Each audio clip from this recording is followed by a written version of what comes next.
All right, guys, this is Army Guy Travels. How we doing today?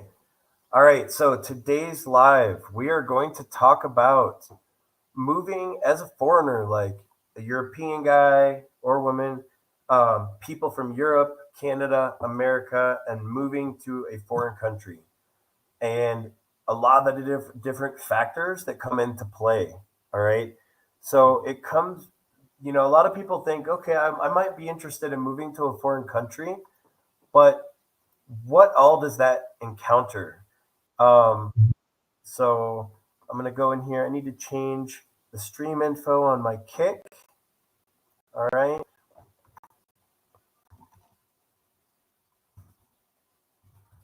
moving to a foreign country. What all should I consider? All right, guys. So that's the thing. Um,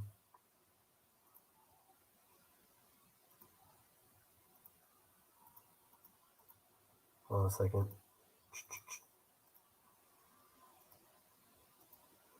All right. So we're trying to figure out like what are all the things that we need to consider when we move to a foreign country. All right. And it does take a lot. Why isn't this updating? There we go. I know. Okay. Um, for some reason the stream info isn't updating on the kick. All right. So yeah, when you move to a foreign country, there's a lot of things you need to consider. How do we find apartments? How do we move our stuff down? What are the costs incurred in that? Um, how do you build credit? How do you get a cell phone? How do you get internet? All of these things are things that you have to consider when you move to a foreign country. Some of them are difficult. Some of them are easy. It just depends.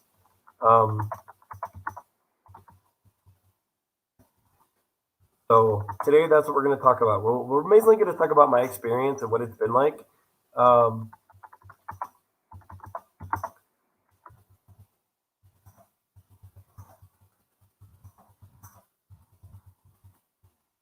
all right.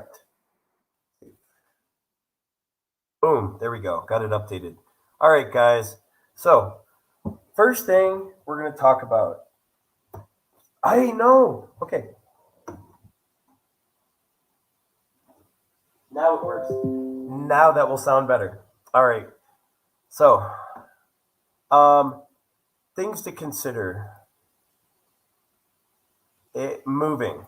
All right. Sorry, I thought this was plugged in. I removed it last night. So, um, let's start with moving your stuff.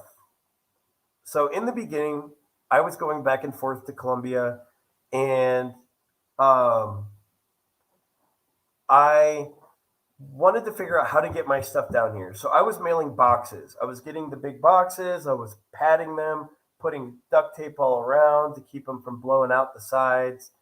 And what's up? 21215. Let's go. So thank you for watching. So the thing I noticed was to mail to Colombia, it was costing me about 250 to $300 per box. And you can only get up to like 70 pounds in it. That becomes a problem. Because if you have a lot of stuff in America, um, it does get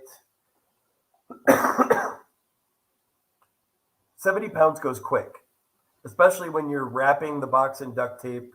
The silver duct tape actually secures it, but then you got to find out if the country you're moving to has a VAT tax. Um, so you've got to figure out, is it something that is expensive, and how many boxes are you going to have to mail, right? Because at $300 a box, plus you're going to get hit with a VAT tax on this end when you get it. That adds up really, really, really, really, really, really quick. All right. So you got to figure out what your plan is, um, and how much stuff you're really going to bring with you. All right. So, and once again, I gotta mute this. There we go. All right. So that's the thing you got to consider is how much stuff is it gonna are you trying to mail? What do you need to get rid of? Because you are gonna have to get rid of stuff. You're gonna have to pare it down. You're gonna have to get rid of a lot of stuff. So what is your plan? Right? Um, I was mailing boxes at $300 a box and then paying about $100 of VAT tax on the back end. And I realized that that was extremely expensive. So what I decided to do is every time I went home, I took 3 or 4 suitcases because usually on international shipping, you get one free check bag. The first, next bag is 55, and the third bag, after that is 100. So I can do 4 suitcases for the same price as one box. You know what I mean? And you don't have to pay VAT tax. So if you think about it, first one's free, second one's 55, next one's 100, next one's 100, that's 255. It's still cheaper than one box. And you got 4 big suitcases. Now, you got to keep them under 50 pounds or 55 pounds, I think. But think about it. That way, you can, you go with them, right? You put one suitcase inside the other. You do 2 of those, that's 4 suitcases. Take it back with you, load it up with your stuff. And when you come back, now you've got 4 suitcases of your stuff. So that's a really good way to do it. You know what I mean? Then you get your one bag, you pack it with clothes that goes above, and then you carry personal documents and effects like under your seat. So honestly, that's what I started doing to save money. I started leaving stuff at my friend's house, and then whenever I got a chance, I just took suitcases with me. All right. So that's how I did that. Um, Now, if you move to Colombia, they have something called Office 472. Office 472 is an office that has, that's where you pick up your packages. You'll get a slip in the mail telling you your box has arrived. It is past customs, and you can go pick it up. And this is how much it's going to cost you. And there used to be places to pay, but now you can pay in the office at 472, which is actually over near the airport here in Bogota. So, guys, if you want to bring stuff, you're really going to have to be tactful on what you bring with you. Um, but really and truly, you can do it. It's better to just do it over time and hand carry everything. It does get to be a pain because you're lugging around all these suitcases, but at least you'll have your stuff. It feels like home. If you guys look, let's see if I can show you guys. So I have a lot of my collectibles, stuff from the kitchen, like Army Awards, personal effects. You know what I mean? So it's nice. You can make it feel like home when um, when you move somewhere. So that's the plan. I think that's a really important thing to talk about is like um, making your apartment like a home. So that's one thing. Another thing I do when I go back to the States is I pick up sauces, seasonings, flavorings, anything to make my food taste like American. Because I'm American. I like my seasonings, I like my sauces, barbecue sauces, um, and stuff like that. So it's fun. It's a great thing when I have a whole cupboard and all it is seasoning sauces and stuff from America. And randomly when I go around the world, I pick things up that I want to um, have in my home, and I pick them up like sauces. Like I picked up some chani bena from chani bena or whatever it's called from Trinidad, the spicy sauce. Um, I pick up stuff along the way. I actually also pick up one bottle of alcohol, the premier alcohol from each country I go to. So when I do that, I just have a collection of booze from around the world, and every once in a while at a party, I'll break one open here. Um, so actually, if you're watching this live or if you watch it later, comment in the chat what country you're from and what kind of alcohol you would put. Like, what's your favorite? What's the alcohol like? That type of alcohol from that country? Like, for example, Costa Rica, it's cacique. You know, the main rum from um, like Venezuela is Diplomatico. Here it's aguardiente, stuff like that. Um, so you're gonna move and you want to get into the culture and you want to get into the people, but you're gonna find things that you're gonna want to make it feel like this. I still feel like I'm American. I still want my American stuff in my house. For example, I love sports. Look what I'm wearing. I'm bumming it out today. I'm not looking nice. I'm wearing Ohio because football was developed in Ohio. Got my Ohio State shorts. So, you just want to make stuff feel like home and try to make it as comfy as possible while also incorporating the local culture of the people. So that's something to consider is, bring your spices, bring your certain cold medications you cannot get here. Guys, I'm going to give you an example. Sudafed is something that we use in America. Sudafed is illegal in Colombia. You cannot get it. So you have to be careful when you bring it in, right? So that's just something to consider. Um, let's talk about something. It's not as fun, but it's something really important. Credit. Credit is extremely difficult to build as a foreigner in Colombia if you're not Colombian. Like if you're not Colombian, it's really difficult. If you are Colombian, it's not very difficult. Um, I'll tell you guys how to do it. So there's an office. I'm going to look it up and give you the actual address.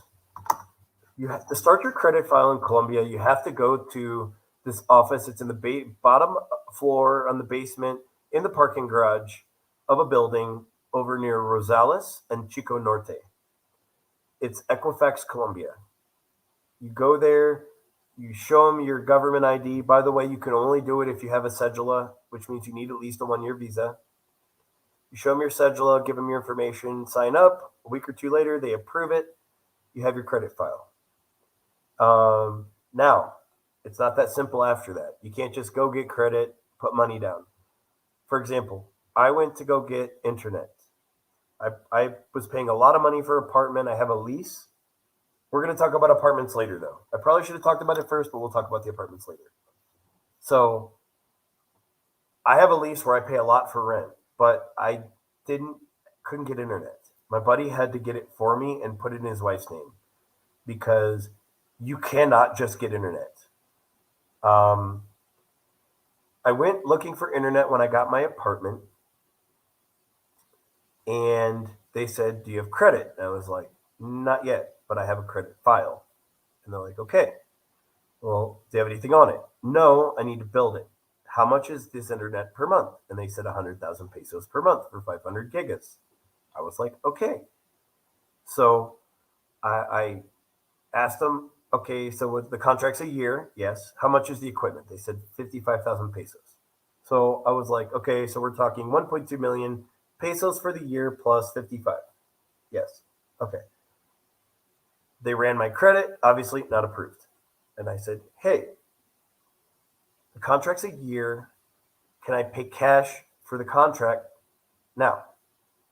I'll pay all of it right now. I've got it in cash on me. 1.2 million pesos, 1.255." The guy's response was, "No." I was like, "What do you mean no?" "Well, that's not how it works here." I'm like, "What do you mean that's not how it works here?" And he goes, "Well, you need credit." And I said, "Okay, well, how do I build credit if I don't have credit?" And he's like, "Well, you have to build it." I was like, "Okay, again, how do I build it? I don't know." Right? I was like, "Well, how about I just the thing you're worried about is the equipment and me paying my bill, right?" And he goes, "Yeah." I said, "Well, if I'm paying the whole thing up front for the whole year, what are you worried about?" "Well, you could default on the contract." And I was like, "How could I default on the contract if it's prepaid for the whole year?" And he goes, "Well, I don't know." I was like, "Well, I don't know either. I'm not from here. You should know." He's like, "Well, I've got an uncle or a cousin or something that can do it for you, but he'll want the money up front." And I'm like, "Why would I do that if I'm trying to build credit and get internet? And how do I know that he'll pay it every month?" And he's like, "Well, he's trustworthy." I was like, "But I don't know him." Right? So that's the thing you got to understand, guys, is like It seems simple. Like in America, you would just pay a deposit, right? We need 3 months up front. We need you to pay the contract up front. Okay, done deal, no problem. Doesn't work like that here. I asked someone, I said, I make a lot more than the minimum, like many, many, many times over the minimum wage. How much does the person that's Colombian need to make? And they're like, oh, if they make minimum wage, it's fine. So I said, a person that makes $240 a month, you trust more than someone that's just going to pay the contract outright. And he's like, well, they're Colombian. Guys, stuff doesn't make sense here at all. You would think it does, but it doesn't. All right. Doesn't make any sense. Um, it, it, it just doesn't make sense. Um, so you gotta understand that there's a lot of red tape and a lot of bureaucracy here. So the next thing I did to try to build credit was I went to get a cell phone. Now I have my American phone, but I figured I can go get a prepaid phone with Colombian phone. So I went to Claro. Um, I went with someone else. Actually, no, I went to Tigo first, and I had a phone, and they said, "Well, you got to put it in his name, and then 3 months from now, you can switch it into your name." So we did that. I went and got the Tigo phone. I 3 months later, we went to switch it. They couldn't switch it because I don't make pesos, and I was like, "What does that matter?" So here's what I did. I went and got a Davienda account. I'm going to tell you about that too later. We're gonna bank account was probably the easiest thing, surprisingly. All right. So I went to Claro. I canceled the Tigo phone. I went to Claro. I went to Claro and I said, "Look, I want to build credit. What do I need to do?"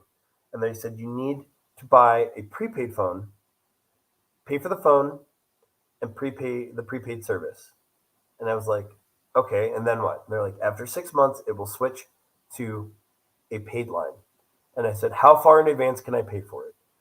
And they said, "Up to 6 months." So I paid the whole 6 months. I think I paid like 80,000 pesos a month. So I went and paid for the whole service for 6 months up in advance.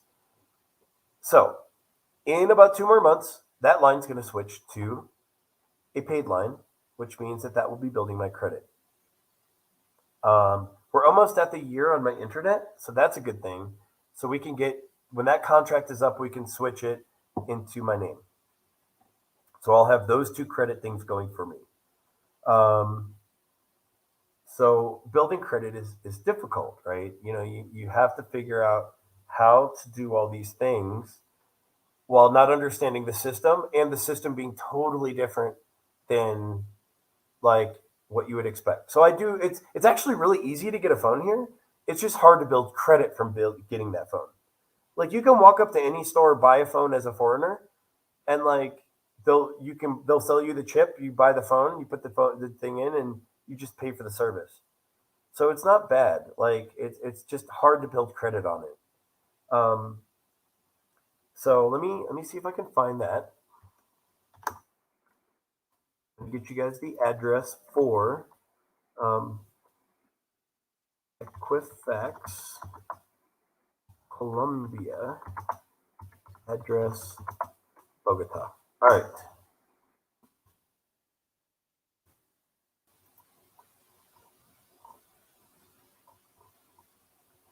Where is it? Okay.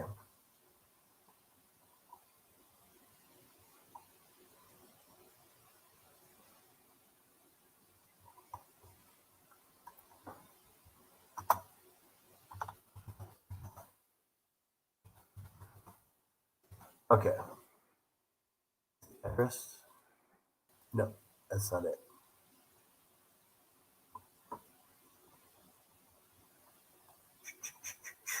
I'm finding it for you guys. I know where it's at. I just don't remember the address. It's over on Septima in Rosales.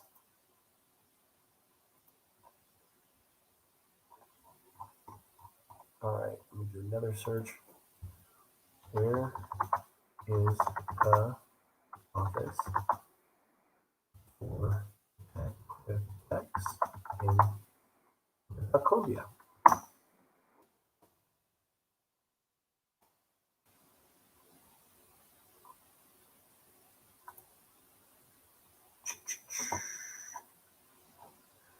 All I remember is where it is, and it's in the basement floor of an office building. It's actually in the garage. It's in the garage office. Um,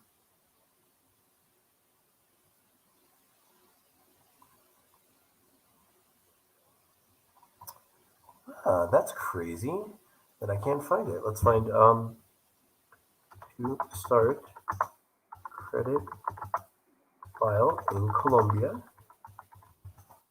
Where is the office? It's yeah, that's what it's called. Data credito. I'm gonna copy and paste this into the chat. What's up, man? How you doing?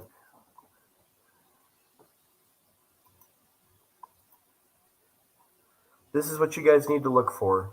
If you move to Colombia, um, you move to Colombia, and you need to start your credit file with your cedula.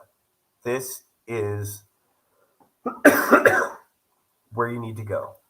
So paste. There we go. There we go. Okay, cool. Um, yep, and it's right here. Um, yep, it's the office headquarters. So yeah, you need to go to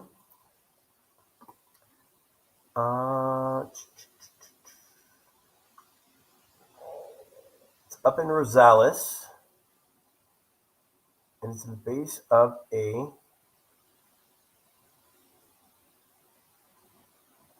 office building. Data Credito, Avenida de las Americas. No, that's not the one. To Historidad. No, yeah, this is what you need right here. Um,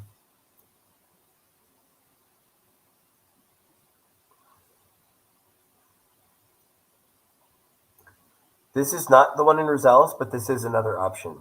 So let me put this in here for you. So Data Credito is where you go to. Uh, you have to go there before you can do anything with credit. You have to go and put it in. You have to take your ID, your government ID here, and then you apply for a credit file. There's another one. It's in. It's literally like it's. I think it's in Chapinero or Rosario. I'll get you guys the address. The one I went to. This is the main headquarters. It's on calle siete seis in Bogota. Numero ocho y nueva. So if you go there, you go through security on the main level. You walk in the front door off the road. They'll send you down to the basement, and then you just turn in your ID. Okay. So that's something to consider. Is you have to do that first. Um, Once you have that file, then you can go and you can get a phone. You can go get a you can apply for internet if they'll give it to you. A lot of times you're gonna have to take a Colombian with you and put it in their name. It's not like in America where where it's a where people are like co-signing, where it's your name and theirs, and it's still building your credit. It doesn't work like that here. Um, what it is it is like it's in their name, and then once it's been paid for a few months, they can switch it to you. Shout out to TMI. What's up, brother? Um, so yeah, you definitely credit's a pain here, but the first step is getting the credit file started. Then you have to get lines. So what I was told is go get a prepaid phone, then let it switch to a regular, and then once you've had that for a while, then you go to Falabella, which is a store here, Falabella or Exito, and you apply for their credit card, and they'll give you like a couple $100 limit. So you do that. All right. Um, and then you just keep paying it and building your credit. Now, there's another option, especially if you're looking to buy property and you don't have a lot of cash right off the top. My buddy was telling me about this where they have this office and you can pay like 500,000 pesos a month, which is like $100, and it's building towards a mortgage loan here in Colombia. Um, you can do that. Or if you own a business or are your own boss, you can go to something called Dion. Dion is an office here in Colombia that handles business stuff and finance stuff. They can, that's the name, I'll put it in the chat. So Dion, what they do is they can give you this number, and it's like a tax ID number for your business. The only problem with that is I'm tax exempt with my type of visa, but it means I also can't work in the country. The problem with that is that if I go get this DIN number, then I have to start paying taxes on whatever goes through that DIN number. So I won't be using DIN until I get my citizenship at 5 years, and then I'll get a DIN number for Army Guy Travels. All right. Um, so that's something to consider. Okay. Um, you can do phone service. You can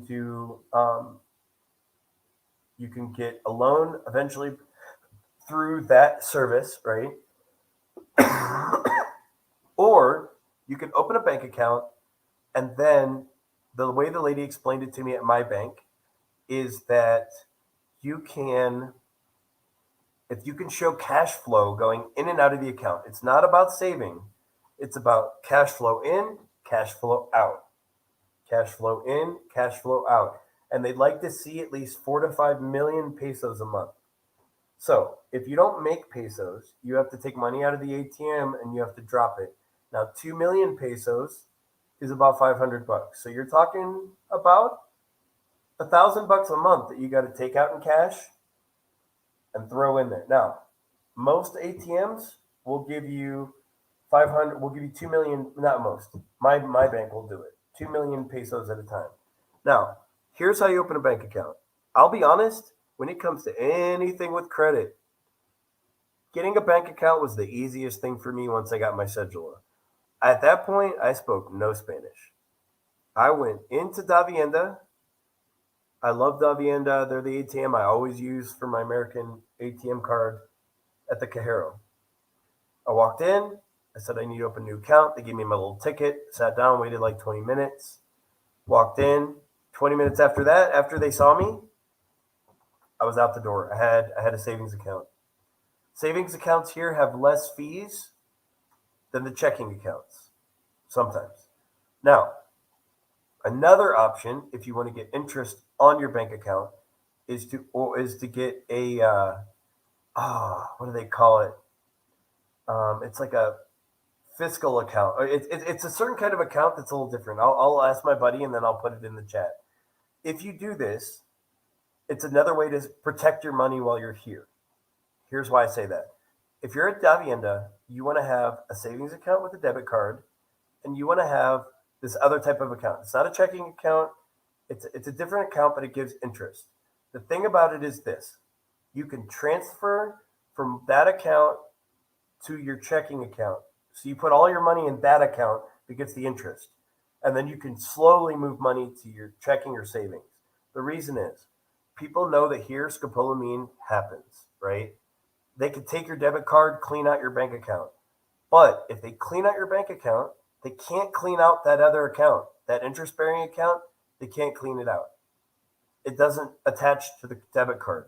So if they take money, they might take all that money out of your regular account, but they won't take the money out of the interest bearing account. It's only a transfer from an interest bearing. So it doesn't work with your debit card. So if you're trying to protect your money, opening up that second account, you could have a checking, a savings, and then, or just the savings like I have because it's less fees. And then you go ahead and you put all of your main money into that, um, into that, uh, into that account that gets interest and it's protected. Even if you get scoped or drugged, they can't take that money. All right. So it's pretty awesome. My landlord told me about that. My landlord was the president of Fiscalia for a long time, which is a pretty important person in Colombia. So that's something to consider is opening that protected account that you can move money over from. And you're also gaining interest at the same time. So what I started doing last year, I paid my rent up front for the year. This year, I'm doing it a little different. I am putting the cash in my account and doing a transfer to my landlord's account to pay him. What that's doing is that's showing cash flow going in, cash flow coming out every month. My rent's over 4 million, so it's perfect. I'm just paying my rent, building credit. Now, it helps a little bit with data credito, but what it really is doing is it's building credit at Davienda. That way, if I ever want to go get a loan at Davienda, after 12 months of doing this, I can tell them, hey, you know what? I would like to get a small loan. How much can I get? Maybe they say 2 million pesos, which is 500 bucks. So I take the loan. I might leave it in that account and just keep paying that loan payment from. I might even touch the money. I might just pay it down. Then I go and ask for another loan. That is something that does work in America, but it's something that will work here. Okay, so that's something you guys have to consider if you're trying to build. Um, awesome. Thank you so much, Growing Simba. Thank you so much. I'm gonna go ahead and do that right now. This is something like this is something that like um,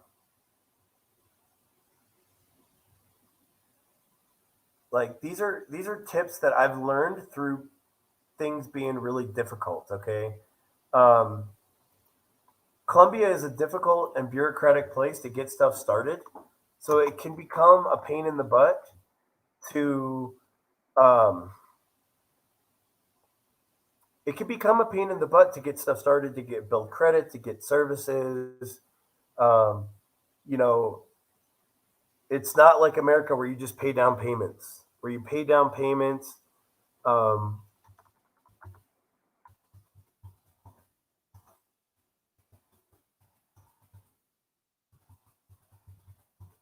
or I'm adding the hashtags. That was a great idea, Growing Simba. This is yesterday our live was a wild live. We were on all day long until late last night. We were talking about girls traveling countries, what it's like to be a black traveler. I had a bunch of black travelers on that are experienced in this field. My buddy moved to a unique part of Colombia. I invited him on. Another buddy of mine that I met in Medellin that lives in Costa Rica. I had him on. I brought my little brother on, and that was wild. We had some other buddies on, so we had a lot of good times last night. But um,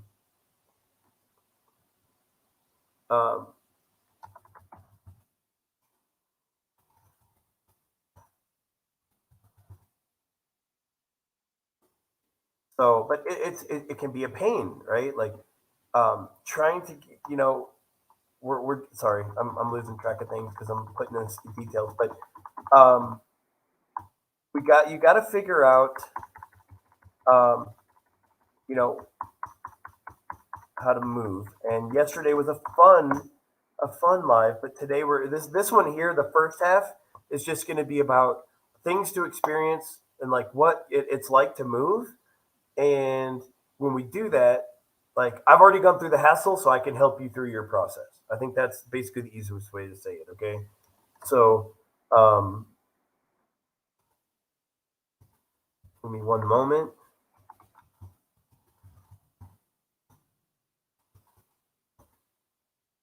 I'm not going to put it in the title. I'm going to put it in the description. You think that would work, Growing Simba? You think if I put it in the description, if it would help the reach just equally, or putting it in the title? I'm still. Hey guys, look, I'm a streamer now. I'm a YouTuber, but I'm learning. I'm still learning, and I'm always willing to. I'm helping you with certain things, and other people help me with things. So it's that's what's great about this community. Okay, um, international moves,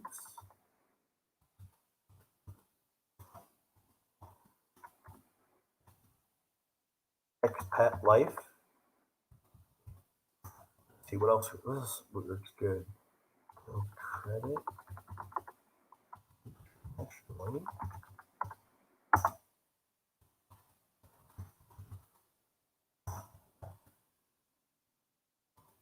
So, and guys, just a key, none of this matters what I'm saying unless if you have a cedula. You've got to have the foreign ID here. Without that ID, there are a lot of things you are not going to be able to do. You're not going to be able to open a bank account. You're not going to be able to do a lot of stuff without, um, not going to be able to do a lot of things without, um, you're not going to be able to do a lot of things without that cedula. It's the federal ID here. All right. So, just stuff to consider. Um, I've learned hard way. There we go. So I put them in the description. I put a couple of subtitles or hashtags. I'll do more later. So, but yeah, yesterday's live was a fun live. Today we're talking about like all the things you need to consider. We started off by talking about moving expenses. I'm gonna go back on that one thing real quick. Okay, so I told you where to go. It's called 472. It's over near the airport. I told you how to do it if you decide you want to mail yourself boxes, but it really is a lot easier to do it by when you travel. Okay, if you're going back home, back and forth, bring your stuff that way. Another thing to consider is shipping container, but that's extremely expensive, guys. I mean, you're going to get thousands and thousands of dollars to move everything in a box. Now, it does add up doing it the way I did it, but it's another option. So we started off talking about um, how to go about mailing yourself boxes, what you're going to have to do to get the boxes and pay the VAT tax. We started talking about building credit. Um, we started talking about when building credit, like how to get internet, how to get phone, that it is difficult. Where you go to start your credit file, because the credit file it's the first step you have to do, guys. I mean, you can get a bank account, but getting that credit file starts everything. Okay, you have to have the credit file, and it's free. You just go down and you register with your cedula. I have the CE, the extra hernia, cedula extra hernia, which is for us foreigners. All right. Um, so then we talked about getting a bank account and building a credit at a bank. So for me, um, I went in and I waited 20 minutes. I had my appointment. Um, I didn't speak much Spanish or I felt at all at the time, and it still was fine. I told her what I wanted. I had the cash for the deposit. I opened an account. They gave me the account written down, and they gave me a debit card. That was it. Took me outside, took me the debit card. We set up the PIN. It's really easy to open a bank account here at Davienda. I like that bank. They're really good. Um, Next, I would talk about getting an apartment. Now, that is a pain. I got very lucky. Um, you are not going to find if you're not working for the embassy or a foreign company that will set you up, a lot of apartments are not going to rent to you without that cedula.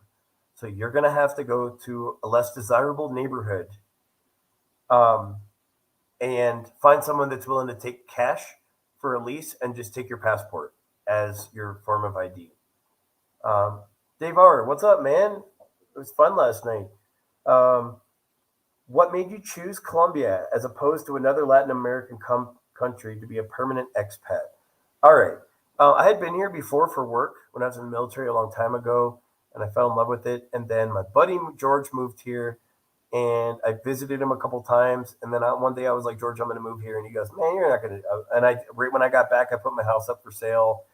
I gave notice to my job. I was teaching, coaching, and I decided that I was going to. I told them at the end of the year I was moving to Colombia, and I just did it. I mean, I had been wanting to move out of the country for a while. I love America. I serve my country, but at the same time, I was ready for a change. Um, I've always considered moving to Asia, but moving to Asia it's on the other side of the world, man, and it's a lot of the stuff that we're going to be talking about in this live actually applies to why I did move to Asia. I really like Asia, but buying property can be very difficult in Asia if you're not a local to that country, if you're not one of their, if you weren't born there. There's ways to get around it, and we'll talk about. I'll tell you guys what people have told me from over there, but here you can buy property without being a citizen or even a permanent. Actually, buying property is a good way to get permanent residency here. If you have $150,000 to invest in a property here, you can get a permanent residency in Colombia. So I didn't want to blow all my savings at the time to do it. So I just wanted to rent. To be honest with you, I feel more comfortable renting until I get citizenship and then buying property later. That's why I'm going to build my credit now so that I can go ahead and buy property later. When I moved here, I had that much, but I've spent a lot of money building this channel. Um, Traveling, the amount that I've done in the last 6 months has cost me over 50 grand. And then other expenses and stuff that I wanted to do, I blew a lot of my savings. So I wouldn't be able to make that investment right now, anyways. But it's okay because eventually social media will start paying me back and I'll make my money back. So I'm not worried. And the journey is where it's at. I chose Colombia because I fell in love with it a long time ago, because my best friend moved here. Um, the girls are beautiful. It's cheap to live.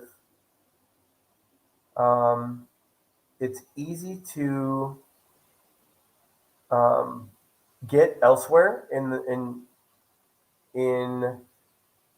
South America and Central America and the Caribbean, and it's very quick to get home.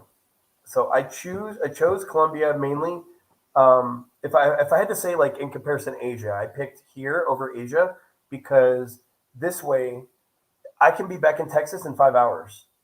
Like, it's literally an hour from San Antonio to Houston, and from Houston to Bogota is 4 hours. So 5 hours of flight time, and bang, I'm there. Right. So I'm in Central Time Zone here. You know what I mean? You're in Asia. Like, when I talk to my buddy um, Mark lives in a province, which is when they call them their pueblos down here. Back home, they're provinces. So the provinces, I mean, dude, he's 13 hours difference. For me to get back, it took me, hola, ¿cómo estás? Um, so for me, it took um, 12 hours to get from Manila to Istanbul, Turkey, and then 14 hours to get from Istanbul, Turkey to Bogota. That's a hell of a flight with only 3 hours in between. You know what I mean? So it's definitely so much farther to get, um, to get back if I need something. Like, I'll give you an example. I'm renewing my visa right now, right? And I had to go get some documents redone. Imagine if I had to do that from Asia. All I had to do was, I mean, it was expensive. It cost me $1,000, a last moment flight, but I was able to get from Bogota from here, go get my stuff done in Austin, Texas, and then be back here like a couple days later. You know what I mean? So the closeness, I'm still in Central Time Zone for half the year and the Eastern Time Zone the other half because they don't observe daylight savings times here, but they do. I mean, so half the year we're Eastern, half we're Central. Right now I'm in Central Time Zone, so it's 3 right now, 3:11. Um, so yeah, I mean, I picked Colombia for a multitude of reasons, um, but it's been interesting. So let's go back to talking about apartments. Thank you so much for the question, Dave. I appreciate it. Um, okay, so apartments. I'll tell you the way I did it and the way it's supposed to be done. So the way I did it was I got here and I only had a tourism visa. I was waiting for my retirement visa. Since I retired from the military, I get a pension. I'm getting the M visa.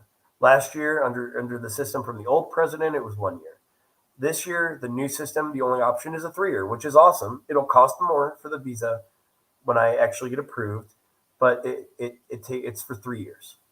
Um, but without that visa, not a lot of people are going to rent to you because you don't have a cedula. Um, and actually, we'll talk about visas and cedulas and everything like more in depth after I do the apartment thing. We'll go straight into that. So I went and I found the old lady that rented to my buddy, and she was willing to rent to me for cash. So I signed an agreement with her, and I paid her cash every month. I paid $180 a month to live in a poor neighborhood. And then once that was done, I had my cedula, and I moved. We found a guy that was a landlord, and sorry guys, I broke a tooth today. So if you see me picking right here, it's just I broke a tooth. Um, if so, I found a leasing agent that found my buddy apartment. He loves it. He moved in, and then I needed an apartment, so he found me one nearby. Um, I was willing to pay for the whole year up front, which was like 6 or 7 grand. So that wasn't so bad. Um, but normally, um, you need a person that will co-sign for you here in Colombia, since you don't have credit and since you're not a local. They have a name, and I'm going to look it up for you real quick.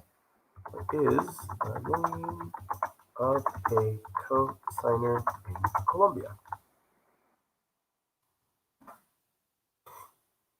Theodore, that's it. The Theodore.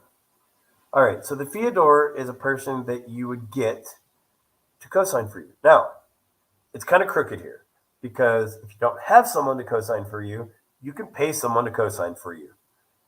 There are people that put their name on co-signing for people.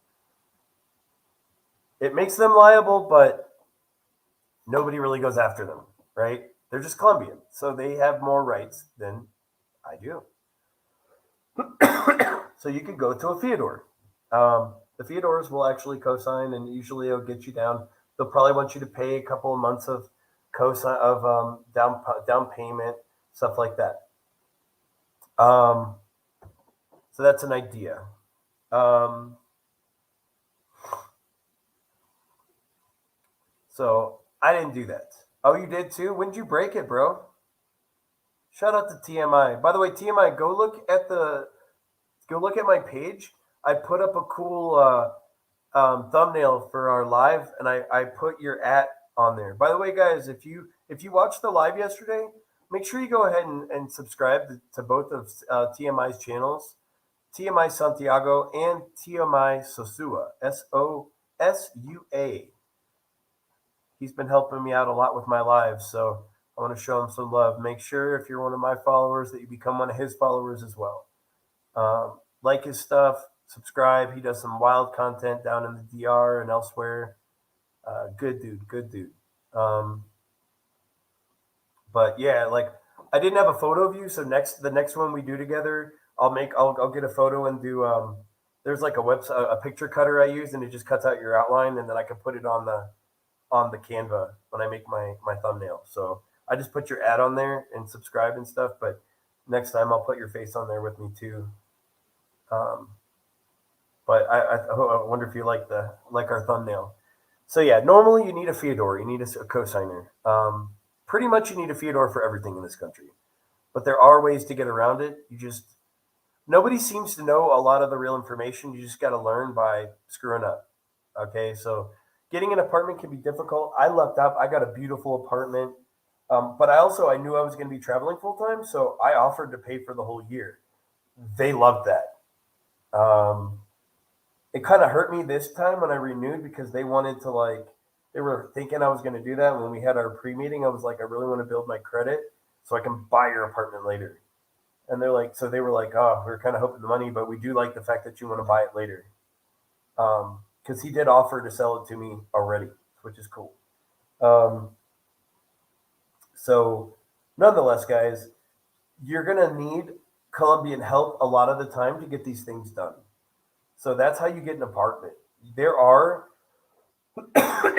if you guys need someone, I can recommend a couple of different personal people that handle leasing here that speak English. Um,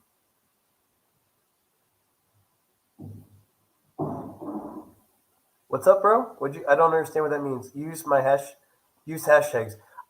There's. I'm already up to the limit on the title, bro. I can't put more title, more because growing Simba already mentioned that, but I'm either gonna have to shorten the title on this one. But so what I did is I went and I put hashtags into the description on the YouTube description, and I'm gonna go in and edit all of that as well. But you only get 100 characters through StreamYard. Um, I'm usually pretty good about hashtags, but I'm still getting used to using StreamYard. But thank you so much, TMI. Because dude, TMI has been a godsend with my lives, man. He's helping me with terms of service, helping me with like how to find more people and branch out. So shout out to TMI. Again, make sure you subscribe to TMI and both of his channels. I'll create a banner for him too. Um,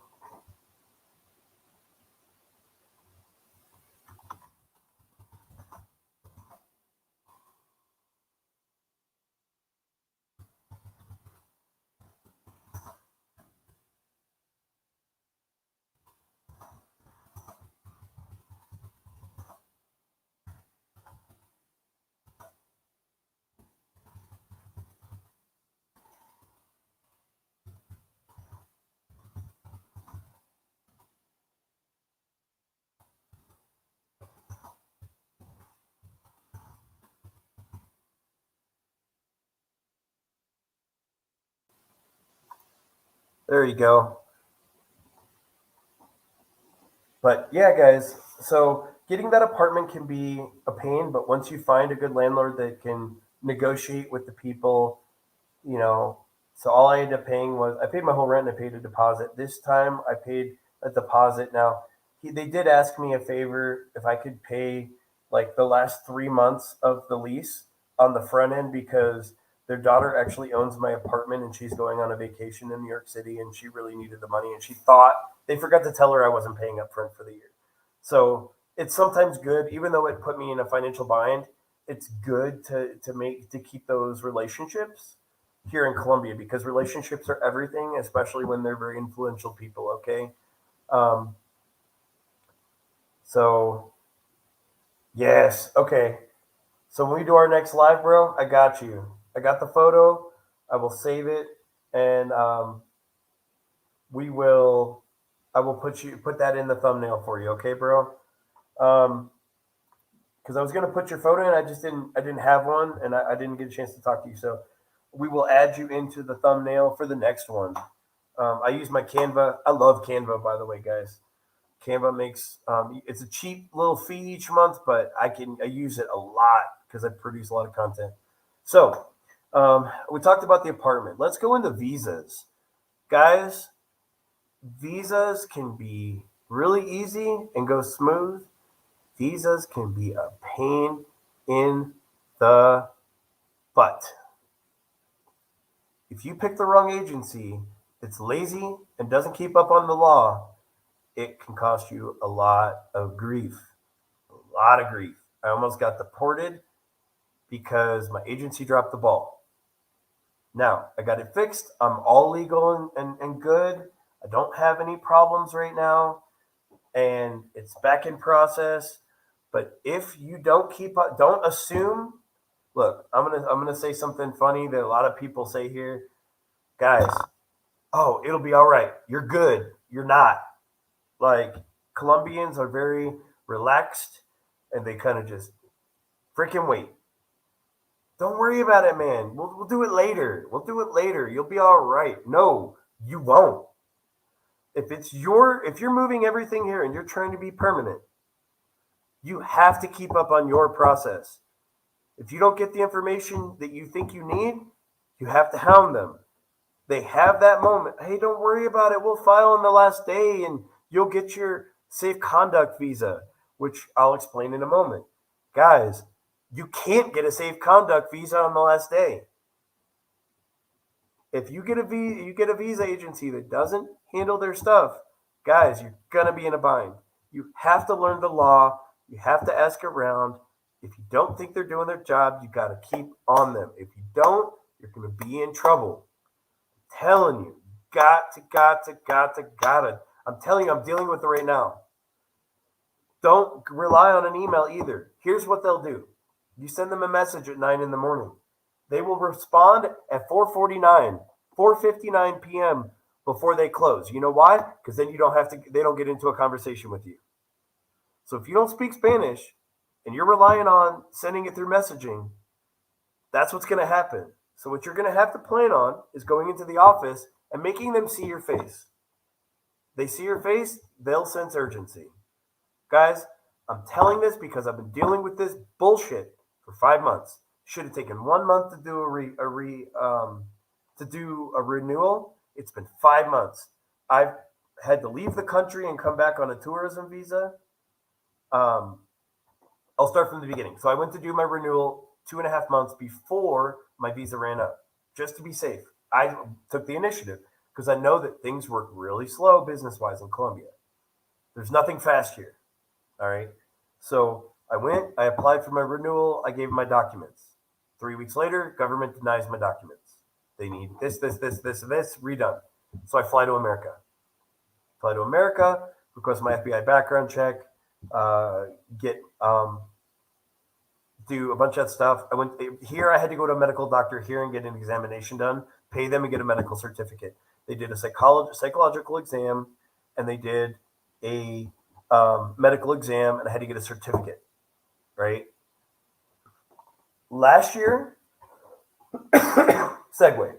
Last year was under the old Duque system.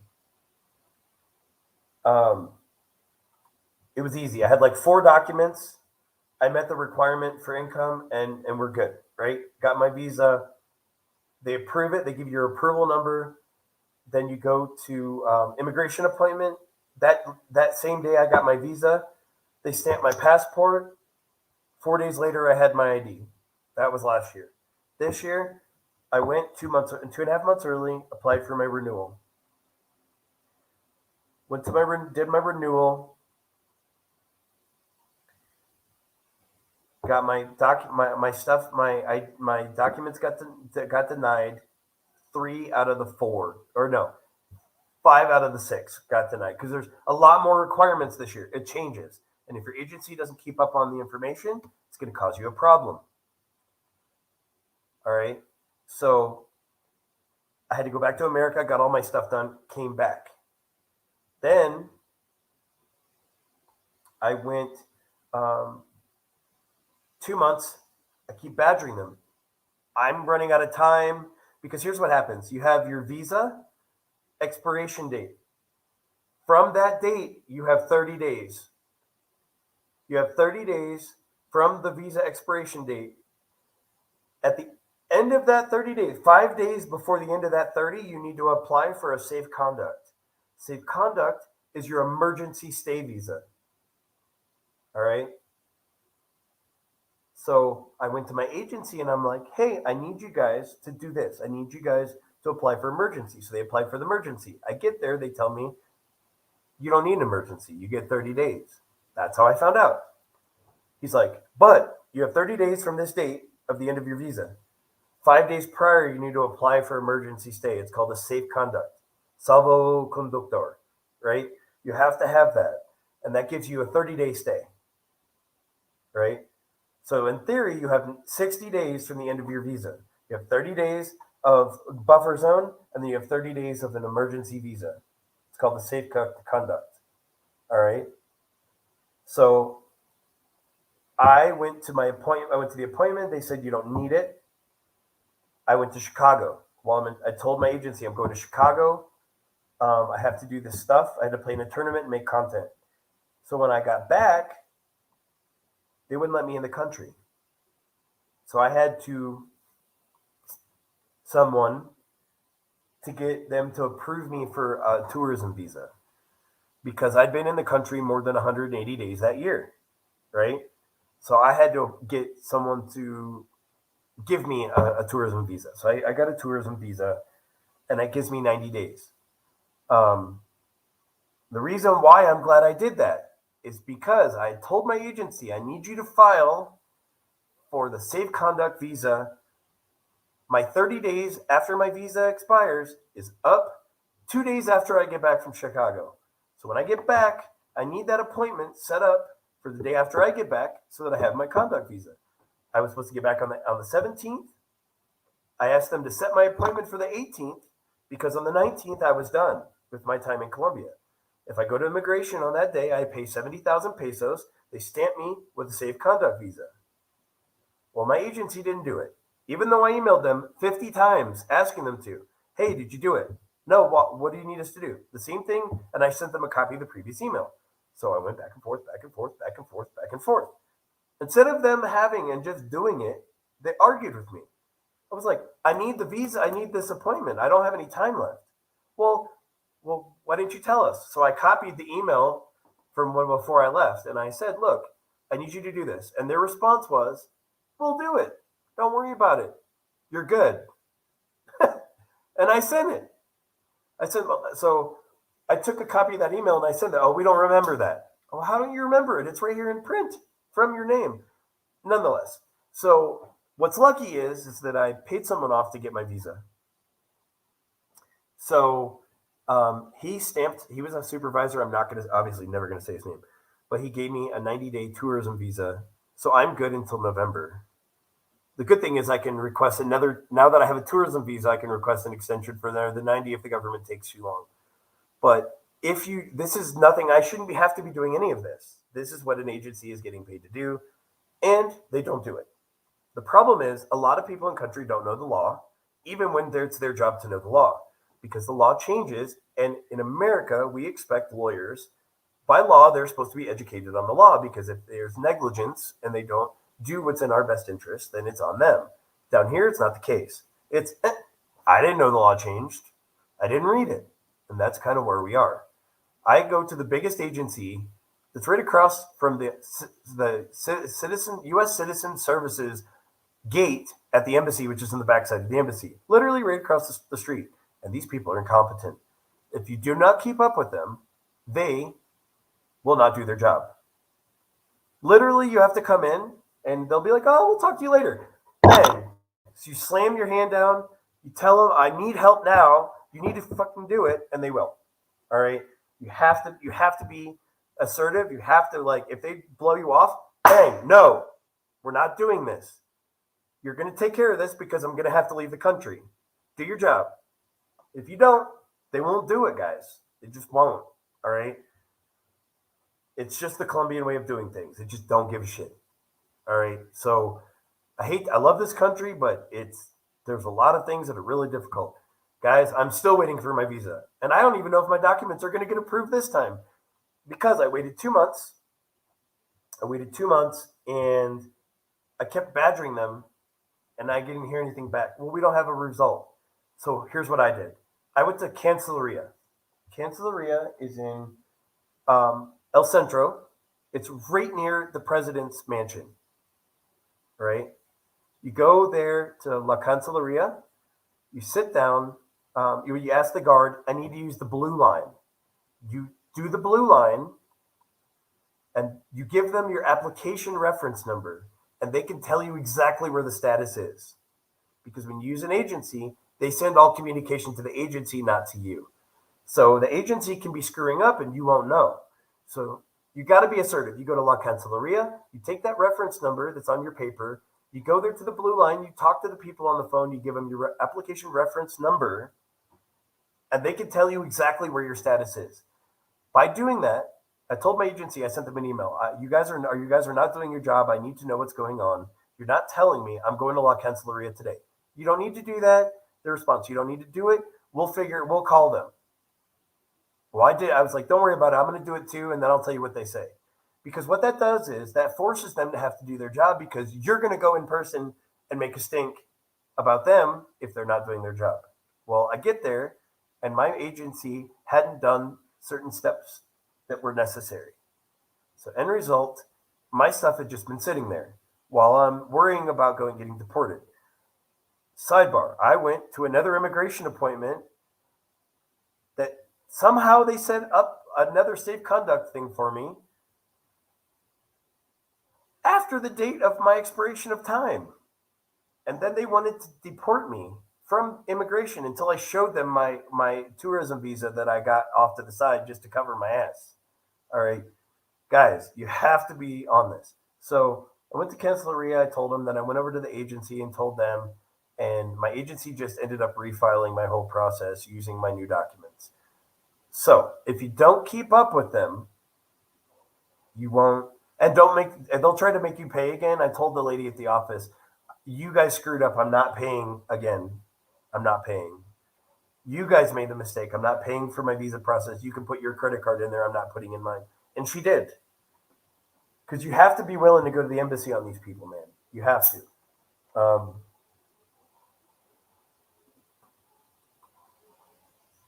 U.S. Embassy cannot help you in personal matters, but they do have a list of approved agencies, and this one's on there, and they can be removed from that list if there's too many problems, and they don't want that. All right.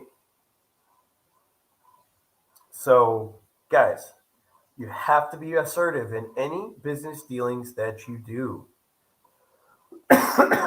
You have to be. You have to be. You have to be. You have to be. Okay. Um, so yes, the visa. It will work out, but it's going to take time. Now, let me tell you what the requirements were for my type of visa. First, you have to have a medical certificate that covers psychological and medical. It's very easy to do. If you get here and you need me to give you a place you can go to get that done in a 1 day process, I can tell you who to go to. I have the doctor's number. It's legit. It's a legal process. You're not skirting the system. It can be done. Um, so you have to have a medical certificate. That's number one. Number two, you need an FBI background check or local background check that states you have a clear background and you're not wanted in the States. They don't want people that are coming here fleeing prosecution over there. Number three, I am a retiree from the military, so I have a pension. You need to make 3 times minimum wage here monthly. All right. So you need to make, I think it's like 17. The numbers don't add up, but I think it's 3 times the average salary, not the minimum salary, because the minimum requirement for my visa is like $1,768 a month, and that's definitely way more than 3 times the minimum. So I think it's more the average monthly salary in Colombia. So that's number three. Number four, they need proof of payment into the system here. What system are we talking about? We are talking about the system of pension. You need to buy, if you've been here for a year, you should be paying into EPS. EPS is their insurance, it's their national insurance.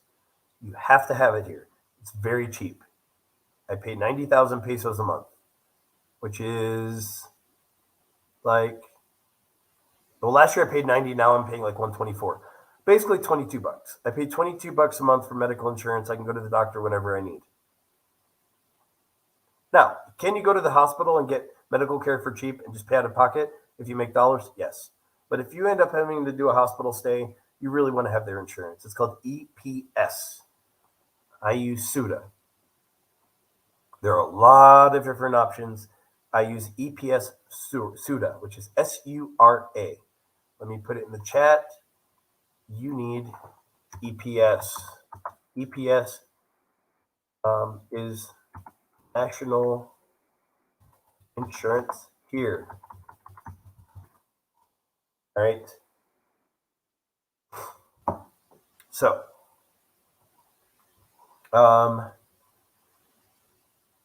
that's number four. Number five was, yeah.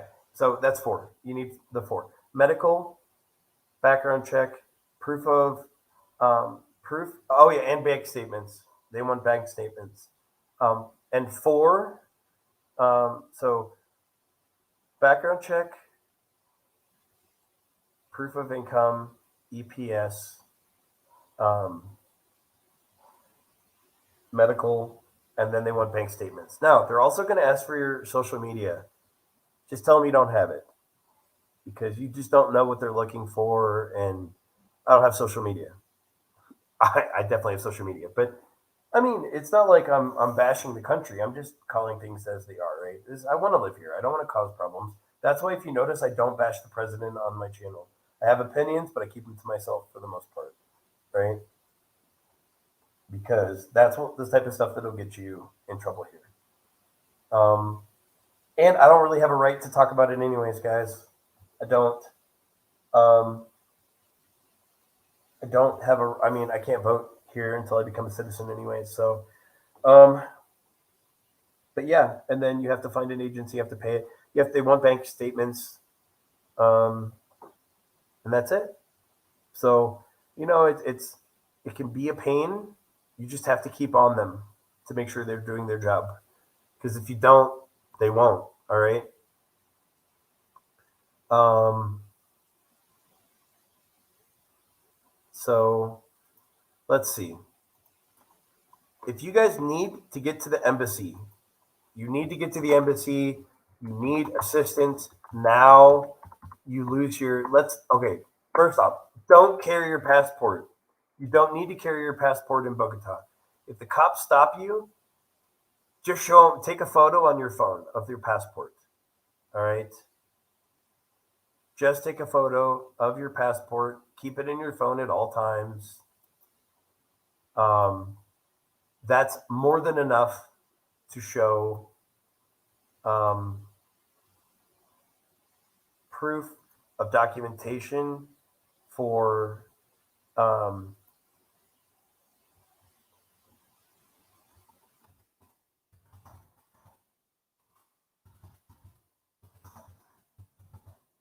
for the police. So here is U.S. Embassy, Bogota. There you go. That is the address for the embassy here. If you decide to like walk out and you have your passport on you and you get it robbed, you need to go to the embassy to get the emergency passport. All right. They can help you with an emergency passport. It only takes a few days, but that's where you go. Um, if you guys need more information on that, I can cover it for you. Um, but that's where the embassy is. They are pretty strict. All right. Another thing. Okay, let's go back to the visa because I almost forgot something that reminded me. Your documents have to be translated to Spanish. All business is conducted in Spanish here. You're going to have to pay a fee for translation for your visa. So you're going to have to pay for it. And the embassy used to provide these services last year. Last year, I took my VA letter and I got it translated at the embassy, and then they apostilled it, which is a big requirement here in Colombia. And this year, they do not offer that service anymore. It's a pain in the ass now. I had to go all the way to the States and pay $1,000 for a plane ticket because the embassy doesn't provide the service anymore. So, guys, make sure you bring your documents with you, and it has to be from that year. If you're a veteran and you're using your VA benefits, you need to download a letter dated for that year with your current award amount, and then you need to get it translated to Spanish and apostilled. Supposedly a notary works, but they say apostilled on all the documents. Now, my FBI background check, I could not get apostilled. So after the fact. So I got it notarized. If I get denied my visa, it's going to be because of my FBI background check 100%. It's clean. It's clear. I've never been in trouble, but I couldn't get it apostilled. So, guys, I'm telling you, you got to make sure you bring your documents or you're going to have to spend a lot of money to go back. All right. So, it's a good thing I remembered that. You have to get stuff translated to Spanish. It's necessary. It's a requirement. You have to have it. All right.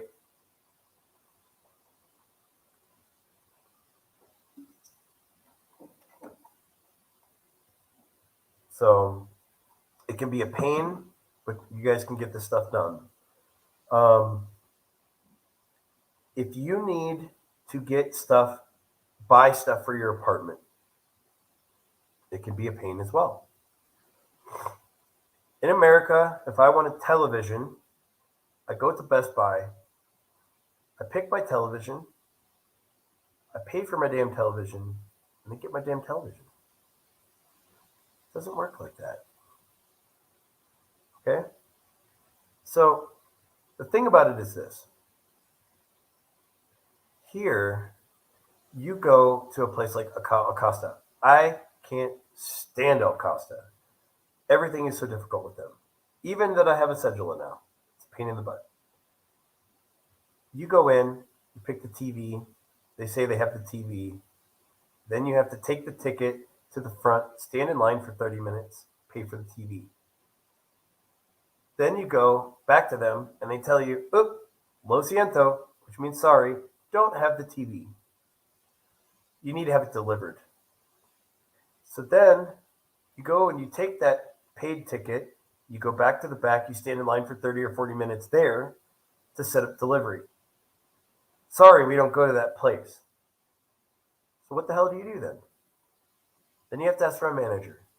Oh, you're going to wait 30 minutes for him too. All right. So stuff like that, just to buy a TV becomes a 4 hour ordeal. And then you might not even get the TV. Then they're going to tell you they're going to give you a gift card. And then you got to be American and throw a temper tantrum because you don't want a freaking gift card because you don't want to stand in line for everything at that store all the time. You just want your money back. But they can't do it because they have to give you a gift card. Now, throw a temper tantrum, they'll give you your money back because it's the same day you didn't get what you bought. Like, they couldn't give you what you wanted. So they can do it. They just don't want to do it because they'd rather keep that money in house instead of having to give the money back to you. So things are really difficult here. All right. Trying to get minimal stuff done is a pain in the ass. And if you don't know the language, it's even worse. So learn Spanish. Um, Medical. I got robbed in Santa Marta. When I got robbed in Santa Marta, I got busted over the head and got stitches. I got the stitches paid for. Um, I got the stitches. Um, oh shoot. Um, I got stitches in my head, and I ended up with a headache. I started getting headaches a lot, so I ended up going to the hospital to get a exam done. Hola. I ended up getting an exam done, and they did a CT scan. In America, a CT scan with cash would cost you thousands of dollars. It does not cost thousands of dollars here. I went and got a CT scan on my head for 800,000 pesos. So I got there, they checked me in, they did blood work, they gave me pain medication, like an injection, anti-nausea medication, and then pain medication. And after that, they gave, um, they did a CT scan, and I paid 845,000 pesos total. So I ended up getting all of that for like 230 bucks, right? So I paid 200, or no, it wasn't even that. At that time, it was 5,001. So COP, which is the money here, to USD. We're also going to talk today about how you change money, like the best way to do it. All right. So Colombian pesos, let's do 485. That's $212.50. That was right now, but back then it was 5,000 to one. So your was even less. It was like $180 for everything. Okay. So it was really, really, really cheap, guys.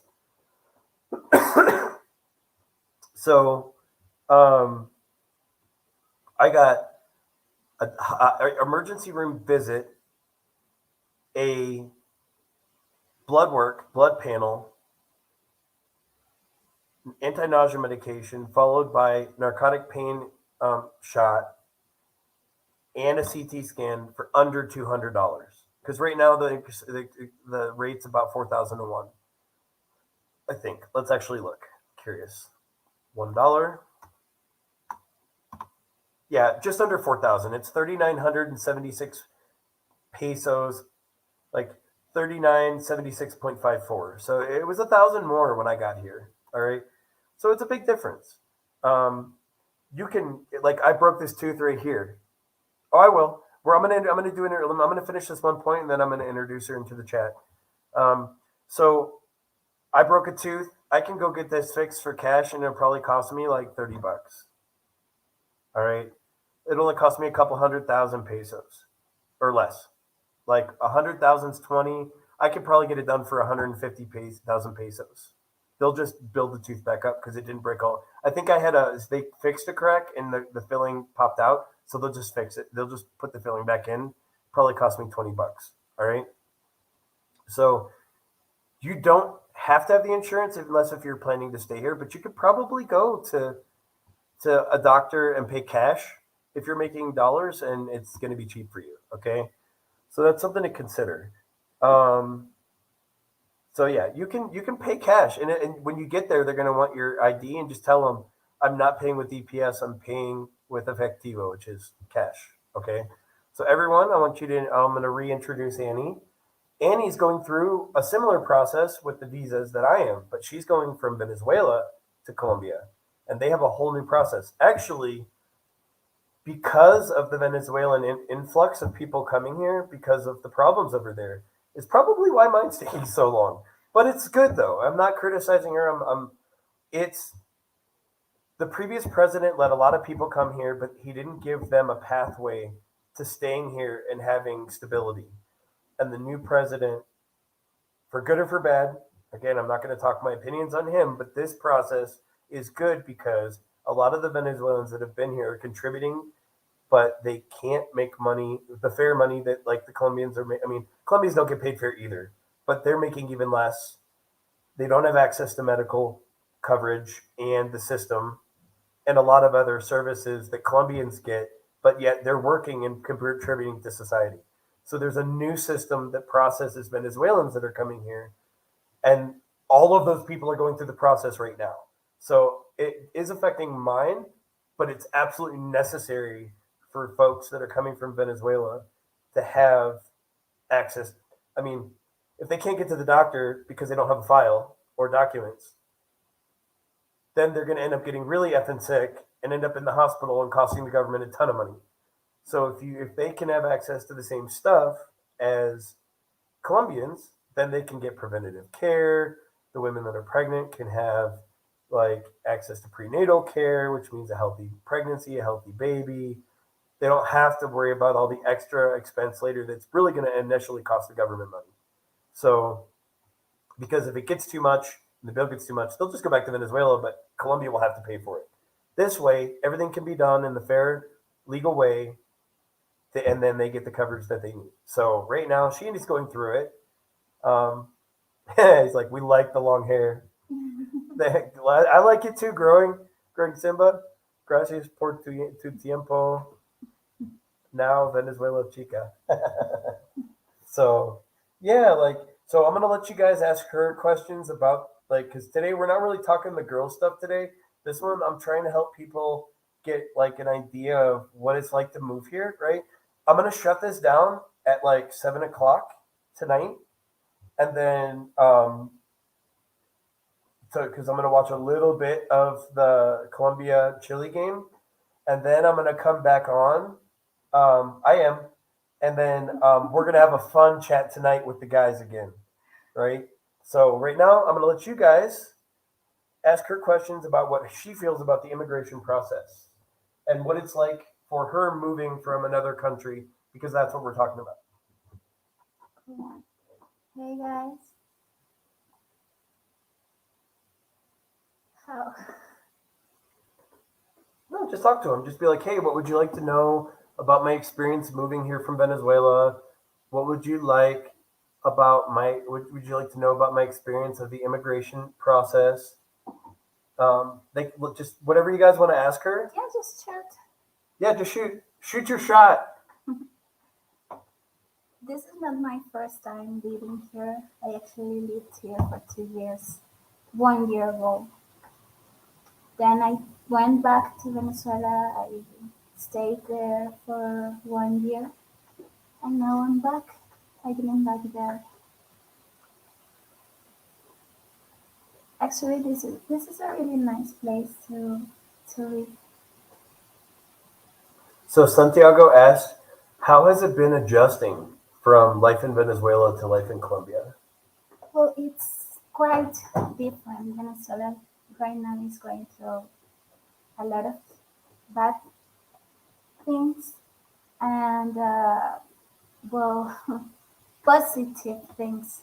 Um, I am nervous. No, it's okay. I mean, Yeah. it's okay. Like I do this all the time, so I'm used to it. But just think about this. If you had what are the benefits of living in Colombia over Venezuela? Well, you can actually work and live from it from what you make here. There, you are paid for a whole month. My mom is a nurse, and she's paid $10 a month. So her mom makes $10 a month as a nurse. Yeah. That's how bad things are in Venezuela right now. That's why we have over 5 million Venezuelans in Colombia right now. So it's and some of them, not, well, some of them, like I've met guys that were Uber drivers that have like PhDs. I met one guy that was an Uber driver, PhD in molecular engineering, and he's driving Uber. A PhD, like that's how bad it is. When you're like at the top of your game and you're leaving a country to go somewhere else, it's bad. And it sucks because Venezuela was one of the it is one of the most beautiful countries in the world, and it used to be one of the most successful countries in the world. It's not there anymore. So if you had to say is it hard for Venezuelans when they come to Colombia at first? Like right when you get here, you've crossed over, you haven't really started because they didn't have to do an immigration process. It's not called illegal here for them. There's an agreement right now that allows them to come over and get processed over here. So it's different than what we know of in America. So do you think it's like extremely difficult for Venezuelans right when they arrive in Colombia? Yes, of course it is. I Okay, the ones that are here in Bogota, Mhm. the weather is very different. It's The cold cold, here and it's yeah, very hot where they're from. She's from Koto, guys. If you don't know, Koto is right across the water from Curacao. Like you can see Venezuela from Curacao on a yeah, clear day. and it might seem not a big deal, but it is because we're used to a lot of different things. You're not. I mean, I didn't even bring a blanket when I came here. Or a coat? Did you have a coat? No, nothing. And I mean, I used to use shirts. I didn't. Yeah, because Koto's hot. Yeah, it is. Maracaibo, because it's just above Maracaibo. And Maracaibo is hot. Like hot, hot. So I remember I had this grandma coat, and I wear it all the time to everywhere I used to go. And it didn't look good, but it kept me warm. Yeah.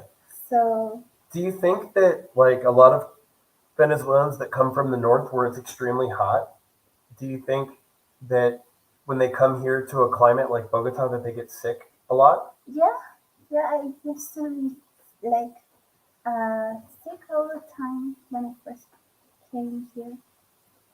And well, you're not with your family. We love spending time with our family. We used to live with our grandmas, our uncles, or our aunts, big families. Yeah. And then you find yourself living alone in a place you don't know. You don't know anybody here. You don't even know how to start making a life here. Yeah. But you go and you try at least. Like right now, her even her children aren't with her right now because it's safer it's safer for her to cross over and set the life up and get the immigration process done first, and then bring her kids over later.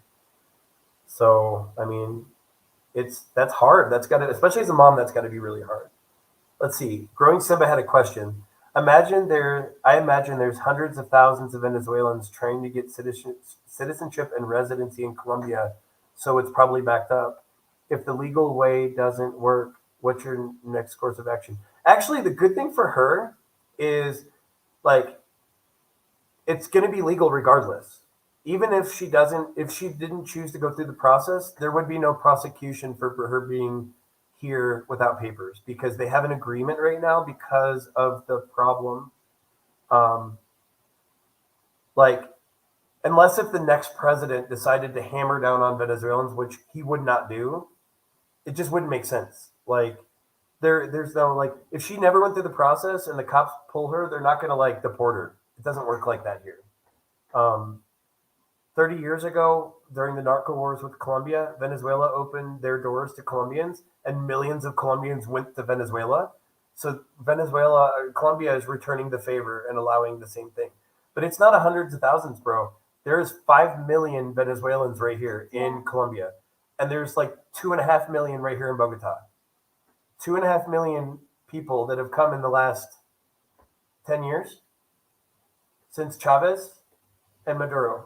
So like it's not just hundreds of thousands, bro. Like, and they just started this new system. What is it? MBKTS or something? I don't remember the name of it. PPT. The PPT. But there's another code. I don't remember. I saw it on the thing when I went to migration. RUM. RUM. Okay. So here's my question that from what going on what Growing Simba was asking. Let's say, hypothetically, let's say your process doesn't get approved. And let's say the next president because the next election is 2026. And I not giving my opinion, but from what I hear from Colombians, there's going to end up being a new president. So we'll just keep it there. But with that being said, if that next president decided to say everyone that's not approved has to leave, what would you do? Like, because that's what he was asking. Like, if you couldn't stay, what would you do? Would you go to the States? Would you go back to Venezuela? Would you go to Brazil or Peru? I could try Brazil. Brazil's awesome. I love the way she thinks. Brazil's freaking awesome, guys. If I didn't live here, I'd live in Brazil. No question. If something happens with my visa, you're gonna see me streaming from Brazil. Like I love Brazil. Brazil is the shit. I just think it doesn't. It's not worth it. Staying here to don't get your papers. Agreed. Why do you think that is? Like, what happens to Venezuelans when they're here? What do people do to them without papers? I don't really know. Do people underpay? Do they get paid less than Colombians? Yeah, yes, of course. Yeah, that's a big problem here, guys. I was at a restaurant one time in a small little area in the city, and they pay like $5 a day for the employees that are Colombian. And a Venezuelan girl walked in. She just came in like a couple days earlier, and I felt bad because I could tell like she hadn't showered. She had done the walk the hard way without getting on a bus. So she was like dirty and hadn't cleaned, and that probably didn't even have a place to stay yet. And she's like, "Are you hiring?" And you know, and they wouldn't. They were like, "No, we don't have anything." And she's like, "What do you normally pay?" And he told her, I think it was like 30,000 pesos a day for their employees, and she said, "I'll do it for 15." So they fired a Colombian girl and gave her the job. And that's why they are so angry at us. See, and that's what happens They without don't papers. want us here. Sorry, repeat that. They don't want us here, Yeah, Colombian. it's pretty bad. There's a lot of xenophobia. I think that's the proper word, right? Yeah. Yeah, there's a lot of xenophobia here against Venezuelans. I don't know why they're the same. There's a lot of people have family on both sides. Yeah. But well, what you were saying last night about bad Venezuelans doing the bad things. And it's such a small percentage, but it makes Yeah. Like most of the people that are Venezuelan just want like doing a great um, most people just want to come here and live their life, but most people like that small percentage are the ones doing all the crime here. You know what I mean? So, like, most of the people are good, awesome people that just want to live and learn and build a new life here where they can have safety and security. But then that, like, 1% or less than 1% that are like, they were bad people in Venezuela and now they have less opportunities. So they're even worse people here, right? And then everybody, all the good ones like her, get blamed for the bad ones that are, robbing people in the streets or killing people or so it's unfair, but it is what it is. And I think the big problem is a lot of the young Colombians were not alive when Venezuela helped Colombia in the same when they were in the same situation. I mean, it's a different situation, but it's people were fleeing and they needed a place to go. So you know, um, but they weren't alive for that. The older folks were, but the young people that are fighting for the same jobs as Venezuelans don't know that history that Venezuela opened their doors and millions of Colombians went to Venezuela to flee the narco wars. So like, but they don't care because they're only interested in themselves, right? They're like, I'm not working. Why should a Venezuelan take my job? But it is a big issue. So Green Simba asked, $10 a day for your mom working in Venezuela. Is it how much? No, it was a month, right? A month. Not a day, bro. A month. She's a nurse making $10 a month. Yeah. That's what I thought. I thought she said a month too. There's Their money is like I'm going to show you guys something. All right. She laughed at this when she saw it when she came to my apartment the first time. It's very awesome. Okay, this is Venezuelan money, guys, turned into crafts because it has no value anymore. All right, no value. The Boliviano used to be one of the most valuable currencies in the world, and it is not anymore. This is what they do with it now. They make arts and crafts. This was in my classroom, and I bought it here in Colombia from a Venezuelan guy, along with a huge stack of cash that I gave out to my kids when I was doing a God Golden Glory exercise. All right, this is what they do with it because it has no value. I tore up $40 million worth of Colombian or Venezuelan currency in class to prove a point. I'll explain that later. But she thought it was cool. She wasn't upset. She understood what I was doing.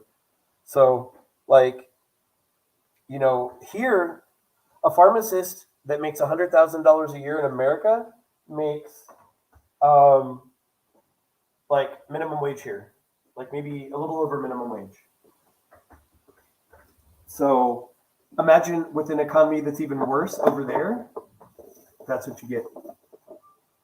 There's actually a lot of people there that's they go to work every day, teachers, nurses, doctors, and they know they are on the pay that they do it because they love what they do. They doing it for free, and they doing it for people to help people, to teach the kids, to help the sick, Because the jobs are necessary; they have to be done. and they love what they do. Also, well, this is how it works. There's a nurse. She's underpaid. She gets $10 a month, but where she is, she has the opportunity to maybe meet people that they need to get Shots. yeah, and they can pay her $10 just to go and Do the shot. yeah, Yeah. So she can get for making that shot the same she makes in a month, but she's subsidizing her income. That's smart. That's a hustle, man. Latin people are hustlers. It's pretty awesome. Like so that's how they make it to a month, I guess. by doing extra work on the side. Yeah, same happens with teachers.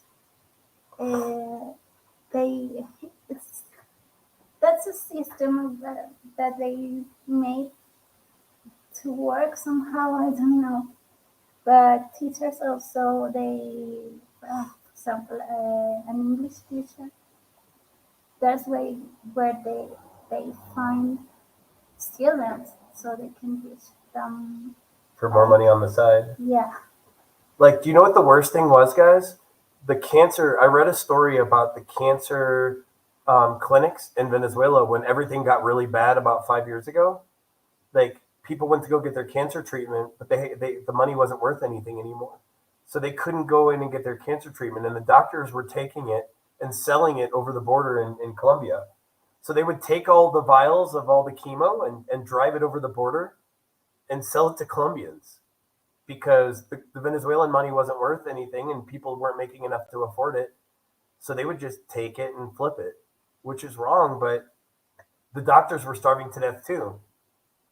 You know what I mean? So it's rough, Yeah, man. that's how things work there now. Yeah. But now they use the dollar, right? Don't they use the dollar now? It's not like official, Yeah. but yeah. So like there was a guy named Drew Binsky, if you guys follow him, and Drew was like, how I want to get $100 worth of Bolivianos, like but US 100. It took him all day long driving around in like malls and behind like private businesses, people that had stockpiled, just to see how much.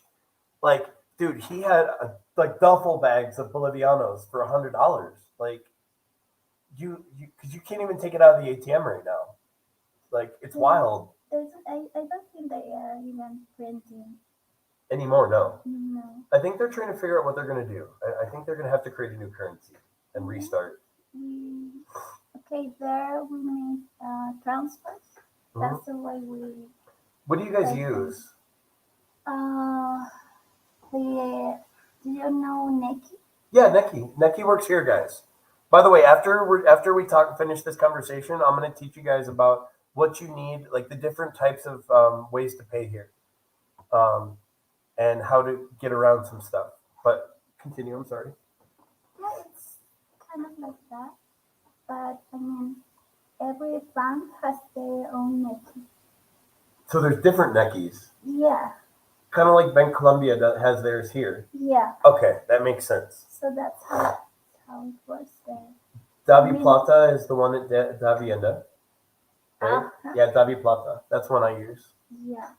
And that's how they pay for things. They don't carry any cash because there's no none. There's none. Yeah, literally, I did an exercise at my school to explain God, gold, and glory with Spanish colonization on, and then how gold is important to back up or having something tangible to back up your money, right? And I used Venezuelan money as my prop. And the first class came in, and I used like a 500,000 Boliviano bill, and I was like, "This is what happens when you don't have a strong economy and your leaders don't do their job." And I went and threw it out in the thing, and all the kids were like diving to grab it, and the kids were freaking out. And sir, why'd you do that? That's a lot of money. I was like, it's not worth the money that the paper. It's not even worth the paper it's printed on right now. And that's sad because their money's gorgeous too. It's so pretty, the Venezuelan money. But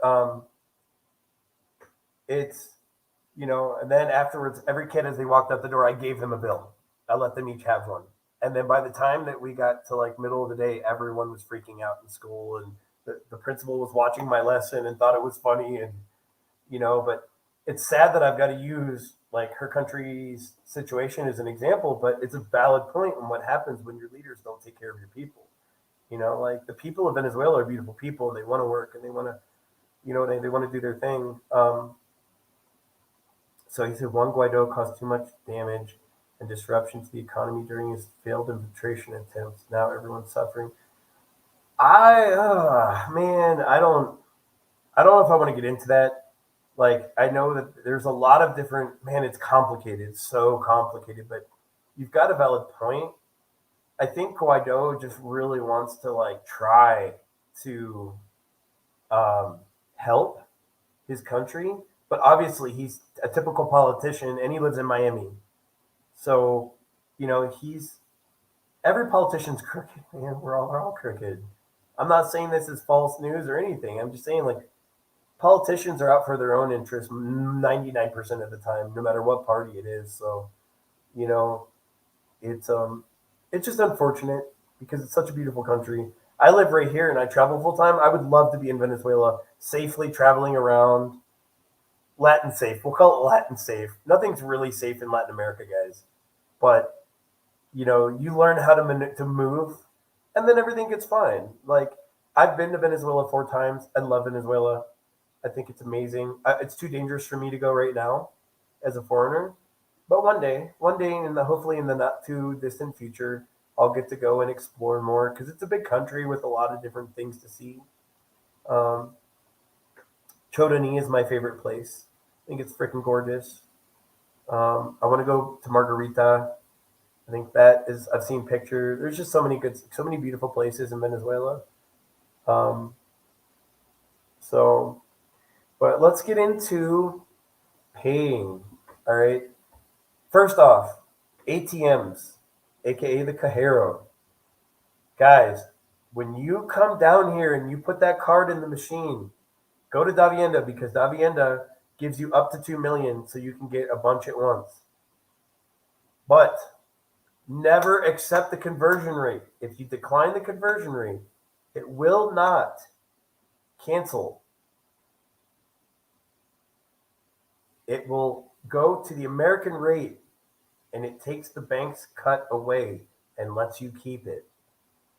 I used to accept the conversion rate tons and tons and tons of times. And I was giving them $30 for free every time. Don't do it. If you decline the conversion rate, you save money. All right? Like, thank you. If you if you decline the conversion rate, you get to keep that money, right? So always decline the conversion rate when you do it. Do you want to accept the conversion rate? No, decline. It will not cancel your transaction. It just goes to whatever your bank's rate is. Okay, so that's what you want to do. Now, when you use your card, American credit cards. Okay, American versus Colombian credit cards. I don't have a Colombian credit card, but what I do know is they have a thing called the quota system. All right, you look so sexy in my shirt. I just want you to know this. You're welcome. I'm keeping it. You're gonna keep it? Okay. That's an express. It's really nice. It looks good on you though. So,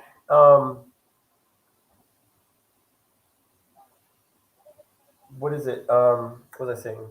Oh yeah, quotas. Quote. Yeah, a lot. Man, I lost. Look, because they're like popping out, looking all cute. Like I'm losing it. I was losing. Man, you know how it is. You just lose it down here. All right, look. They have a quota system here, and what that means is you can use your credit card if you're Colombian, and you can um, they'll say how many quotas, and there's usually a maximum. Like if it's a big purchase, maybe 24 quotas. If it's less, it's maybe 6 or 8. And what that means is they'll take money off your account like a little at a time. You can even do quotas on freaking McDonald's. So you could spend 50,000 pesos, which is like $10, 15 bucks, and like do it over eight payments. People do that here, man. It's normal. But for our credit cards, it's not allowed. Um, they don't know that. A lot of Colombians, when they take your card, they'll ask you. So I always say it for them right off the bat. Credito, because they have different ones. They have ahorras, which is like your savings account, right? Or checking. Savings account is ahorros. Savings is ahorros. They have a checking, they have a savings, and then they have credito. Ours is always going to be credit because your debit cards usually won't work here. So I always say, credito, uno cuota, porfa. So it's like, please, I'm going to put my card, you need to click, usually option 3 on their machine is credito. So run it as a credit, uno cuota, porfa. So that means one quota because American cards won't allow it anyways. I think it will default, but I'm not sure. So um, you always want to make sure that. Now, if you don't have a bank account here, you can't really do Nequi or Davi Plata, stuff like that. But you can go to a Nequi location and give them cash, and you give the person's Nequi or Davi Plata, and That way, they'll just deposit it straight in that person's account. You're good to go. So if you don't have, let's say you're visiting, you're working on your visa, or you just want to visit, you meet a girl and you start hanging out with her, and let's say she needs you to like, hey, I paid rent, but I don't have money for groceries right now. Can you spot me a little bit? And let's say she's at work and you can't meet with her, or you've got to work, but you have like 30 minutes. You can walk over to a Neki or whatever bank, and you can just deposit it into their account with her number. You know what I mean? You don't need the permission like we do in the states. Can do it? Yeah, yeah. I like when I pay for stuff when like I ordered.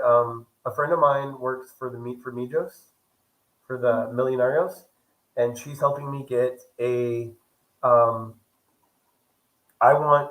She did an auction, like a contest for a team signed Columbia national team jersey with all the players on it, and there was 100 tickets offered. I bought 20 of the tickets, and that was 1 million pesos.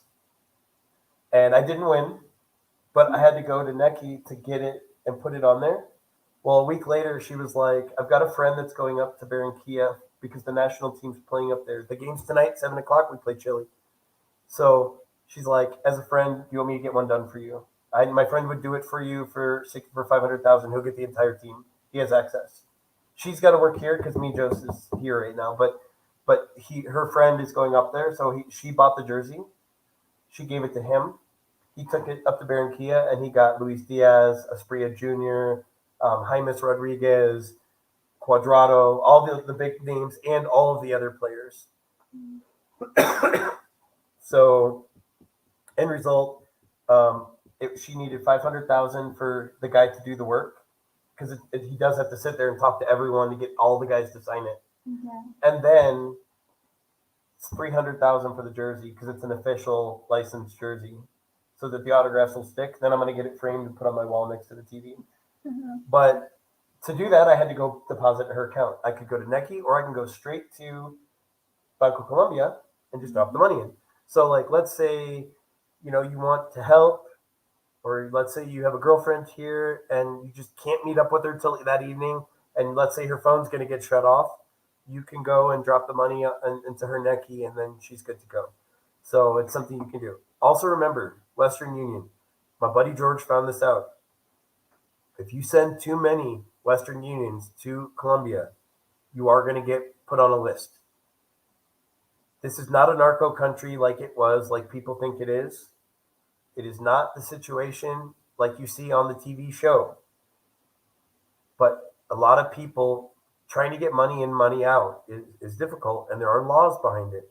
So you will get put on a list and get blocked if you send too many Western Unions. If I were you, I would find another way. Western Union, you're eventually going to get blocked out, and it's hard to get. You can't get back in. What's up, Big Daddy Stovepipe? Shout out to you, sir. Like, so yeah, guys. Like, just these are just little things I've learned over being here for a year and a half because, like, you know, you can you'll think something's normal because it's normal in the states. Then you come here and you do it, and then you get into trouble or you get blocked. Um, Things are a lot more complicated to maneuver in America. We just go in, we get it done, and we're done. It's not that simple here for a lot of things. Like things work on a faster pace in America. They work on a very slow pace here. It's something you got to get used to. Okay, so um, yeah, stovepipe. Do me a favor when we're out there. If you're out there when we're out there, please wear please wear draws. Please wear draws. I was listening to that last night. We were watching a movie, and I heard that conversation, and I don't know what to think. I know it's probably comfortable for you, but it's hot, brother. It's hot down there in Dominican Republic. I have not been to the DR before, but I've been close to it and some other islands. It's spicy, man. You don't want to get chestnuts roasting on an open fire. All right. So, um, Big Daddy likes to let him swing. You get my drift. No underwears. He likes to be comfortable. All right. Okay. And the live last night, he was very blatant about that. My little brother was like, "Sir, why are you only taking 2 pair of underwear? He's like, because I don't wear them. It's for the flight there and the flight back. Or if I wear a nice outfit, then I'll wear underwear. Okay. Yeah, Good to know. it was funny, bro. I was listening even though I wasn't in it. That was hilarious. That was hilarious. And yes, life's quiet journey, guys. Hit that like button. Make sure you like the lives, whether you guys are on Kick, YouTube. I'm streaming right now on 3 channels: Kick, YouTube, on my main channel, Army Guy Travels, and YouTube, Army Guy Travels Colombia, because a lot of this stuff is relating to Colombia. So I'm having it live streaming on 3 channels at the same time right now. So, guys, make sure you hit that like button. If you're not subscribed, go ahead and hit that subscribe for me. It'll do me a big favor. And then, most of all, enjoy, man. There's going to be a lot of content on that Columbia channel. So, if you haven't subscribed to that one, all you do is go to my main page, go to the channels. You'll see all my channels. 2 of them don't really have much on it, but I've got a plan for those and content that's going to be going up soon. The sports channel is monetized. The main channel is monetized. Columbia, we're getting there.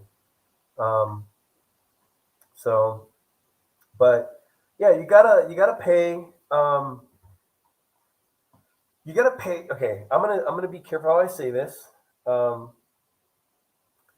but sometimes you can make things go easier here if you help people help you. All right. In America, people are expected to just do their job because they get paid a better wage in America, and people have a job, and for the most part, they do it. It doesn't work like that here. People do what the hell they want when the hell they want to do it. You will go to an office for an 11 o'clock appointment. You will sit there. The people will show up at 10:59 to work, if they're even on time at all. And then they will sit down.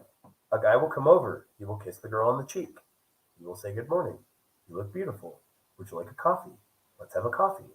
Let's have 2 coffees. Let's text each other from my desk to your desk for 20 minutes while the other girl's eating her breakfast that she didn't eat at home and she's eating there. While the other person is taking a nap and the other person's scratching their butthole." All right. At 12 o'clock, they might get to you. And as this is happening, the line is getting longer and longer and longer. Guys, this is how it works here. You can be pissed off about it all you want, or you can pay to move things along. I have gone up at times when I moved here being frustrated, and I've thrown a temper tantrum, and I've been a Chad. On other times, I will walk up with a little money folded in my hand. "Hey, can you see me now?" And watch how fast that crap happens. They will put the coffee to the side and let that guy kiss them later. I'm telling you, you got to grease palms. People work hard here and don't make much money. The pharmacist at CVS makes $100,000 a year. The pharmacist at Pharmatodo in Bogota, Colombia, makes probably 2 million pesos a month. So she's probably making 800,000 over minimum wage. So she's making still under $300 a month. All right. They don't care. Medium. Huh? You have a medium. A what? A medium. Okay, what is? Tell them. It's por la plata baila el mono. Okay, and then can you tell them what that means in English for us? Yeah, it means the monkey, he dances when he sees money. There you go. That's awesome. I have never thought about that. That makes so much sense. Basically the monkey dances when it sees money. All right, like I hate that's kind of funny though, but like it feels bad saying it, but it's true. Like, guys, these people struggle. They work hard, so like, you can say all you want, but like they don't give a shit. They don't care that you're sitting there. You would think like in America, right? Like if you're sitting there, like they might not do anything when nobody's around, but if you're sitting there, they might get to you, right? It doesn't work like that here, guys. Like they don't. The fact that you're sitting there and the line is getting longer is irrelevant. Ask you. One day I'll get Juan to come on here before he moves to Australia. So by the way, Colombians can get a visa to Australia very easy. There's a lot of Colombians in Australia. Um, in the World Cup, the Women's World Cup that happened in Australia, if you notice, there was a ton of Colombians at the Columbia Games. It's not that they flew there; they actually live there. Juan was with me when I went to Wingo. I paid for the business class so that I could get through priority. There was three people in front of me. It took 2.5 hours. I almost missed my flight. They don't care. They were sitting there talking, bullshitting, talking to everyone, doing what they want, not caring. It took 2.5 hours to get like three or four of us done in the business class. Now imagine the regular folks in the regular line. Every one of them is. You still got to go through immigration after checking their bag. Like they don't care. So if you can, you'll see people skip the entire line, walk up with a little cash in the hand, shake their hand, and they're seen right then and there. It happens here, and it's normal. I have no problem paying people off. If it gets me to get in and get out, I will. I will. You shouldn't be doing that. I'm not gonna. I don't have time to sit for 3 hours and wait for someone to do what they can do in 5 minutes. I don't have time. So I will give them 50,000 pesos and be gone in 5 minutes. But I shouldn't have to do it at all. They should do their job, but they don't. It's different here. So I do what I do and hit and make it happen because I don't. I have too much to do to be sitting in an office for 3 hours when my appointment is right now, and they're not even seeing the people before me. Like literally, I sat there at Wingo. That's why I was talking about Juan. Juan, I need to bring him on here because he speaks a little English too. He's more Spanish, but he's a good kid, and he will tell you like I lost my shit at the airport. They almost called the police on me because I was standing there so long and they hadn't even seen the first person in line, and like everyone's getting upset in the regular line, everyone's getting upset in the private line. Literally, they're all just sitting there talking, eating food, drinking coffees, and like there were people missing flights, like people that all like lost their flights because these folks were not checking anyone in, or I was already pre-checked in. I just had to drop my bag off.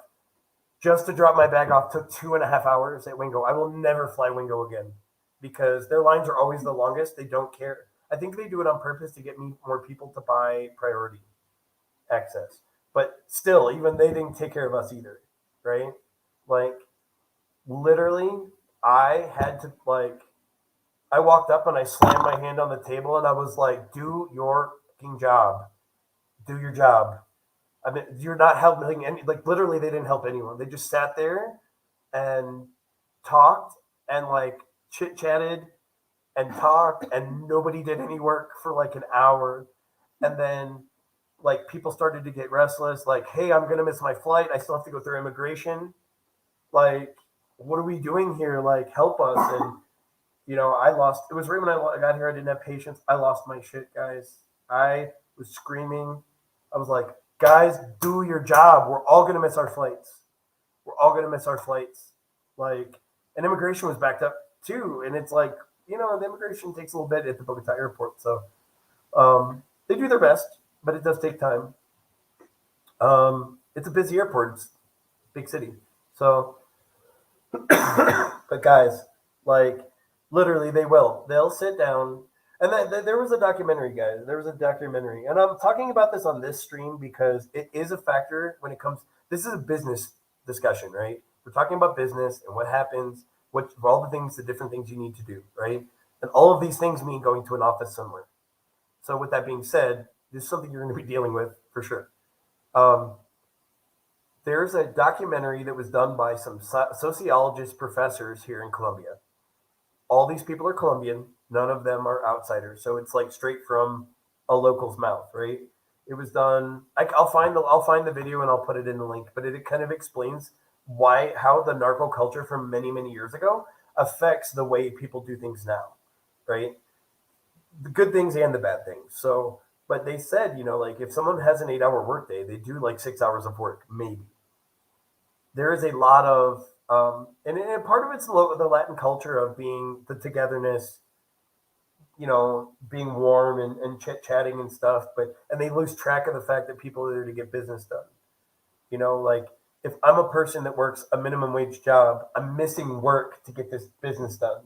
I'm losing money while you are drinking a coffee and then another coffee and then talking about the guy you hooked up with last night or the girl you hooked up with last night. Like I'm losing a meal. Like the money I'm losing is equivalent to whether I can feed my family the same amount of food for this week. So for you not to do your job, it means I'm losing a day's pay when I could miss 2 hours of work instead of missing the whole day, which often happens. Okay, so it's something you have to get used to, and you have to either sit there and shut up and deal with it is one option. Number two, you can pay people off to make it go faster. Or three, you can be a Chad or a Karen if you're a girl, and you can throw a temper tantrum, and that does work. I've found that if you really get up in their face and like it's because it's not that they're upset, they're scared of you. It's they want to get you out of there. They want to deal with that, but they'll do it. It does work. And in the beginning, I did. I'm like, man, come on, no, no, no, no, let's go, vamos now, ahora, trabajas now. And then they're like, well, no, una hora, no trabajar, vamos, ahora. I told you my Spanish sucks, but I'm learning, right? And it's just you have to get used to this. It's slow, bro. It's like snail slow here, and they don't care. And the problem is, Americans, we get to this point where, like, we'll throw a temper tantrum. Colombians don't. They just accept it. It's Colombia. It's Colombia. It's no problema. It's normal. And that's what they say. It's normal. It's just the way it is, right? And they don't complain. And like they get shitty service at a restaurant, don't say anything. I had a buddy of mine that went on a date with a girl. This girl is a vegetarian. She ordered a vegetarian meal. They brought her a steak. She's like, I'm a vegetarian. I told you I ordered this. Okay. Okay. Like, and she's like, I'm a vegetarian. I don't eat meat. And she started getting upset about it. Like, and the guy's like, no, no, no, shh. And she's like, no, it's not just that they brought me the wrong food, like, or they messed up my food. I'm a vegetarian. Why are you bringing me a steak? Right? By the way, the steak here, really good because you get a lot of steak from Argentina. And Argentina has the best steak in the world. Well, Wagyu beef is really good too, and Texas beef is good. But Argentinian beef is some of the best in the world. So you're going to get really good steaks here. But guys, I'm telling you, like, they don't give a shit at restaurants. Like, if you send food back, the look that some places won't even, they'll be like, no, you're going to keep it and you're going to pay for it. But other places, like, if they do take it, dude, they're pissed. They will look at you like you kicked their dog or like push grandma down the stairs. Like, you're the worst person in the world if you send food back here. Like, my friend Callis came down here to visit last week. We went to a restaurant, my favorite Japanese restaurant, right? I love this place. A couple of days earlier, I spent 1,000,000 pesos in there with like three of us. We spent over 1,000,000 pesos. We got every appetizer.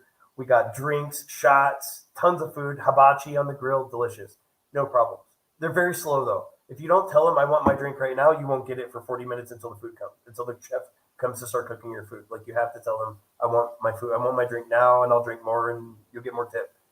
But like I went in there a couple nights later with Callis. Callis ordered a drink for 40,000 pesos. It was an alcoholic beverage, a mixed drink.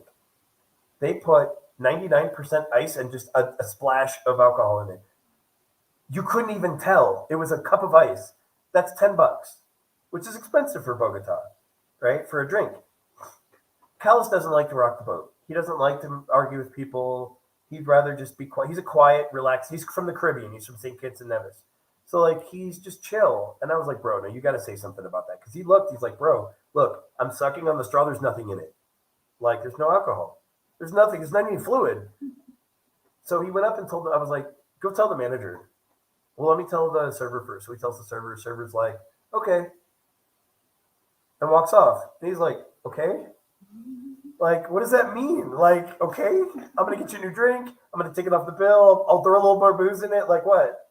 He's like, pregunta, por favor. And she goes, sí, nuevo or no pagar or más licores or okay, okay, no problema. Like, what? What are we talking here? Like, which one of the options? One, two, or three, right? She's like, it's no posible. It's no posible. He's like, Wouldn't you like return a meal see? Okay, she's Latin. She couldn't return a meal. But you're paying $10 for a glass of ice, bro. Like, he's like, solo yellow. It's solo yellow. Like, sin licores, sin soda, sin nunca. And he's like, blah, blah, blah, blah, blah. And he's like, well, can I talk to the manager? She's like, yeah, she's over there. She didn't go get the manager. She's like, yeah, motherfucker, you can go over there and talk to the manager if you want. I'm going to stay right here and ignore. You know what I mean? Like, it's just the way it is here. Like, they don't understand customer service the way we have it, right? So this guy goes over and talks, and he's very quiet. He's professional. He's like, he's in pilot school while also getting, like, he's doing pilot classes on his own while going to air traffic control school to be an aircraft traffic controller for America, like through the government. So like he's very quiet and professional and respectful and doesn't like to really, he's not going to ever get in anybody's face about stuff, right? And like he goes up and they're having like a 20-minute conversation about this freaking drink, right? And she's like, I made it. Are you saying I'm wrong? And he goes, see, like, yes, there's no fluid in it at all. Not even, there was nothing in it. It was all ice. Literally. She's like, I put 1 ounce in it. Like, he's like, there's no way. There's no way. What's funny is the girl dumped the ice out and showed him liquid at the bottom because they've been talking for 20 minutes and the ice melted. Like, and he ended up paying for it. And he's like, I'm done. I'm just not going to ever come back here. Because when he came to visit 4 months earlier, we went there too and he loved it. I would have done it differently. I know how to work things out a little bit different here because I've been here. And I also don't care about pissing people off because it's a big city and there's many options. I love that place. But if I really like that place, I can go to teriyaki at another location until they've upset me. And then there's just so many options of food because it's a ginormous city. It's the New York City of South America. He's like, what would you have done? I said, I would have walked up. I would have asked her to nicely either remake it, take it off the bill, or let me order something else. And if she declined, I would have set it on the table and walked off as no pagar. Acá, like this drink, solo uno tomar, no pagar. And I would walk away. And then what they'll do is they'll threaten to call the police. And you say, okay, sí, no problema. Call the police. They won't do it. Not over 40,000 pesos, they won't. Because it's going to cause a scene in the restaurant. And they don't want that because it's bad for business. They don't care about customer service, but they do care about the name of the business. You do a Yelp review, you do a Google review, which I do, you're going to get a response because they don't want a negative name. It's about saving face here. So guys, like, I don't argue with them. I'm not going to get loud, but I'm just going to set it down and be like, I'm not paying for this right here. I'll pay for everything else, but I'm not paying for this. Well, yes, you are. No, I'm not. Let's call the police then. Okay, then call the police. I'm not worried about it. Like, because you're not going to call the cops over 40,000 pesos, and I'm not paying for it. So they'll end up sucking it up and just taking it off the bill. And I've done that before, where I just don't, and you're not used to it, right? Oh, she's got the baby on the video. So yeah, guys, like, so you guys have to understand it's difficult, and you just have to be understanding that, like, so what I do now is when I go to certain bars and restaurants, I pay. Hola, ¿cómo estás? So I pay, like, I tell my waiters, like, when I come, I want my drinks right when I show up, and I want you to bring, like, when my drink gets low, bring me another one. And the guy was like, why? And I was like, because if I'm waiting 40 minutes for my food, I'm going to have a drink, then I'm going to have another drink, Now I'm going to have another drink. Now my bill is up to 120,000 pesos, and you're going to get 10% of that. So now you got an extra, 12,000 pesos extra just for bringing me drinks while I'm waiting for my food. Plus, then my food comes. That's another 150,000 pesos. Now you're getting 30, 40,000 pesos in tip. Um, and it's perfect. Oh, so Big Daddy, what I'm going to do tonight is I'm going to stay on here until about 7 because of the football game. I'm going to log off. I'm going to watch the football game. And then I'm going to jump back on live probably at halftime. I'm not probably not going to watch the whole thing. I'll just watch the first half and see how it's rolling. And then I'm going to jump back on. It'll either be on my live or on TMI's. I think he and I we're gonna rotate it to show, because he's helping me out, and I don't want him to like always have to be on my lives and not getting the love too. So I think I don't know. It depends on what he wants to do today. I need to talk to him and see if he wants to just run his own live or if he's got other stuff and wants to bounce in and out. Either one's fine with me. So that's the plan. I'm gonna be on until 7, and then I'm gonna drop off for like an hour, and then I'm gonna jump back on, either on mine or TMI's, because I don't want to blow up his spot all the time. He's looking out for me. So, but yeah, guys, um, like man, it's crazy though, because they don't realize because a lot of Colombians don't tip. It's a new concept that has it's only been people just started tipping like it's not even required. They'll come up with the bill and they'll be like, "Is servicio bueno?" See or no, and you say yes. They have to ask you by law, and you can decline it if you don't want to pay the service, the tip. You don't pay it. So I don't. I always tip for good service, always because I'm American. That's what we should be doing, right? And I take care of my waitresses and waiters here because I know they don't make much money, and I want them when I come in. I want my drink when I sit down, but you gotta pay for that, right? Like you got to change that mindset here in Colombia when it comes to tipping. Um, Only one time have I ever not tipped in Colombia. Only one time. Um, Only one time. So and actually, my buddy jumped my crap about it. He's like, "That's not right." But everything was done wrong. Everything was a lack of caring, and I was just in a bad mood, and that person took the brunt of it. I wasn't rude. I just didn't tip, and he ended up tipping the person on the side because he felt bad. But normally, I always tip, even if it's subpar. It's usually not the server's fault. So I usually tip to take care of people because they're not making much. And oh, another thing, they do shared tips here a lot. So guys, if you really, really, really like your server, roll up a little money in your hand, and at the end, slip it in their little like you go right here, and like kind of slip it in here, right, like here. Sorry, I had to do it. Hand it off to them off to the side, right? Hand it to them on the side because here's what happens. All the tips at some restaurants get thrown into a pot and it goes in the manager's office. How many of y'all think that all that money goes back to the people? And how much of that do you think gets stuffed in the manager's pocket? It probably happens a lot. So it's not fair, it's not right. The managers aren't doing the work. The servers are. So I take care of my servers off to the side. I do it on the slide, and I'll wait till they come by, and I'll be like, solo too, like just for you, right? And I'll hand them a little cash, and I'll still tip on the bill, but I'll give them a little extra to slip in their pocket, so it goes home with them at that night. Because a lot of places do shared tipping here, and they don't always get that money. Imagine if you're working to eat, like to get paid day to day, and your boss is like, "Yeah, you're not. We're gonna save it all to the end of the week and divide it up amongst everyone." Like you got to wait to the end, and maybe all that money, like you're not. Maybe she's an amazing server giving great service, and I'm a crappy one, and I don't care about my job, but I'm gonna get the same amount as her. Good old socialism, right? Like the person, she's working harder than me, and she's gonna make the same as my lazy self. No, no, no, that's not how. I don't believe in that.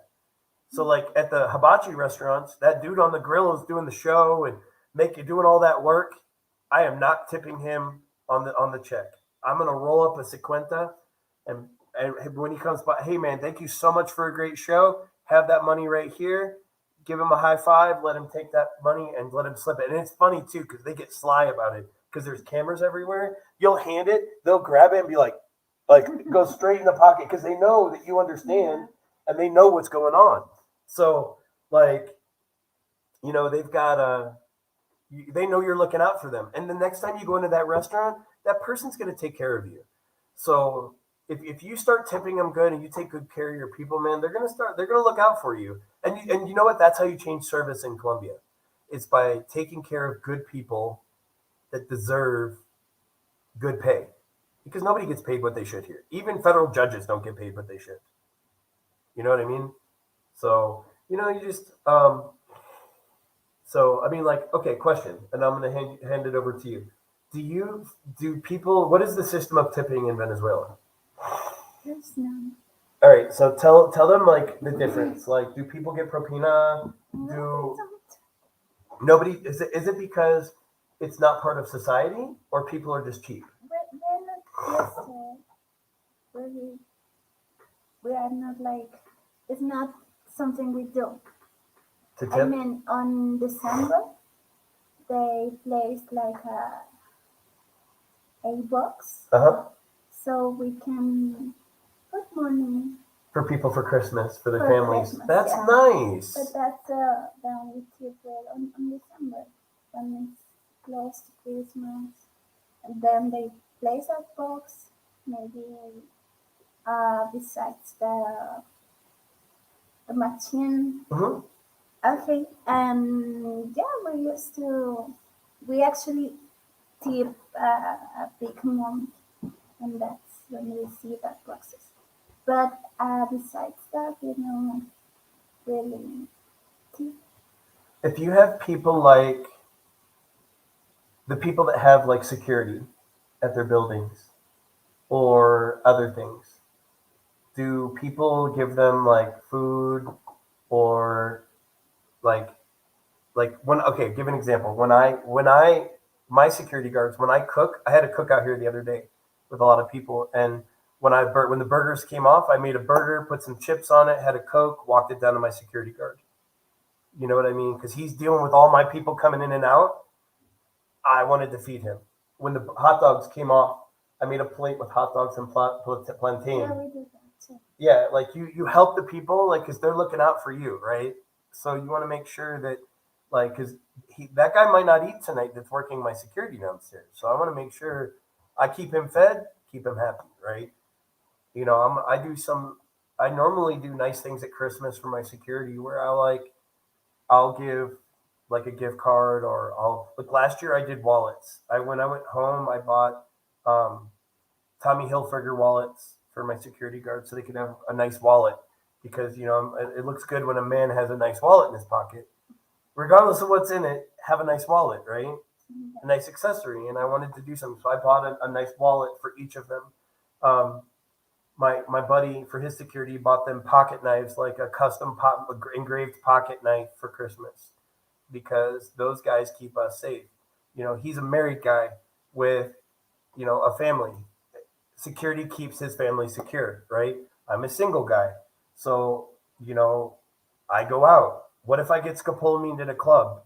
I'm just walking by. I'm not even talking to anyone, and someone blows the dust in my face. And next thing you know, like two dudes and a girl are saying, hey, let's go back to your place. Let's walk all your stuff out. My security is the one that's going to check their bag before I leave to make sure they didn't take any of my stuff. He took a picture of me last night. I know. He took a long time. It took a long time. He did with the camera, right? Yeah. Yeah, they started to do that where they're taking pictures of people and taking the cedula or ID. Yeah. That's exactly, he did his job. So I'm gonna take care of him. Dude, he could have given me crap and shut my party down because I had way too many people in here. Like I'm sure I'm getting in trouble. I already got a notice, but we're gonna find out. So but guys, you gotta, the people that do services for you, it's good to take care of them. But here is the downside. The downside to taking care of people is this. You do one nice thing for people here in this country. I can't speak for Venezuela, but I can speak for here. You do something nice for people, you're going to get a call, then a text message the next day asking for money. It happens all the time, and it's so disrespectful and super annoying. I had someone one time that showed me somewhere out of the kindness of their heart and took some time to show me around.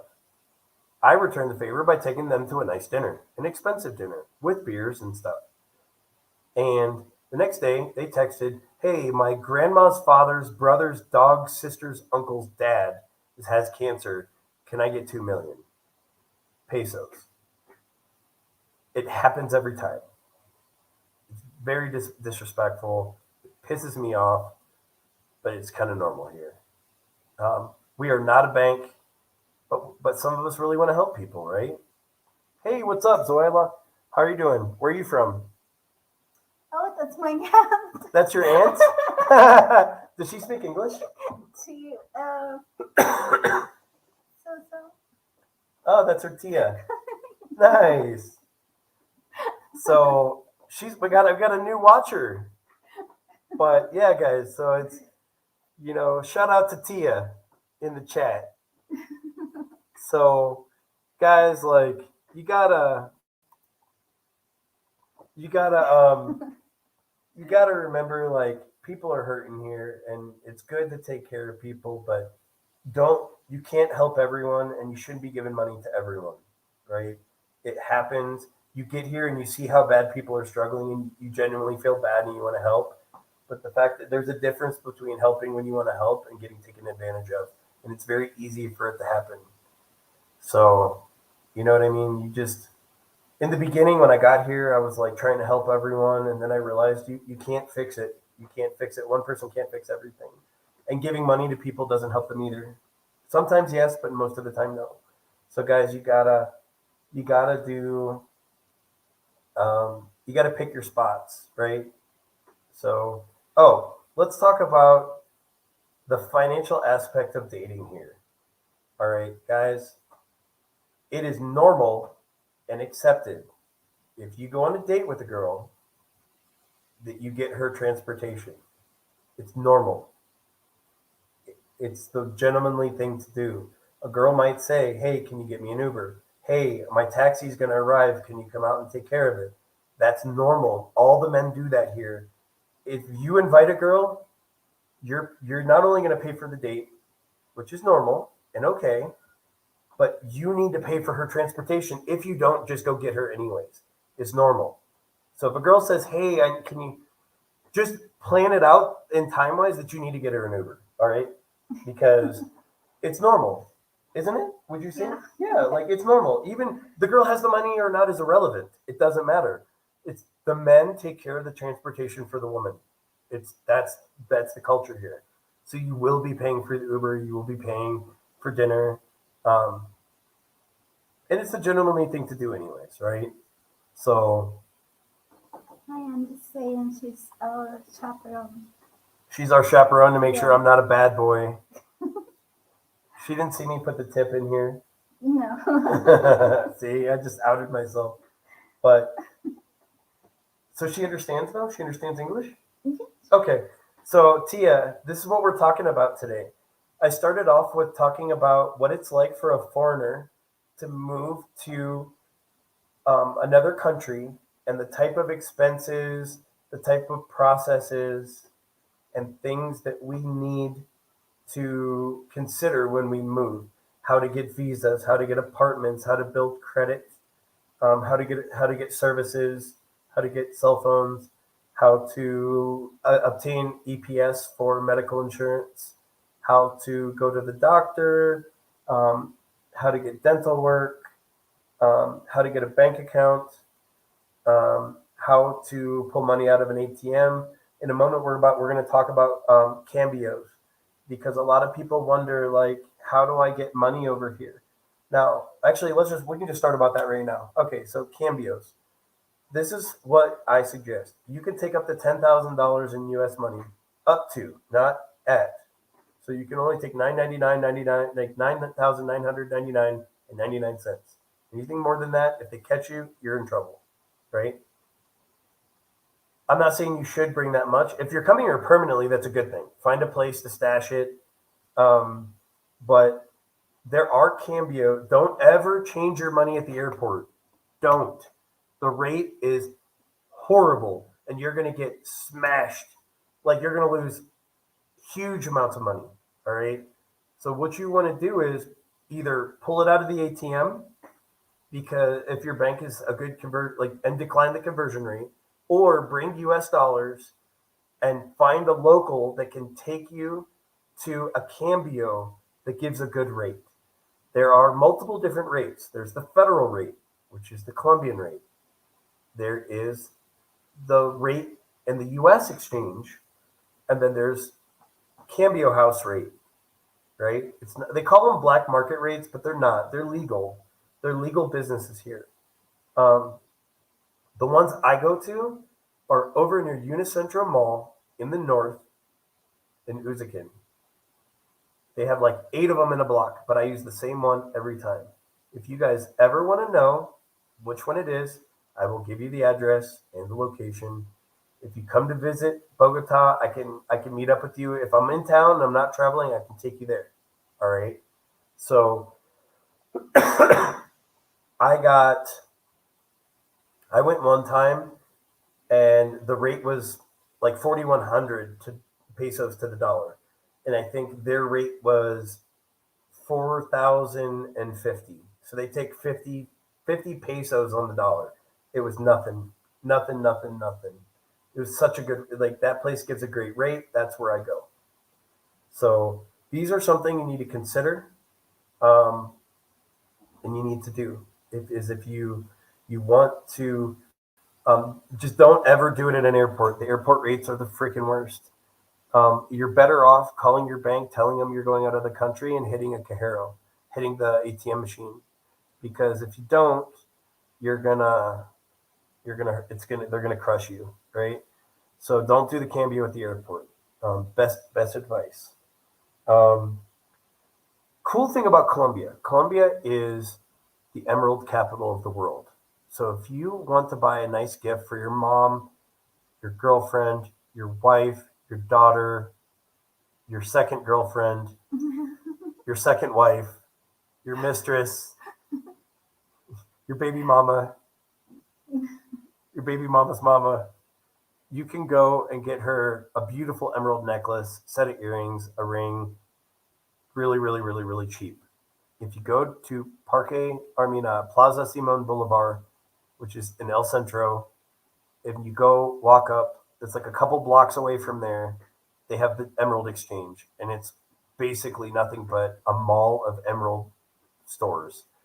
And you can get a great gift for a family member, you know, and you can get it for the cheap. My buddy got his mom a set of emerald earrings for like $100 US with a gold setting, real gold too. So, um, guys, this is the emerald capital, literally of the world. So you can get that for the women of your life for relatively cheap. Um, another way, if you want to buy gifts for people, I suggest going to Monserrate, going to the market. They have these packs for like 40,000 pesos, which is like $10, right? It's a it's a piece of cardboard, and it's got 10 baggies on it.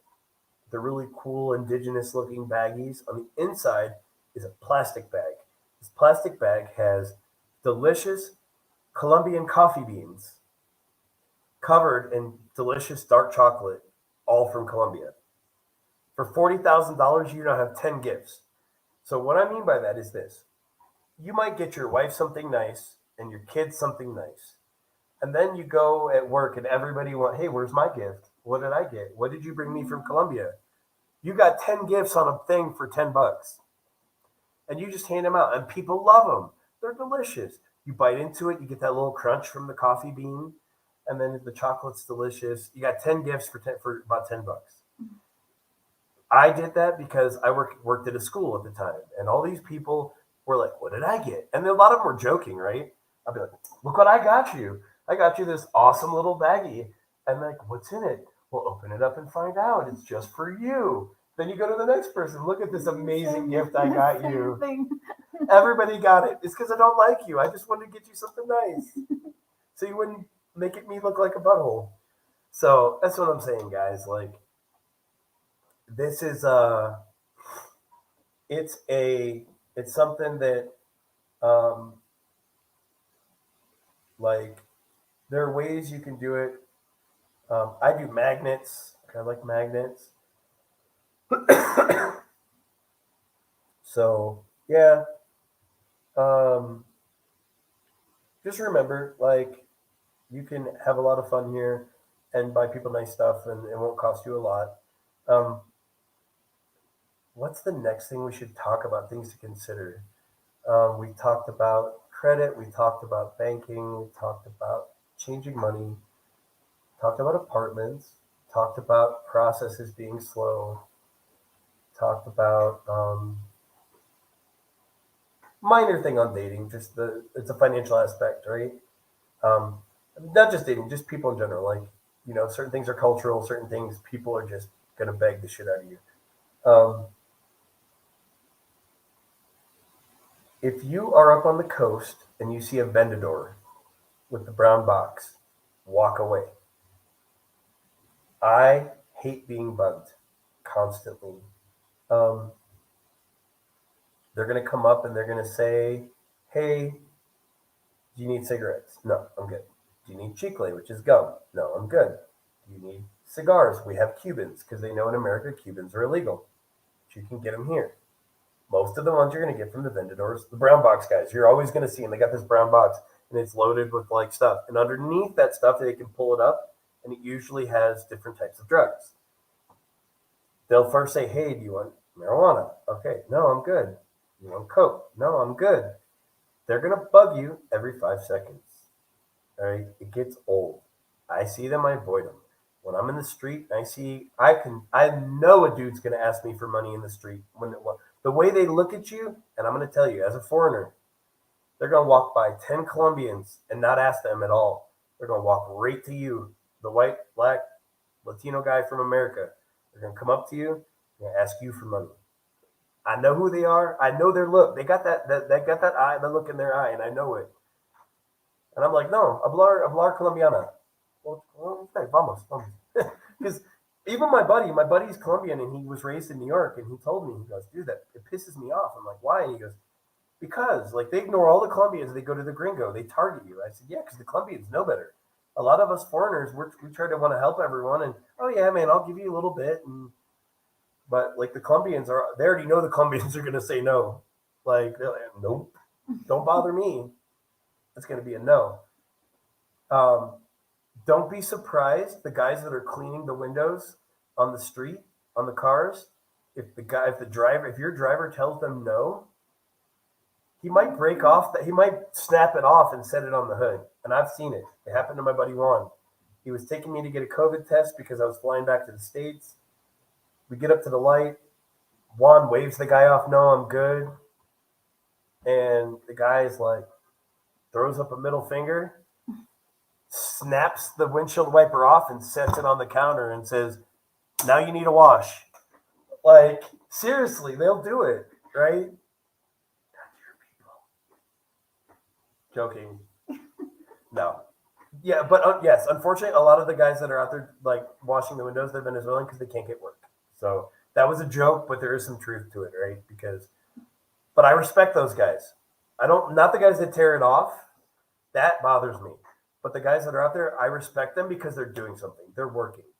Might not get a regular job, but they're out there hustling and they're willing to do something for money, even though they're not getting paid much. And I do respect that. I don't respect men that are out there begging for money and not trying to get anything in return or not do anything. That upsets me. Women, I get it. They're out there with their kid on the blanket.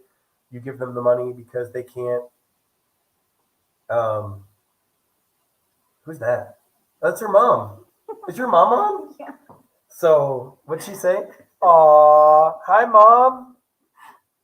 So yes, like guys, it's just something you gotta realize, like out there, um, it's I don't mind the women asking for money, but the guys, it's never going to happen.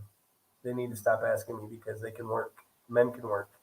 If a woman's got a kid, she's sitting on the blanket. I don't expect it because who's going to watch her kid while she's working? So yeah. Big Daddy Stovepipe says, "What's up, Mom?" Yeah, we got Annie's mom in the chat. Big Daddy, shoot your shot, Big Daddy. Is your mom married? Yeah. Oh, hey, be careful. Her mom's married. Mom's married. She looks younger than maybe. Your mom is beautiful. Yeah, her mom. She showed me a picture. Mama, we love you. Growing Simba. So growing, mom. Hey, mom. Growing Simba is from England. You're getting love all the way from across the pond. So we got auntie and mama in the house. That's hilarious. Let's go. We do love mama. So yeah, guys. So we're just talking about life in Colombia and things you need to think about when you come here. Um, it's you cannot handle. Um, yeah, actually, that's a great idea, TMI. Um, okay, What is? okay. So TMI gave me a good suggestion, but I need to do a segue.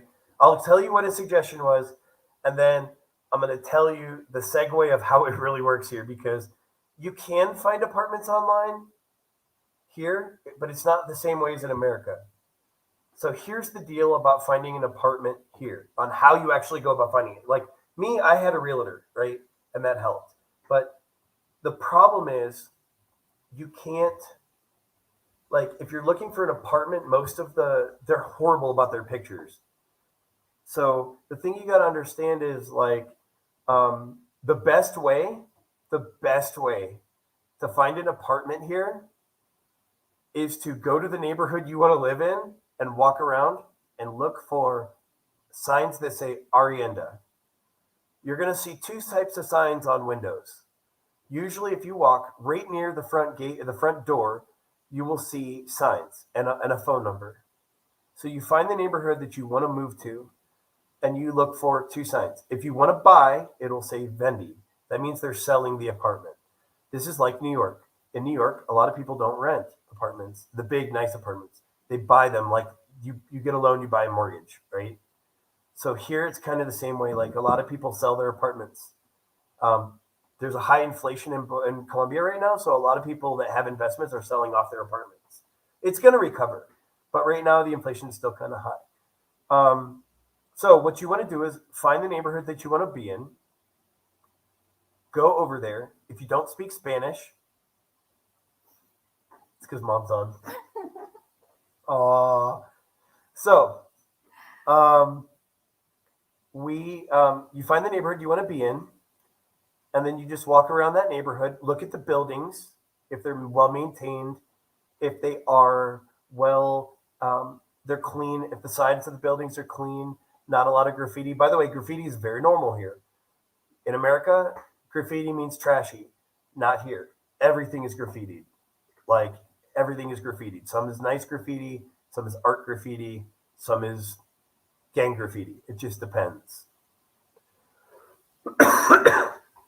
What you do is you go around that neighborhood, you look at the building you like, you look for a sign that says Arienda, and it should have a number.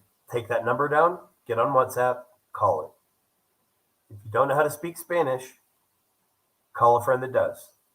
If I were you, don't go to the meeting alone.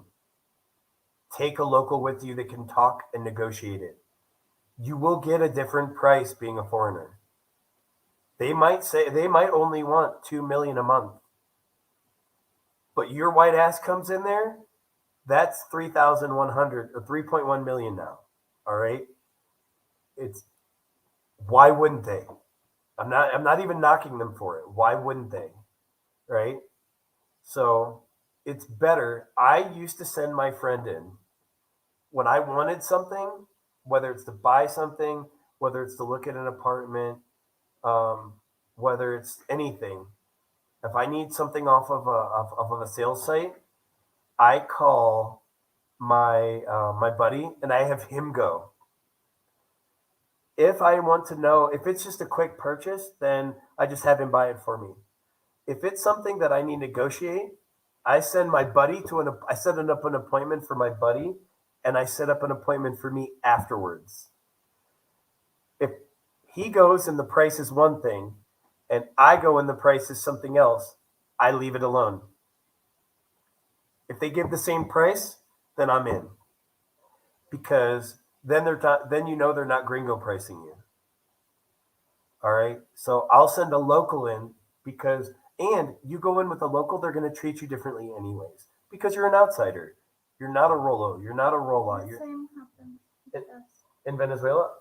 with Venezuelans. Oh, here. Yeah. Here, tell them your experience. I'm going to turn the heat off because it's getting hot in here. Yeah. But he's saying is actually true. That happens to us as well.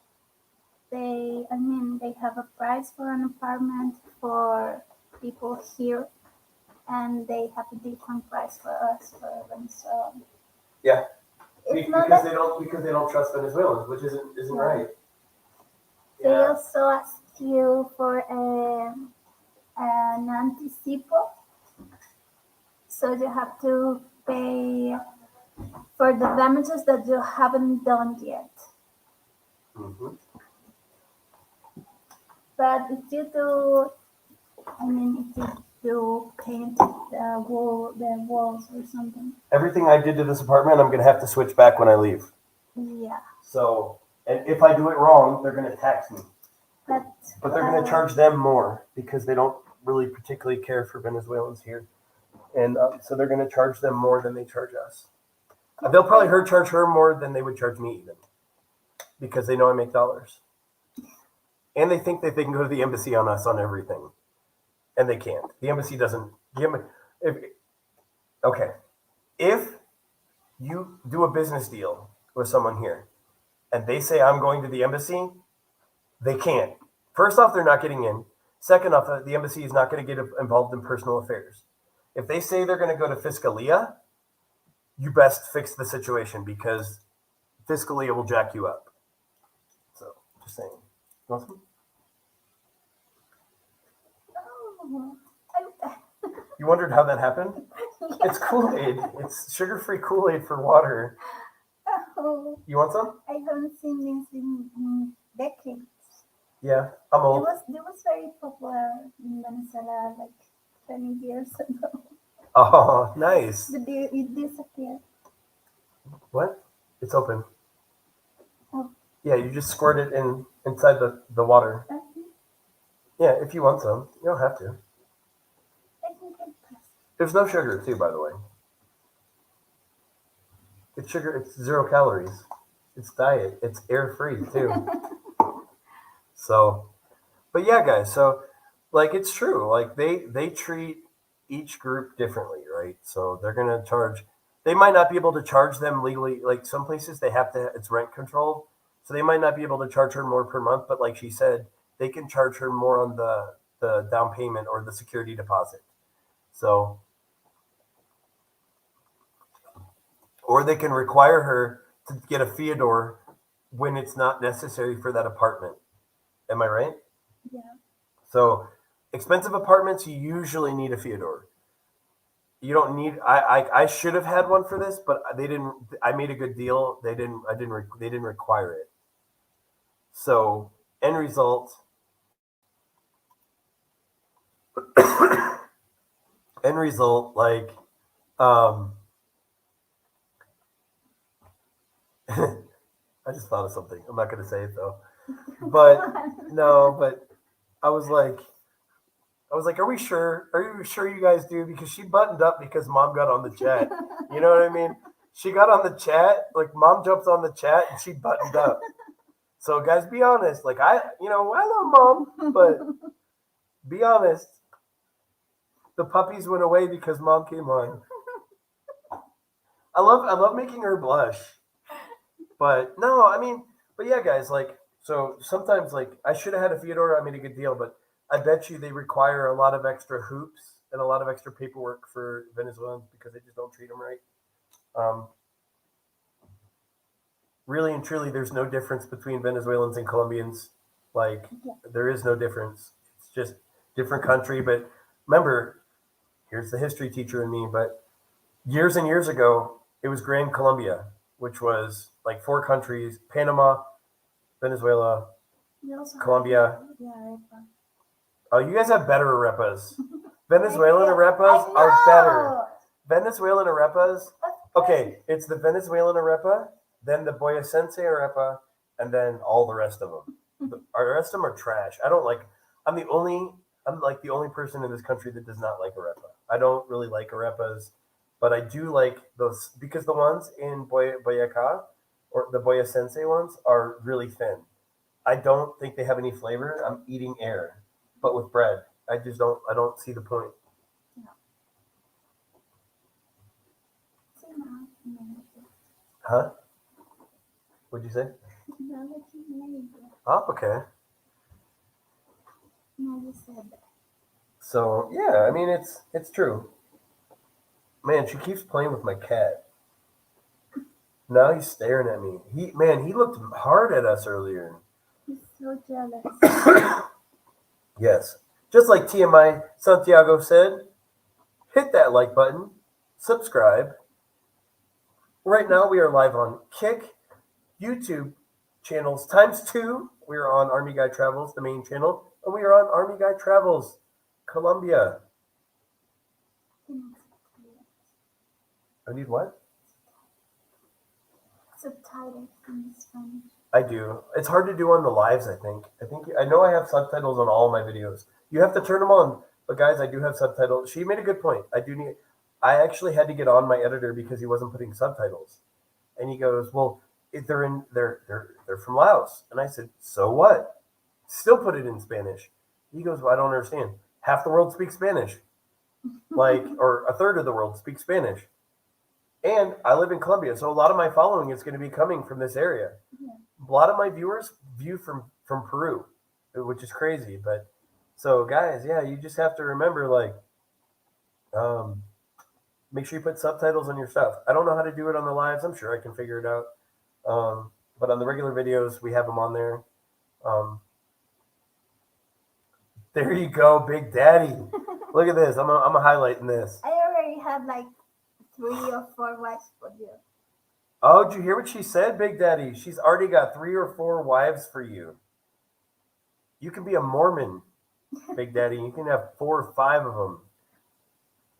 You know what I mean?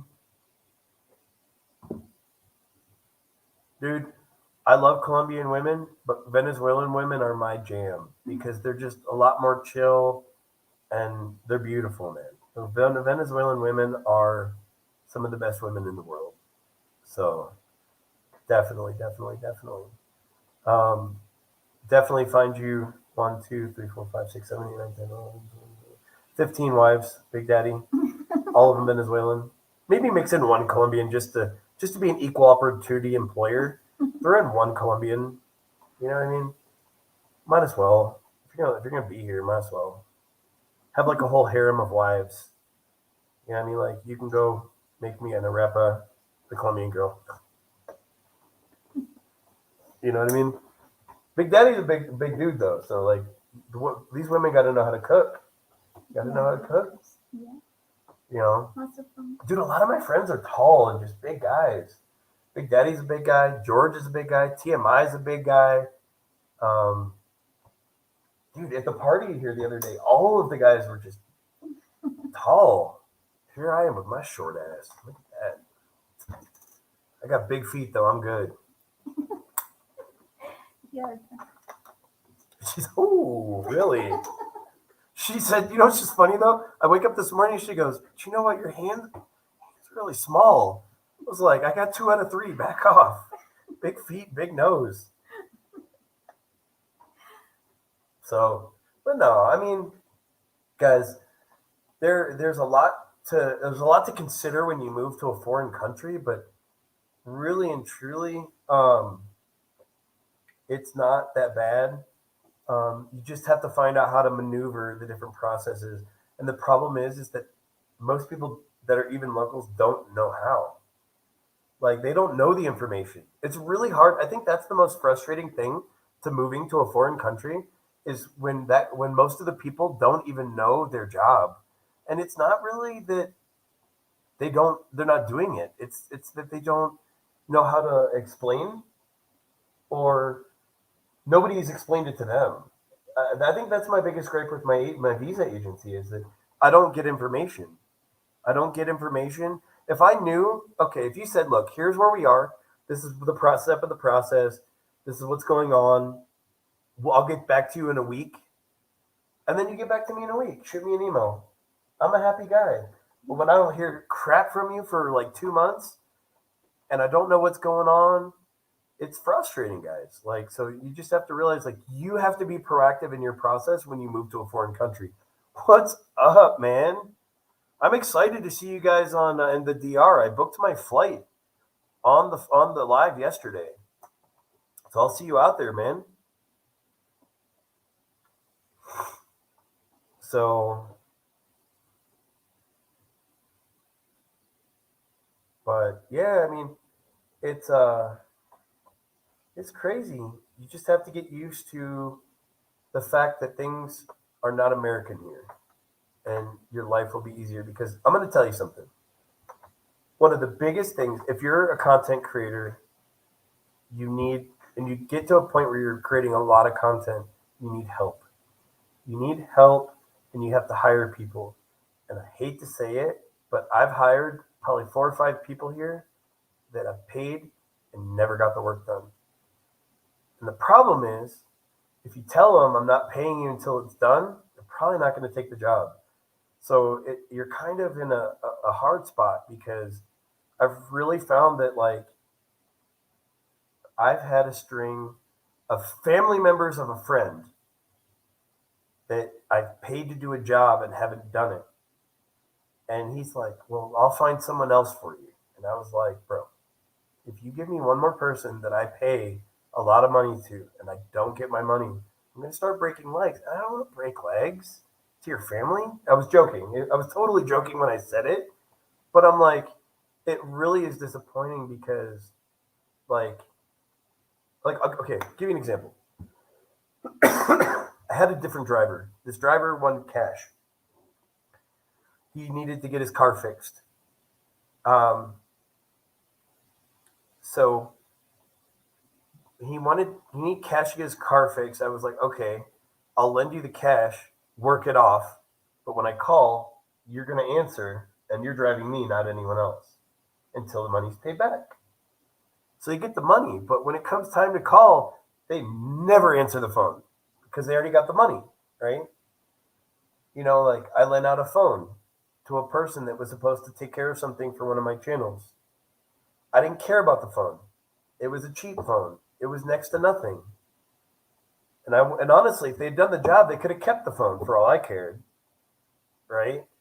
Like, but not only did they not do the job, they didn't get the phone. I didn't get the phone back, and they kept the money. You know what I mean? And it does get frustrating, guys. Like, there's just a different standard here, and everyone's just trying to make it, and you're gonna get screwed on occasion. You're gonna get scammed. It's gonna happen, and I mean, I've had more people scam me than not scam me when it comes to hiring people. All right. So it just is what it is. From now on, I'm not paying up front. If they don't take the job, they just don't take the job. So, like, I had an editor, that editor didn't do his job. So I switched the pay to the back end of the month. So for a whole month, he didn't get paid because I was paying in advance and I decided not to anymore. What? This is not cool. Yeah. Because I didn't want to fire him. I just wanted him to do his job. But if you want to get paid, you're going to do your job, right? Yeah. So, and so it just is what it is, guys. But you have to be careful out here. You have to be careful with your money because everybody knows we make dollars. You're talking about Colombians. Yes, Mostly. all Colombian. I've never had a Venezuelan as an employee. It's funny because they're used to be, get paid 1 month after. Yeah, you know why? Because they scam people. Yeah, actually, the first time I worked here, that was weird because I was used to get paid every 2 weeks, but they pay a month for this stuff. Yeah, part of And it. not monthly. But you know why part of that is? They're supposed to be paying into your pension. Now, not all the employers do it, Mm, but that way, if you don't show up or you do something, they can hold that pay from you. yeah, That's part of it too, right? So what she's saying, guys, is that she wasn't used to something that they do here. The employers will often pay you a month after. So like that's like what, 6 weeks? 6 weeks before your first pay. Or yeah. Well, if there is training, if there's training, yeah. So you're not getting paid maybe for 6 weeks, your first check. But it's because like, dude, literally like people will come and go to work for 2 days and just not show up anymore. It does happen a lot here. Like, and it's weird. But also, people might not have money for Transmillennial, and Transmillennial is very cheap, but they still might not have transportation money. that's true. It's cheaper than Uber and Didi and Well, Beat, yeah. and you know what I mean. So there's a new policy that they're talking about doing. It will never pass in this country, but the president is talking about putting a fee, an additional service fee on our electric bills that would be used to pay and make Transmillennial free for everyone. It's never going to happen because rich people don't use it, and rich people are the ones that are going to be paying the most. Yeah. It's never going to happen here.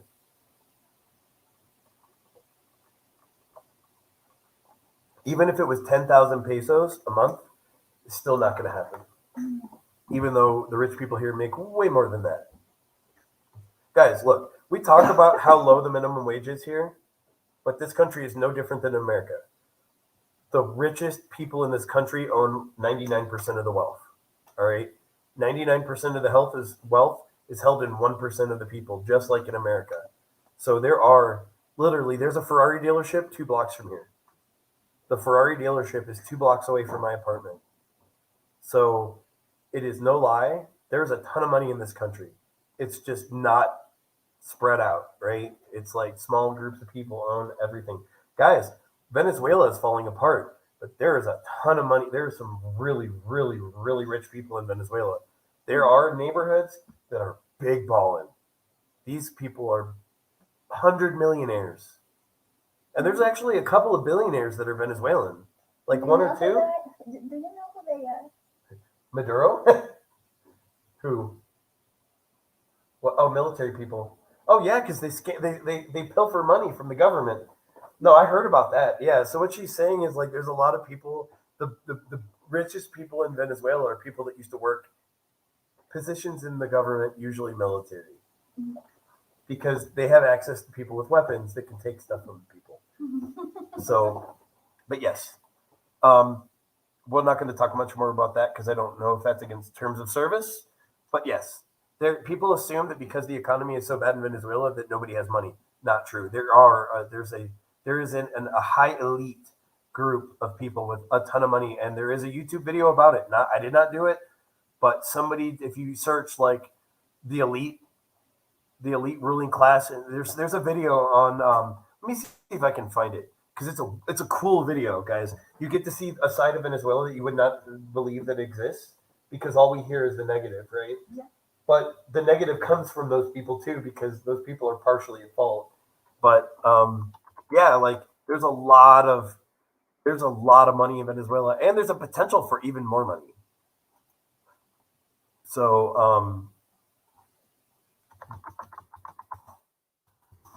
I think it was called the Rich of Caracas.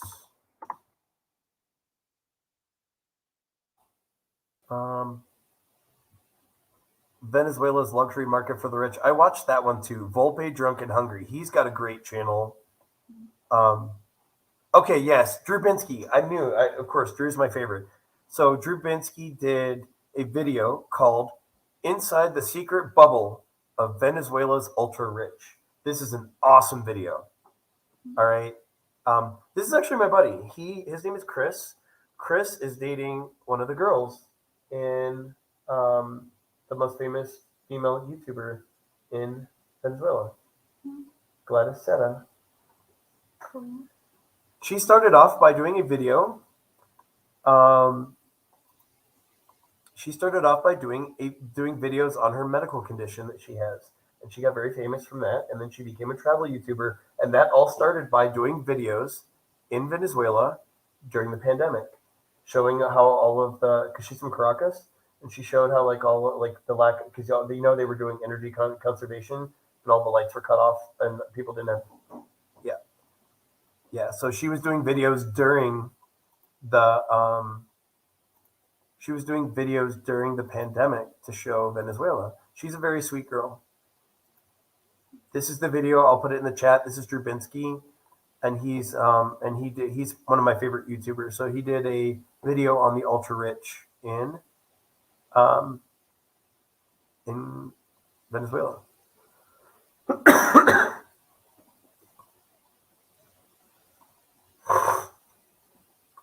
Sorry, guys, I'm still getting over a sinus infection.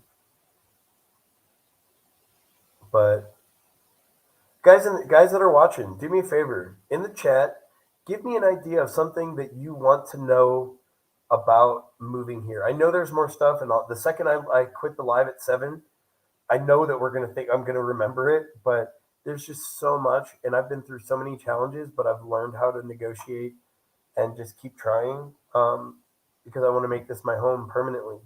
My goal is that 5 years I'm going to apply for citizenship, like nationality. So, because I'll automatically get to be a permanent resident, but I actually want to get the passport. I want to become a citizen here. So, guys, let me know what you guys want to know about anything I haven't covered with relation to moving here. What it's like. Trying to think. Actually, you know what? I'm gonna give you guys a tip. I just thought of something. All right. When you come through El Dorado Airport in Bogota, I know people are gonna say this is wrong and you shouldn't do it. I do it every time, and it saves me time at immigration. There are 4 lines. All right. You've got the Biomig, which is the one that only Colombians can use because it's like it's like Clear and other services like TSA PreCheck and what's the one I use? Global Entry. Basically, they do an eye scan, and within 20 seconds they get to walk through. But they went through a background check and a private process. I don't think it's eligible for anyone but Colombians. Someone said you can, but I don't think it's available for the rest of us. There's that one. Then there's the extranjeros, which is the foreigners. Then you have preferential line, which is like diplomatic people, old people with disabilities, stuff like that. And then there's the Colombiano line, which is the yellow line. It's the third line from the left. Go to that one. They don't care. Now, I have a cedula, and I show it, but sometimes I forget to break out my cedula, and they don't care. You go into the foreigner line, it takes forever. You can't go to Biomig, you can't go to diplomatic. But if you want to save time, don't go to the extra hero one. Go to the yellow line, which is Colombiano. It's always the short line. All right? I go to whatever's shorter, but it's always the yellow line. When you're entering, right? Now, when you're leaving Bogota, after you scan your boarding pass on the screen on the thing and you walk through, they're going to guide you to where they want you to be. But as of a month ago, they changed all the signage at the airport anyways. It used to be you would enter through this line, you would cut a right, you would scan your thing, you'd walk in, and the agent would say, okay, you go here, you go here, you go here, you go here. Now it's you enter from all the way on the other side, which used to be diplomatic and pilots and aircrew and military and government people. They opened that up, they put new signage and made straight lines now. So it's different. But that's just leaving Bogota. Coming in, you can go to the line you want. I would say I would go to Colombian line. That's what I do, and it saves me a ton of time because by the time I get off a flight, I just want to go to my apartment. So, and I'm not Colombian, but I'm getting there. So, um, if you guys need Spanish classes, I can also help you with that. You need to learn Spanish when you come here. It is like 5% of people are fluent in Spanish in this country. If you don't learn the language, it will make things different, make it very difficult for you. All right. So if you guys need a hookup on Spanish teachers, I can give you my guy Douglas's number. He's also my friend. He's also my content manager. But he has a language institute online. If you need help, if you're Colombian and you need to get a Colombian visa to America, he can also start help you with your process on that as well. That's what he does as a side hustle. He's a legal agent to do visas. So if you're a Colombian and you want to try to get in the process in the queue, which takes a long time for them, but if you want to, they can. He can help you with that. But his main job is he's an English teacher. He was born here, moved to the States when he was 3, lived in New York for 20 years, came back to Colombia. He's been here for 19, and he's waiting to go back. So, yes,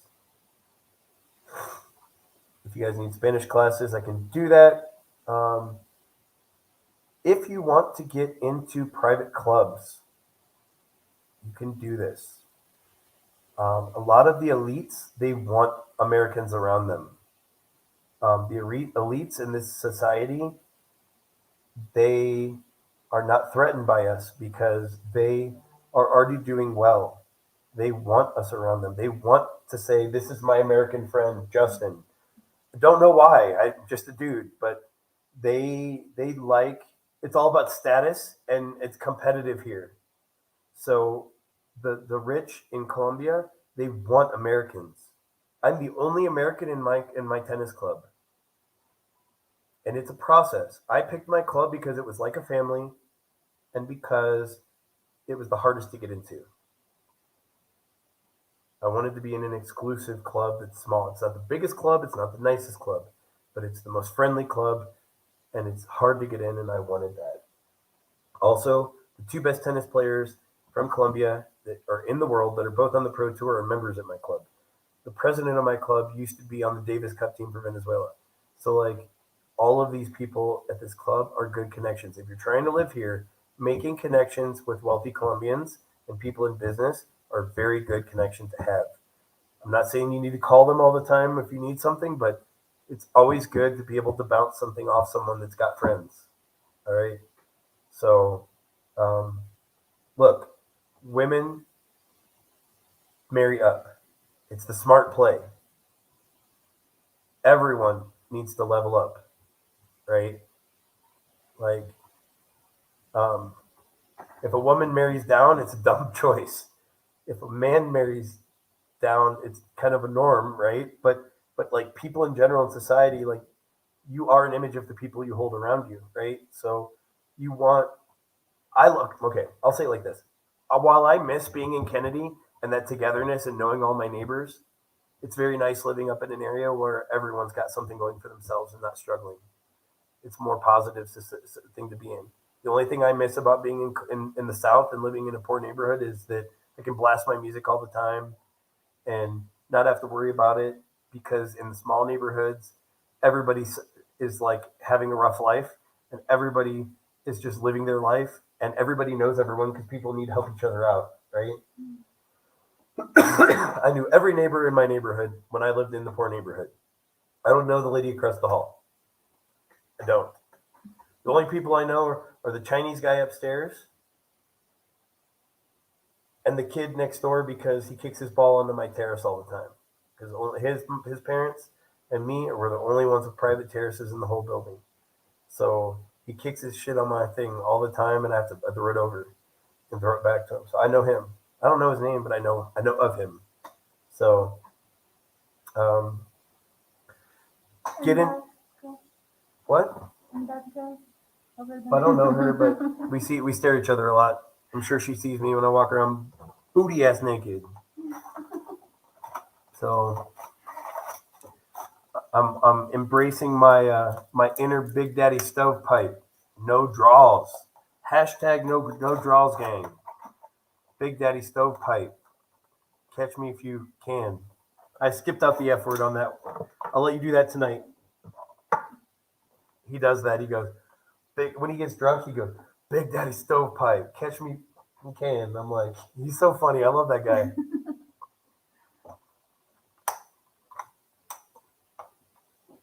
But yeah, guys. Um, we're going to be on till 7. I'm going to watch the Colombia Chile game, then jump back on. I'm either going to be on my live or I'll be on TMI's live, helping him out because he helps me out so much. Um, what's up? My little bros online watching my kick. Guys, I went from 3 followers. No, actually, at the beginning of the day, I had one follower on kick to 225 or 125. So it was kind of cool. Um, like, oh wow, I gotta. And I'm looking at it. That's cool. I just got able to do subscriptions. Nice. Um,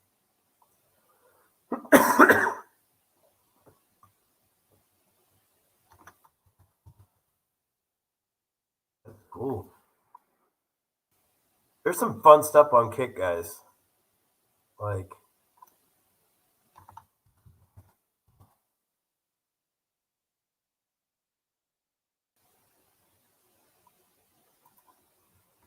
so.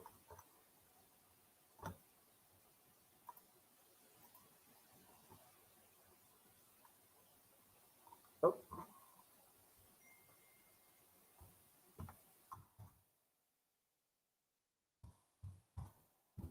that is cool, guys. You guys got this. I got monetized on. Um, I got monetized on Kick while I'm on live. I didn't even realize that. I got monetized.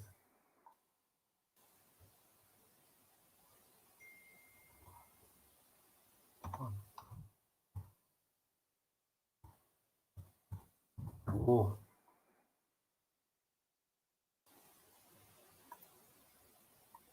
So,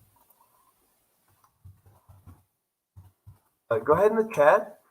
Do me a favor. If you're watching, tell me where you're watching from and ask a question about what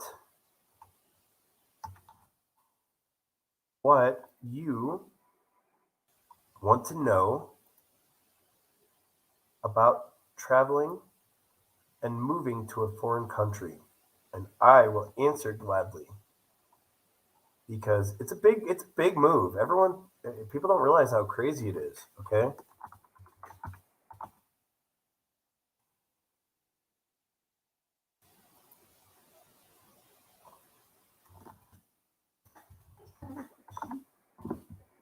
okay, go ahead. What did you miss from home? What do I miss from home? Oof, Well, the most. food. I miss American food. Um, there is such a wild variety of the food in America. Like I miss barbecue. Oh man, I'm a Texas boy, so we have like brisket. Like brisket. My best friend and I get into this argument all the time about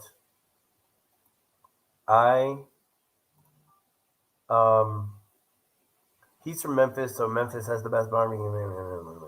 Best barbecue. But we have the best brisket in Texas. I miss brisket. Um, look at that. Monetized on Kick. There we go. So cool. All it took was a couple days, too, guys. That's awesome. Really? Huh. Dropped. Let's see. Put the time in. Yeah. Cool. Cool. All right. Let's go back to the stream. I'm going to have to mute this. There we go. All right. So it is, I would say food. Food is a big one. I miss the food. I miss, um, I miss the sports. I miss being able to like. There's a lot of stuff about Texas that I miss. San Antonio was getting kind of boring when I left, but I really, really, a lot of stuff. It was already getting like heading that way after the pandemic or before the pandemic, and then once the pandemic hit, it got kind of a lot of things started changing. Our mayor has no vision, so we're the seventh largest city in America. We don't have any pro sports except for the Spurs and minor league baseball. We don't have a lot of conventions coming like they used to. San Antonio is getting kind of boring, but I still miss it. There's a lot of charm in San Antonio. Um, the food is the big thing. Just the ease, like a lot of stuff we've talked about here, how easy things go in America. Like, and because like the thing, okay, here's the thing that people don't understand. It's not that you do think you have processes that you do in America, and you do the processes. It's not that America does them better. We're just more efficient, right? Literally, like I look at the way things are done here and I question, like, I wish people would think, oh, it just is Colombia. I'm going to do it this way. Instead, think, how can I do this better? People just walk in and be like, all right, this is how it's done. I'm going to do it this way. If I need if I need to talk to this person because this is the only person that can do this task, and you are 4 levels below that person, why would I talk to you? Why would I even talk to you? And the reason I say this is this: in America, people that advance usually do their job and the job of one person above them.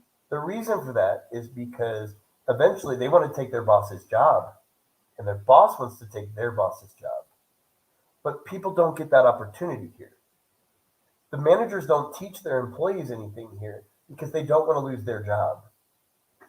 If you get someone that knows how, like if you're my boss and you teach me how to do your job, in case if you go on vacation, you won't, you'd be worried while you're gone that I'm going to get in there and do it better than you, and you're going to not have a job when you come back. So why would you teach me? Right?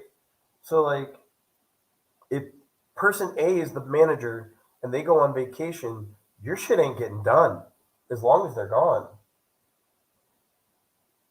Like, I remember when I went through my visa process last year, I had a different person because here's how it works. You go to these agencies and they have a bunch of girls working there and they don't get paid through the agency.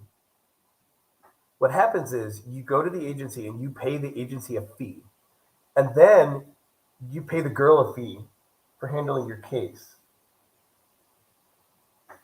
That way, they don't have to pay her. She's an independent contractor. They don't have to pay her pension. It's crappy. And that tells you exactly why the girls in that office don't give a shit about their job, right? Because they're not getting paid by the agency. So what happens is when I go there, I pay the agency their fee to do the work. And then you pay them one thing here, and then they ask you for a second payment of 200,000 pesos. That's $40. So that $40 gets put, and they on the slip they put, okay, this is for Paula, right? Paula was the girl last year. But Paula has 3 kids and no husband, and her kids are all really, really young, and her kids get sick all the time. So Paula's never at work. And when I mean never at work, like she calls out every week, multiple days, and sometimes multiple days per week, right? So like 1 week she'll be out 2 days out of the five. The next week she's out 3 or 4 days out of the five. Her shit never gets done. And then when she is there, she's trying to play catch up. She's trying to get caught up on everyone's case, right? I walked in there and I hadn't. I for the third straight Monday I walked in there and they kept telling me like, well, Paula's been sick. I was like, Paula, fire Paula, like, and she's like, well, that's mean. No, it's not. Like, I'm gonna have to leave the country because you're not doing because. And she goes, well, what do you expect me to do? I said, are you the boss? Yes, I own the business. Do her job when she's not there. That is beyond. You paid her to do the job. That's their mentality. Like, I run the business. I'm on top of these girls, but you paid her to do your file. If she's not here, it just doesn't get done. They can't. It's not. Paula doesn't call the girl next to her with the pretty red hair that always has the mean looking face. She's a very pretty girl, but she never smiles. It kills me. She's been there ever since I've been going to this agency, and she doesn't call that girl and be like, "Hey, do me a favor. Can you like check on my cases while I'm gone? I'm going to be out 3 or 4 days. My kid's in the hospital, or my kid's got the flu, or whatever." Right? But herein lays the problem. Nobody else picks up that slack. Nobody's doing that work while she's gone because of the system that's in place, and everybody suffers because of it. Now, is it her fault her kid's getting sick? No. But I still have to get my process done. And these other 100 people do as well. And she got paid for it. Now she didn't. What do you mean? I thought for being American, I like. They just do my stuff? Yeah. No, I'm no different. The only reason why I get any preferential treatment at all is because I don't give a shit and I will throw a temper tantrum. I will embarrass her in front of her and I won't care. And she knows it. The Venezuelans are here because a lot of Venezuelans are in that office. And she like it's usually not like the really poor, like that don't have any resources. It's not rich ones either, but it's ones that have a little bit of money to where they can be like, hey, if I hire this agency, they're going to take care of me better, right? And that's important because when you're trying to stay somewhere and make a home somewhere, you need what's better, if I do it myself or if I have a lawyer do it. And the mindset would say lawyer, but the lawyers suck here. Lawyers actually suck all over the place most of the time. But the point is, they charge me way more than they charge the Venezuelans because I can pay more, right? And I'm not upset about that. I would shit. If I could pay, if she told me right now, you give me 1 million pesos and your shit will be done next week, I'd say I'll give you two. I'll give you one now and I'll give you another one after it's done. If you can get it done in that time frame. But just because I'm so stressed out about my visa. I've been dealing. It should have been 1 month. It's been 5. But it's not like your process's fault.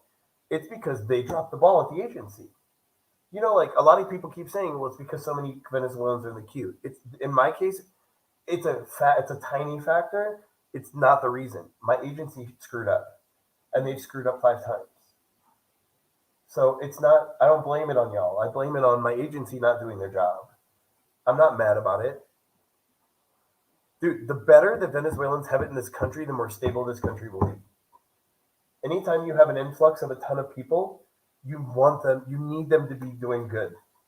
Because if they're doing bad, it's bad. It makes the whole situation worse. So I hope Venezuelans actually have a good situation here. I hope that they get the services they need. I hope that the visa processes go. I also hope the bad ones get kicked out of the country. But that would be good for you. It'd be good for us. It'd be good for everyone. You know what I mean? The problem is the border's wide open. So the bad ones will get kicked out and they'll just run back over, right? Because they're really and truly like, I don't know if I'm allowed to talk about that on here. I don't know if we'll get in trouble.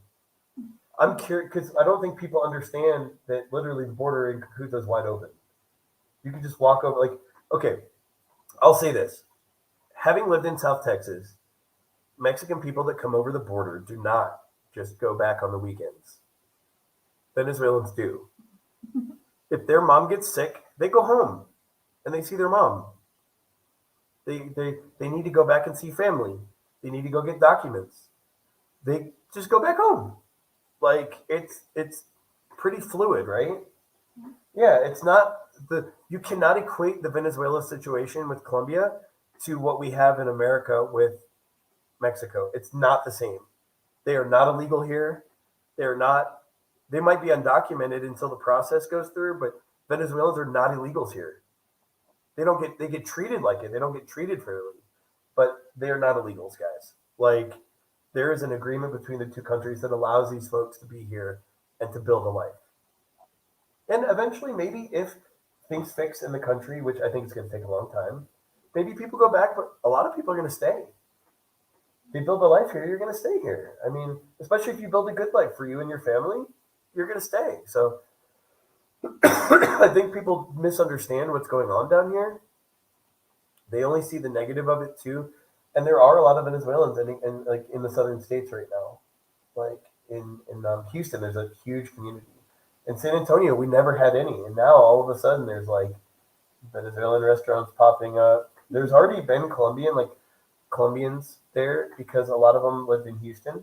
Houston has like 100,000, 200,000 Venezuelans. I mean, not Colombians. And like Miami and Houston are the biggest cities for Colombians in the States. So a lot of them are, but it's really expensive in Houston. So a lot of them are moving out to San Antonio for more cost effective living.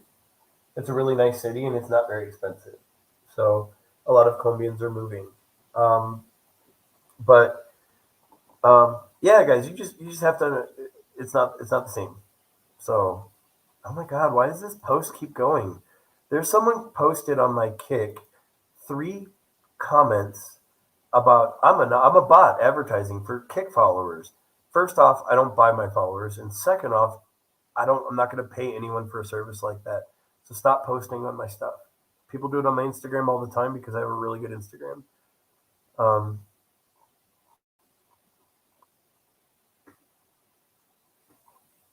Bobby 2G. I got a new tab on my kick says revenue because I got partially monetized, not all the way, partially. So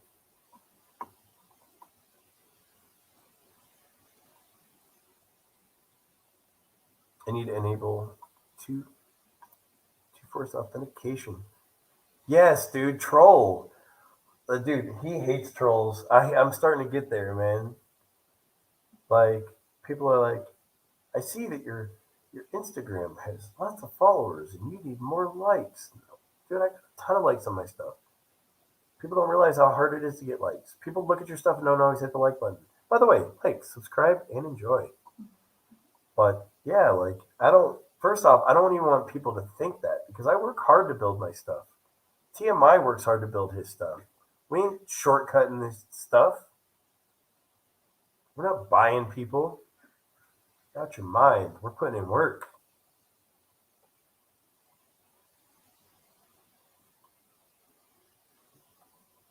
So TMI. What do you want to ask?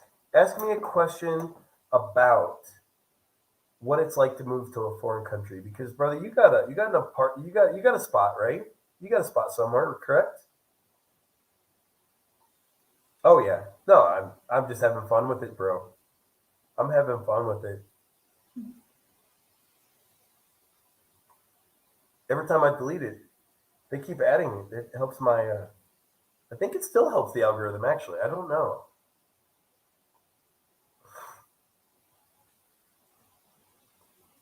By the way, TMI, Big Daddy Stovepipe asked if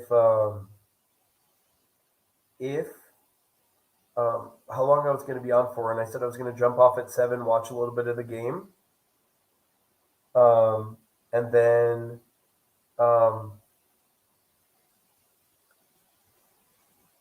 I was going to jump back on after like halftime, and I said I would either be on mine or yours. So think about if you want to run the live, and I'll jump on, or if you want to jump on mine. I'll put that ball in your court tonight since you've been helping me out so much. It is your decision, sir.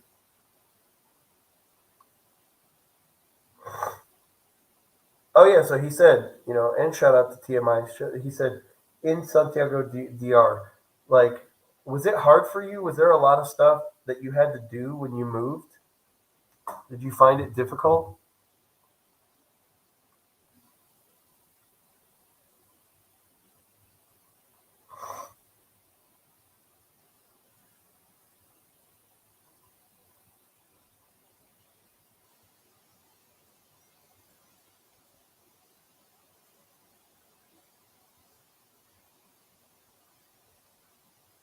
Like, what all did you have to do to like get stuff started, get stuff rolling, get moved?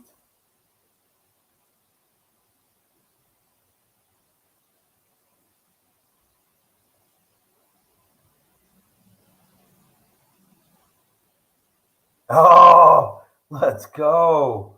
Big Daddy in the house. Hey, no draws tonight, brother. No draws. Hashtag no draws gang. That's going to be my new. We need to make some merch for Big Daddy for when he goes out to DR. Hashtag no draws. Like, that would be hilarious if he wore a shirt that said that.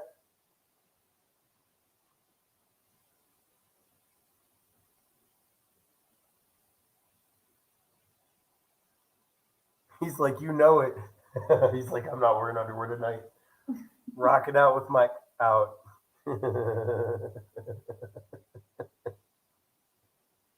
That's funny.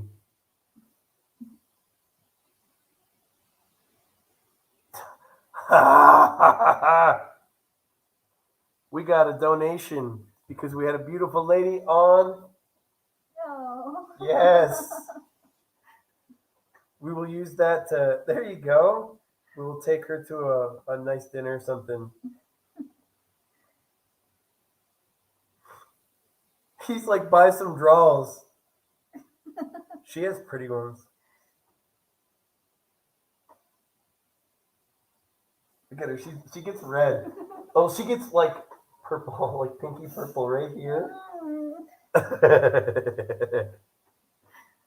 Dude, we need to like put out a cup and have people drop Dominican Republic pesos in it, and we're gonna go buy some like 4XL draws for Big Daddy stovepipe. Get some 4XLs, 3XL. We're gonna get some made for him or something.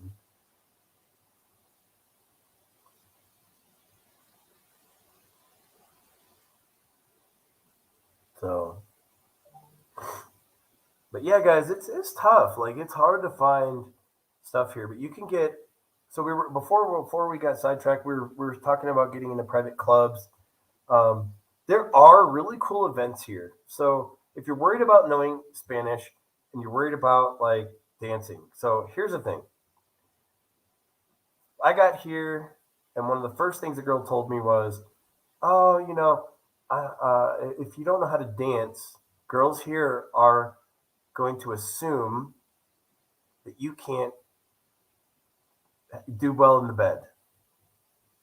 Like, if you can't dance, we're gonna think you can't fuck, right?" And I could see why, because every man in this country can dance. Like, it's a Latin man thing. The men here are really good dancers 90% of the time. So, like, the white guys come in and none of us have any rhythm. We can't dance, right? So, there are a lot of opportunities to take dance classes here. You can do dance classes, have some good classes, and like, also there's Spanish too. So that was like the two things I wanted to do when I moved here was to learn how to dance and to pick up Spanish. Now, building this channel has taken me away from a lot those two goals, but I'm gonna get there. Um, I'm getting there. So, um, and I think I've proved that I can still do well in a bed without knowing how to dance. I don't know. I might have to put out a Google form or something to a special Venezuelan to find out if it's true or not. I'm She sorry. she totally didn't hear that. That's funny though.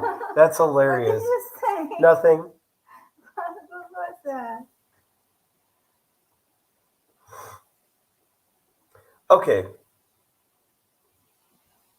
This is a good question. I'm going to let you answer this because Growing Simba made a really good question. Okay, aside from what appears to be safety, this is his question. I'm going to read it and I'm going to give you the headset. Aside from what appears to be safety, Venezuela, our money might stretch even further than it would do in Colombia. So what he's saying is, if we bring like I'm sure he makes, you make pounds probably, right? Because I don't think you guys have the euro anymore. So like if we're making our money from outside of here, right?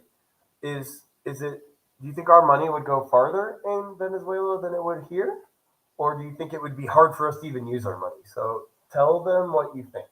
If they went to go to Venezuela once safety gets better, do you think um, do you think our money would go farther here? Watch your foot, please. If would it go farther here, or would it go farther in in Venezuela? In Venezuela. But can we even get access to our money? Not really. Okay, so explain that to them because that's a good question, Growing Simba. I think I'm curious to what she has to say about that. Because we are not officially, the dollar is not the official currency there, but you can find it anywhere. You can, Yeah. but also our banks won't link to any bank apps in Venezuela because um, we have problems with Venezuela, right? Yeah. No, it's not like you're going to go to a bank and get the. The cash. No, it's not like that. It doesn't work like that. What's up, Brian? Are you still in Colombia or are you in Mexico now? This guy's awesome. I'm so glad he chimed in on this. So you have less things to buy. You would have more money, but sometimes you wouldn't be able to find brands or stuff. Is that true? Is that sound? Because I know. So he goes to Venezuela for business. Yeah, So that's true. so basically, it's like having $200 but no toilet When was paper. the last time you were there? Yeah. When were you there last, Brian? Oh, he's in Mexico. Yes, guy, man. That's so he works for a really great company. I'm not going to put his business out there, but he has a really nice job, and but they have him traveling. He travels all the time, but he's from Latin America. He grew up in Canada, so he but he just moved to Mexico City actually. So but when was the last time you were in Venezuela, bro? How long ago? I wasn't too long ago, I think, right? Yeah, he's right. They don't really get to buy things that are worth it.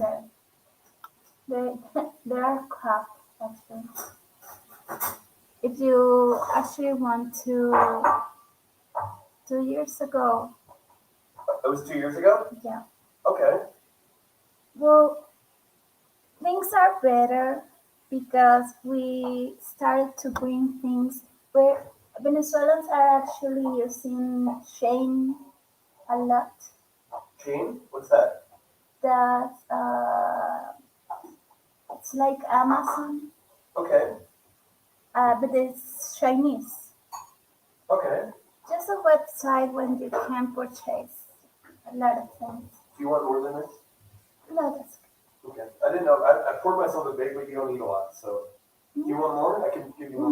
no. Okay. So, tell them more about Chain.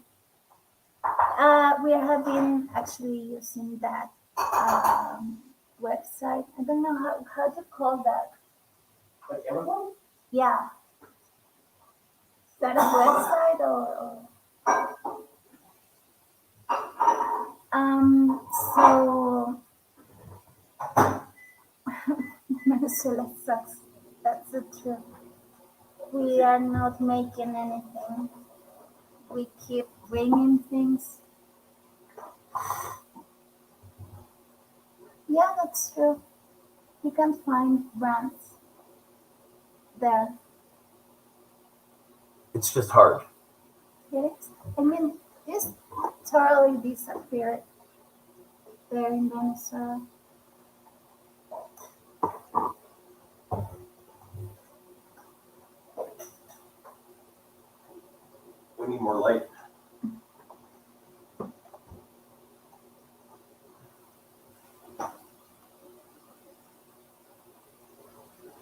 yeah, guys. So it's a valid point. I'm glad. Oh, man, it's good to see you, Brian. I haven't seen you. We haven't talked in a while, dude. I'm gonna show you something funny. I still have it. I still have this for you, and I just never got a chance to see you. That's sweet.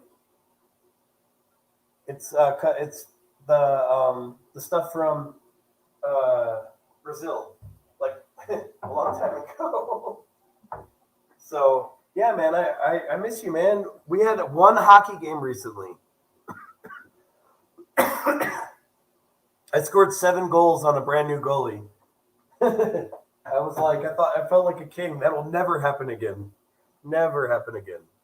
So yeah, man, it was like it's been weird. All the guys have gone, and the new guys haven't come in yet. So this whole I'm actually going to Mexico in November. I go to the DR, and then like I come back. I actually need to redo my flight because I booked one day off, and now I'm supposed to. I'm leaving one day and supposed to be already in the country in the other place. So I've got to push Mexico back a day. But I'm going. I'm going to push it back to the 3rd of November, and I'm going from the 3rd to the 13th. So I'll be in Mexico, but I'm going to be in GDL. So um,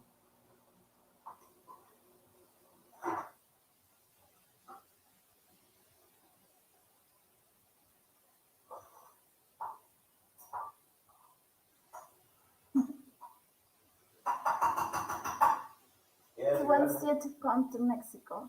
what you say? He wants you to come to Mexico. Yes, I am. I'm going in November. Here you go. If you want more, I will share mine. No. It's hot. I would grab from the side. Yeah, don't put it on the laptop before me, please. Everyone does that all the time. I'm like, hi.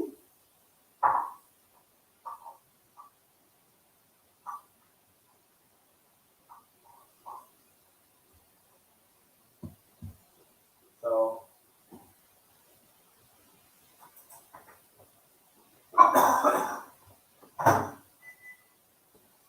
Oh, that is made of gourd.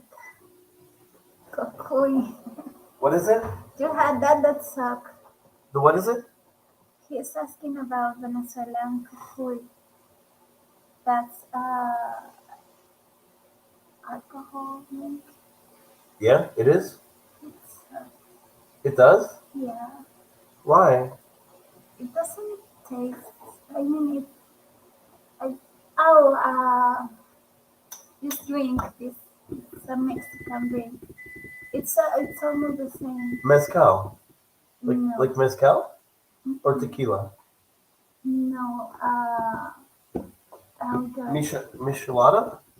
Yeah, it's alcohol made home. I haven't done cocoa. I No. swear, no, I haven't.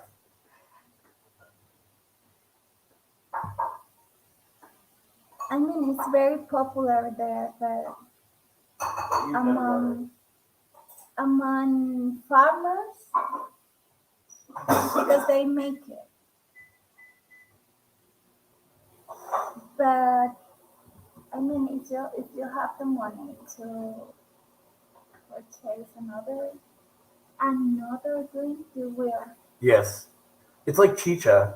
Here, I love chicha, and a lot of people don't like chicha. Yeah, dude, Guadalajara is my favorite city in Mexico. Well, I like Jalisco. The Jalisco in general is my favorite.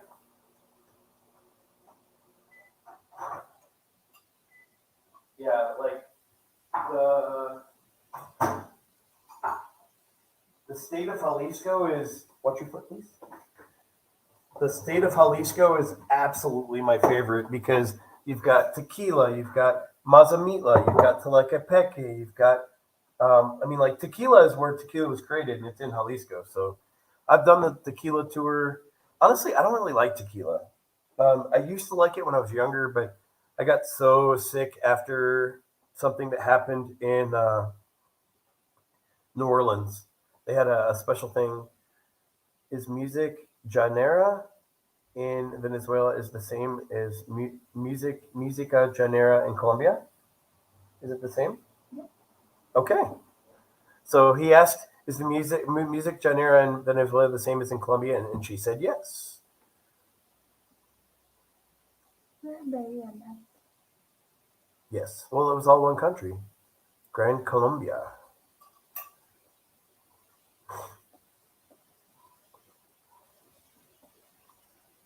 Yeah, Brian, it was cool. So we started off the purpose of this live. It's going to go until 7.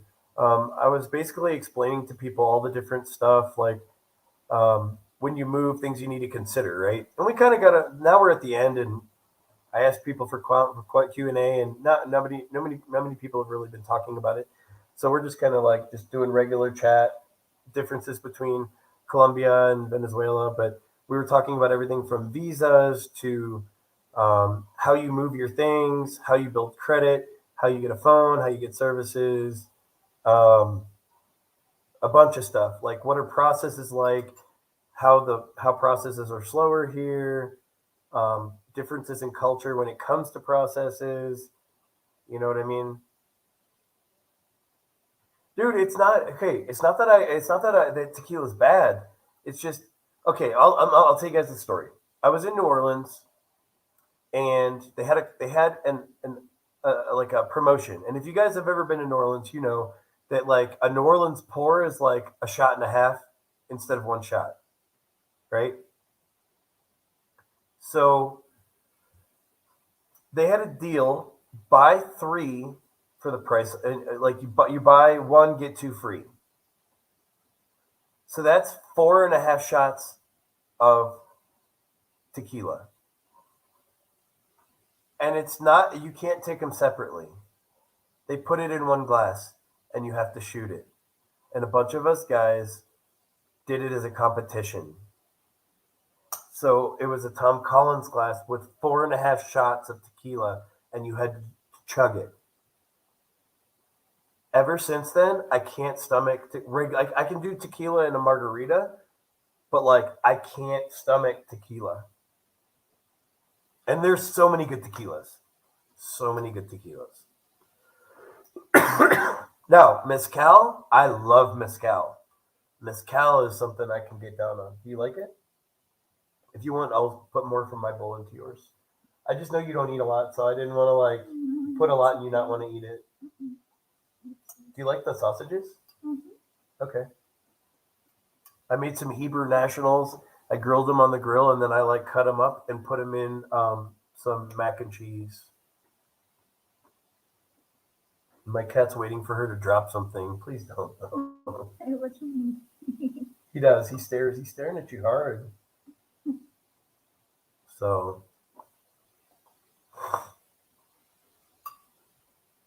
anejo, yeah. Maybe I can get back into tequila. I think it would be. It's hard. I just don't know why. Ever since then, my gut just can't do it, man. I I can't wait until safety and security comes to Venezuela so I can start traveling over there. And also when they make it easier to get the visa for American passports, which is another issue in itself. There is no visa on arrival for U.S. passport. You have to request a visa in advance. You have to get approved before you go. And if you don't, they can arrest you. And they have been known to do so. It doesn't mean it'll happen, but it could. Oh, not a question. No question. All right. I'm going to take the lead on this one. Venezuelan, Venezuelan, Venezuelan, Venezuelan, Venezuelan. Look, women in Colombia are gorgeous. No question. But Venezuelan, look, 4 of the last 7 Miss Universes have come from where? Colombia? No, Venezuela. But each woman has their own vibe. The problem with Colombia, and I know more about Colombia than I do Venezuela. I've been to Venezuela a couple times. It's been a really long time. But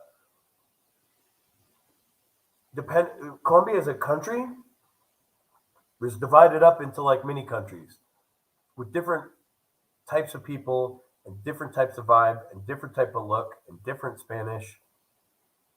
And it's just, so women in one part of the country are different from women in a different part of the country. And I'm sure Venezuela's got a similar situation. I just haven't spent enough time there, right?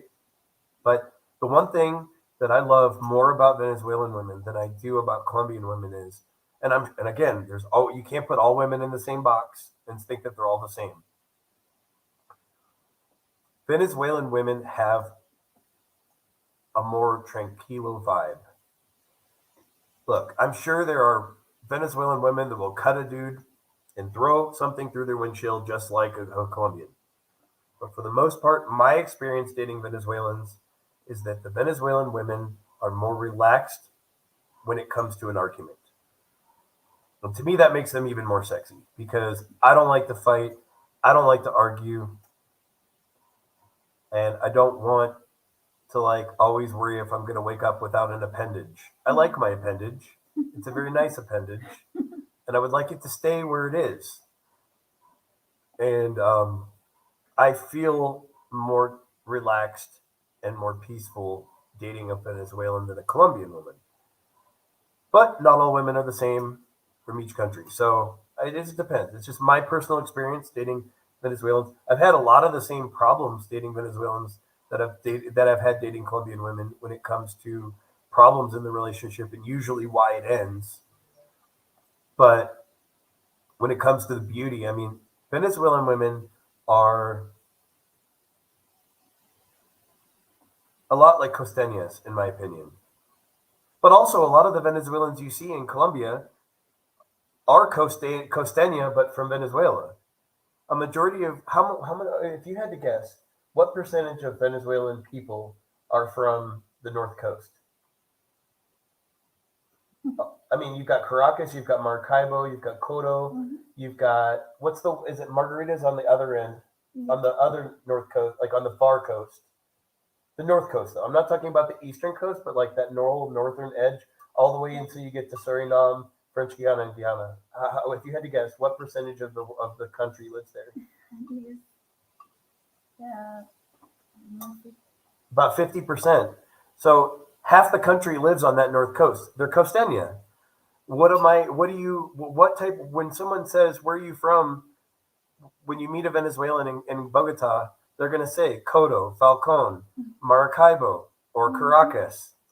Every once in a while, you'll meet someone that says, I'm from Margarita or other places out in the east, right? On the eastern part of the country. But to be honest, you don't hear it very often. Like here in Bogota, because Caracas is only, if you could fly, it's what, 2 hour flight?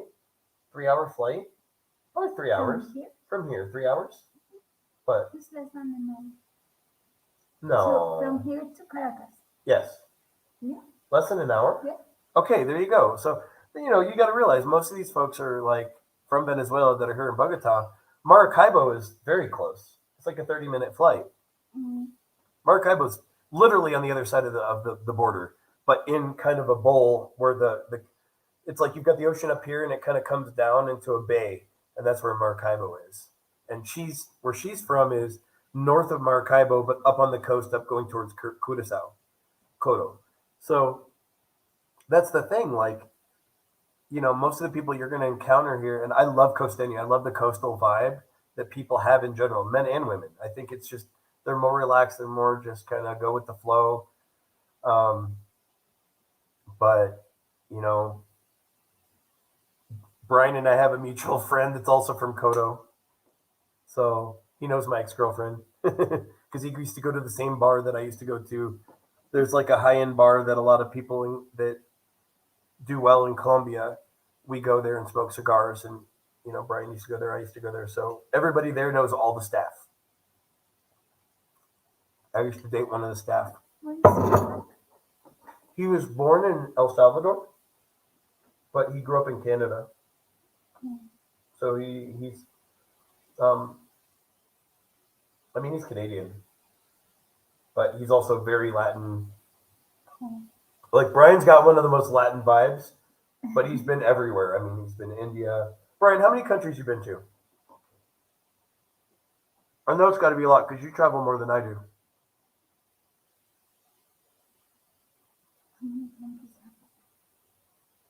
my life over 100. Since I started the channel, 23.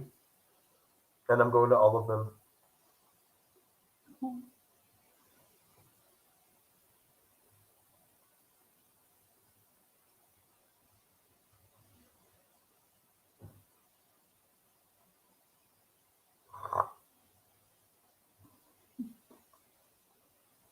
But no, Brian's an awesome dude. I'm definitely gonna go see him up in Mexico. But he's in the capital. So um but yeah, no, I mean, don't get me wrong, guys. Colombian women are beautiful and fun.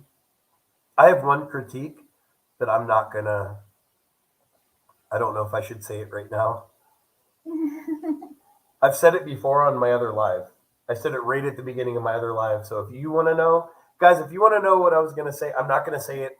I'm I'm not going to say it again. But if you go watch my other live, I went on a number of dates. It's actually on the thumbnail over a period of time, and then I did a a breakdown on my experience in dating here. I'm not gonna. Yeah. What was that? You said shit, man, huh? What comment does that revolve to?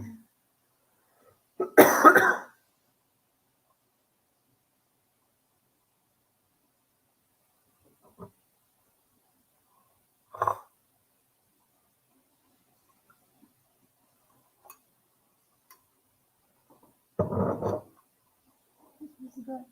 It was The good. the You want some more? The sausage is good. I just palmed him. Oh, it's a bad dad. I'm a horrible father to my cat dad. But you said shit, man, huh? What is it? Which comment does that apply to? So how many countries have you been to in your life, Brian?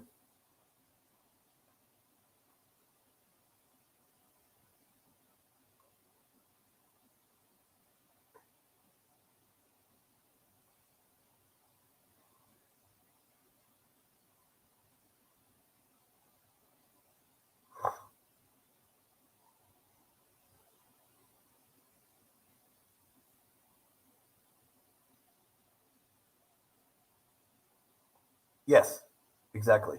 I'm curious how many you've been to. Because I know you. I mean, dude, this guy He travels. doesn't even know. I bet. I mean, That's what he meant. oh yeah, dude. Like,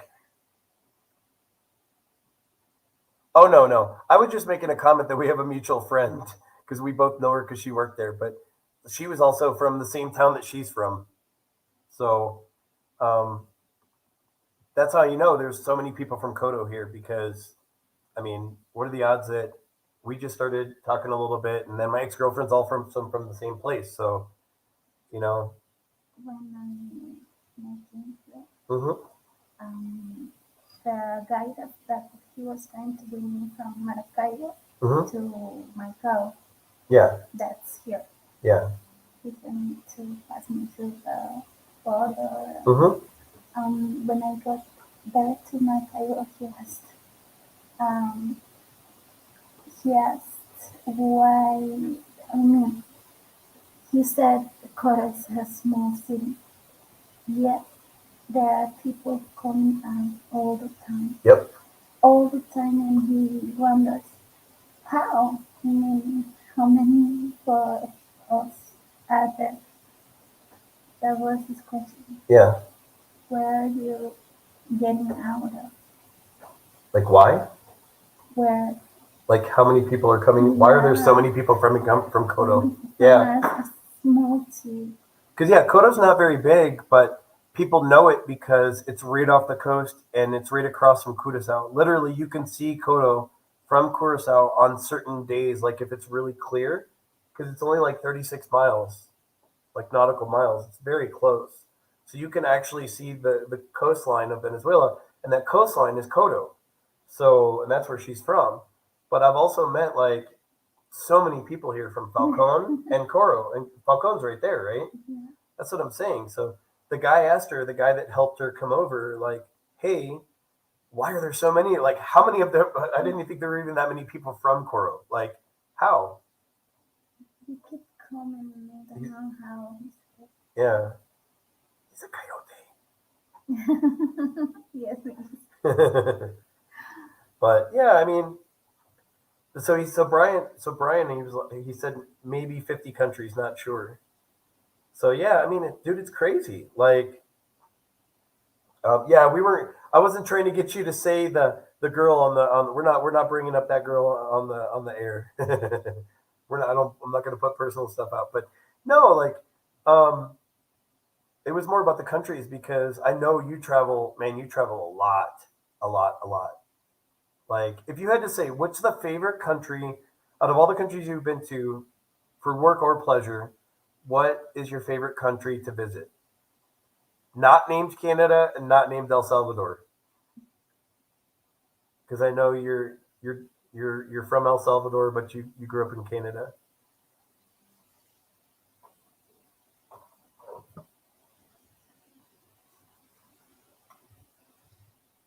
I have like 7 years. Mm-hmm. Yeah.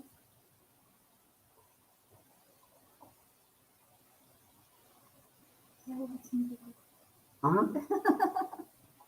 Dude, when you're on lives for this many hours, you're definitely eating. People are always going to see you chowing down a little bit, especially towards the end, because we're only going to be on here for 27 more minutes. We're going to watch the game, and then I'm going to jump back on. It's either going to be my live or on TMI's live. I'm waiting on to see what he wants to do. Either one is fine with me. We're going to have a big group on that. Might even bring my little brother back on. I know he's going to work tonight, so maybe not tonight. Maybe the next time. My little brother's a working man. Maybe get my buddy Brandon to come on. All these guys are travelers. That's why it's awesome. Like, Brian's my buddy, but it's cool that he actually, like, he's a traveler too. He's very I wish I could be more dedicated like Brian, because like Brian leaves the house to go to the store to get a Coke, and he's in a suit. This dude dresses like his style is phenomenal, and I have suits. I'm too lazy. Like, this dude is like Miss GQ all the time. Like, the hair, the gel, like perfect. Like, the shave is like he has the lineup, the and his suits.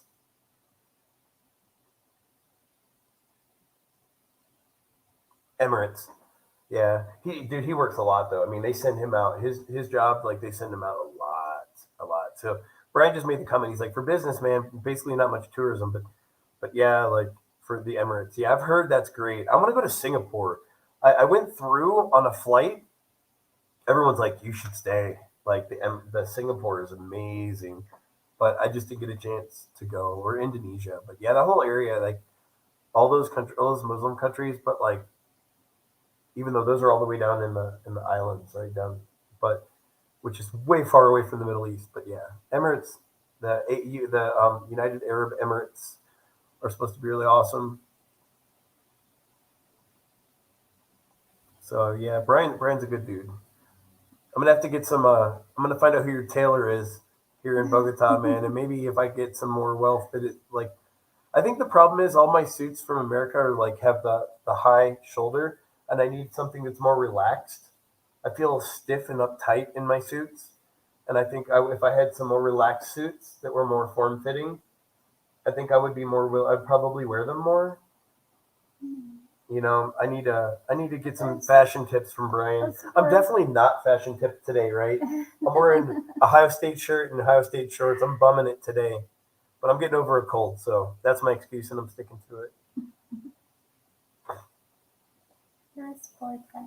I am a sport guy, but I do like to dress nice. But he definitely has better style than me. His style is phenomenal. I mean, Well, look at it. Look at his profile photo. ask him for some tips. I am.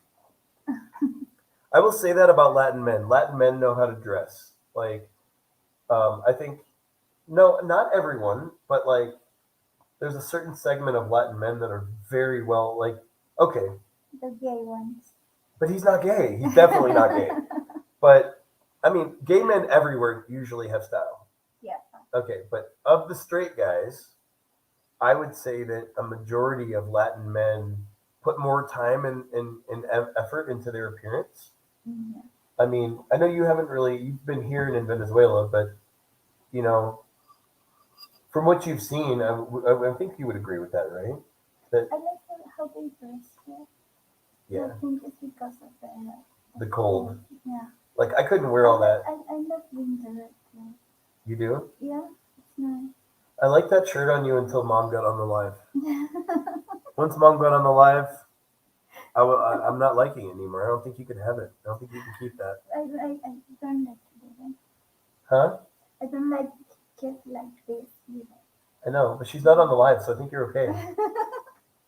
I think you can pop it open again if you want. It will Yes, once we get off the live. by its own. Okay. It will look. Yeah. There it is. So, but yeah, man, like it's good seeing you on here. Thanks for watching. Um, I can't wait to catch up with you. It'll be nice. I need to give you George's new number because I think he's got both the new American number and the new Colombian number. So um, I know he wanted to catch up with you as well. So I'll text you his new number so you have it. Um, we're kind of winding down. Man, I did 13 hours on live yesterday. So we actually just had travelers from all around and we were just cutting up all day. There really wasn't a topic. We just were stupid about it all day long. And I mean, I went from not having any, like having one follower on Kick to getting monetized just by yesterday's live. But today, today I wanted to have kind of a focus to what we were doing. I think there are a lot of people that want to move, but they're nervous and they don't know like what the process is to move to a new country. A lot of things that you have to consider, such as moving your stuff and getting a visa and finding an apartment and getting credit and how do I get money? How do I change money? How do I get a bank account? Can I even get a bank account? Um, what are the problems I'm going to encounter? Can I get a cell phone? All these things are a lot of things that I think a lot of Americans are scared about when they move. And it makes them think that like not make that move and not make that jump, right? So if I can use my tough times and to help other people not have to go through the same tough times, then I'm okay with that.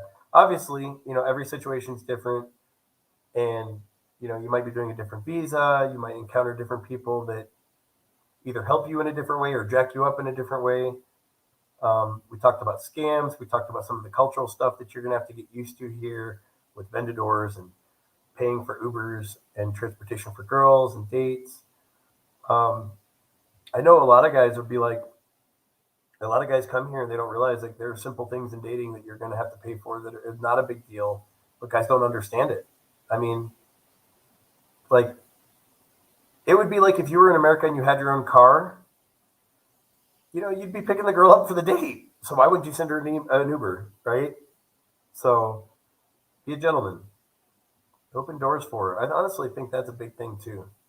Guys aren't being gentlemen around anymore. Yeah, Big Daddy. So yeah, you want to be a digital nomad? This is a good place to do it. You can save a lot of money. Just you got to go to one of the cities that are cheaper, right? Like your money will stretch. I know. I'm pretty sure from what I've heard, like you do well, but like why not have your money go even farther, right? So like I would never live in Medellin because I'm not paying. I don't want to pay American prices to live in a Strata 6. We can actually talk about that. I know I talked about that on the live yesterday, and I think I might have actually dropped it earlier today. But guys, you've got your stratas here, and your prices are going to go up the higher strata you go. Your services go up the higher strata you go. Um, Strata 1 is the lowest. She jokes that she lived when she moved here last time in the Strata 0.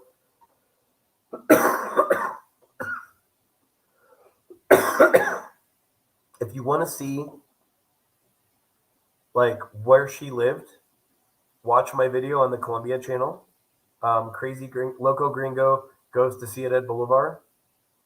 She lived in El Paraiso when she moved here in the beginning. Um, just like her, I also lived in pretty rough neighborhood. Not that rough, but pretty rough neighborhood when I moved to the country because I didn't have anything other than a tourism visa. A lot of people have to start a little bit lower when they move here and then kind of move their way up. Um, Now I live in a strata 6 and I pay 5 times what I paid when I lived in the strata 1, 2, right? So, it's you do pay a big difference, but you get safety, security, more amenities. Um, Things are closer. Things are closer, yeah, big time. Like where she lived is up on the top of the mountain. All right. So there's everyone thinks that the biggest view and the best view of Bogota is um, Monserrate. It's not true. It's a cool touristy thing that every tourist does. But if you want to see the entire city and have the number one mirador in the whole city of Bogota, it is not in Monserrate. The mountains block it. You have to go to El Paraiso in Ciudad Bolivar. The problem is Ciudad Bolivar is one of the most dangerous, if not the most dangerous place in Bogota, not named Suacha. But Suacha is on the outside of the city, so I don't really count it. It's close, but if you go all the way to the top, but when she said things are very close, you have to understand, you have to either take um, a bus, and a bus takes forever to get from the bottom all the way up there, It's not comfortable. and it's not comfortable. I took the Teleférico up, and I took the bus down Yeah. What? because I was making a video on Ciudad Bolivar, Mm-hmm. Loco Gringo in Ciudad Bolivar. Cool. The first video was getting up. The second video was walking around and the Mirador and interviewing people on life in Ciudad Bolivar, and then taking the bus down. What time? What do you mean? What time is it? Like what time of day? Yeah. Oh yeah, definitely not at night. You know that. Definitely not at night. No chance you're catching me up there. During the day, I was in a hoodie, dark shades to cover my. I mean, look how blue these sexy blue eyes are. So they're gonna be like, "Gringo alert! Let's rob him." So, um, No, but also it gets out of the tree yeah. at night. Oh yeah, because they can't see, and it's. I mean, the bus is just. Yeah, It's bad. and it's one street. Yeah, So there are a lot of and like people park their neighbors. cars. Yeah. It's not that. There are a lot of barrios, Yeah. and it's only one entrance. Yeah. It would be really So hard to get out if you were in trouble. yeah, If you had to get out of Ciudad Bolivar, guys, it takes time. it would take time. And if you were in trouble and you were trying to get away from someone, it would be By foot. oh, by foot would be bad. It would take you an hour or more to get out. It took 15-20 minutes by Teleférico to get up because there's 3 stops. You go at the first stop at Tunal, then you go up It's actually 16 minutes 16 minutes. when it's slow, and 13 minutes when it's working fast. That's awesome. I wish I would have known her then, and I would have taken her, and we could have made the video together, like because I was thinking 15 to 20 minutes, and she said, yeah, when it's moving slow, it's 16. When it's moving fast, it's 13. See, I was right. I know that for sure. Yeah. Yeah. The only reason I have a Transmilenio card is because of the Teleférico trip up. Mhm. So yeah, um, so it's cool. Like, you've got one of the best. It's the best mirador in the whole city. You can see the entire city from up there. I think I can see Suba. I can see Uzikin. I can see the edge of Sudinamarca above Uzikin, up at like 200. You can almost see 200 from there. You have to go right now. Yeah, make another Up video and down. on the Teleférico. Yeah. Okay, I could do that. Definitely. I'm And going strapped with my knife I though, love guys. No, I'm joking. singing Karina. I love the sound. I love Yeah? singing that. Yeah. Yeah. But yeah, I mean, nobody gave me any problem. We did have one guy that was kind of watching and kind of following, but I did what I always do when I see that, and I would like turn and put my camera directed right at him, and then went back to what I was doing. Kind of like, no, I know you're watching me, bro. I know you're watching me. I know you're following. Because what would happen is I'm always looking around because of the soldier in me, right? And then like I saw this dude, and then I saw this dude again, and then I looked over my shoulder and I saw the guy again. So I just stopped and I would let it see if he would pass, and he didn't pass. He kind of stopped and picked up a piece of fruit.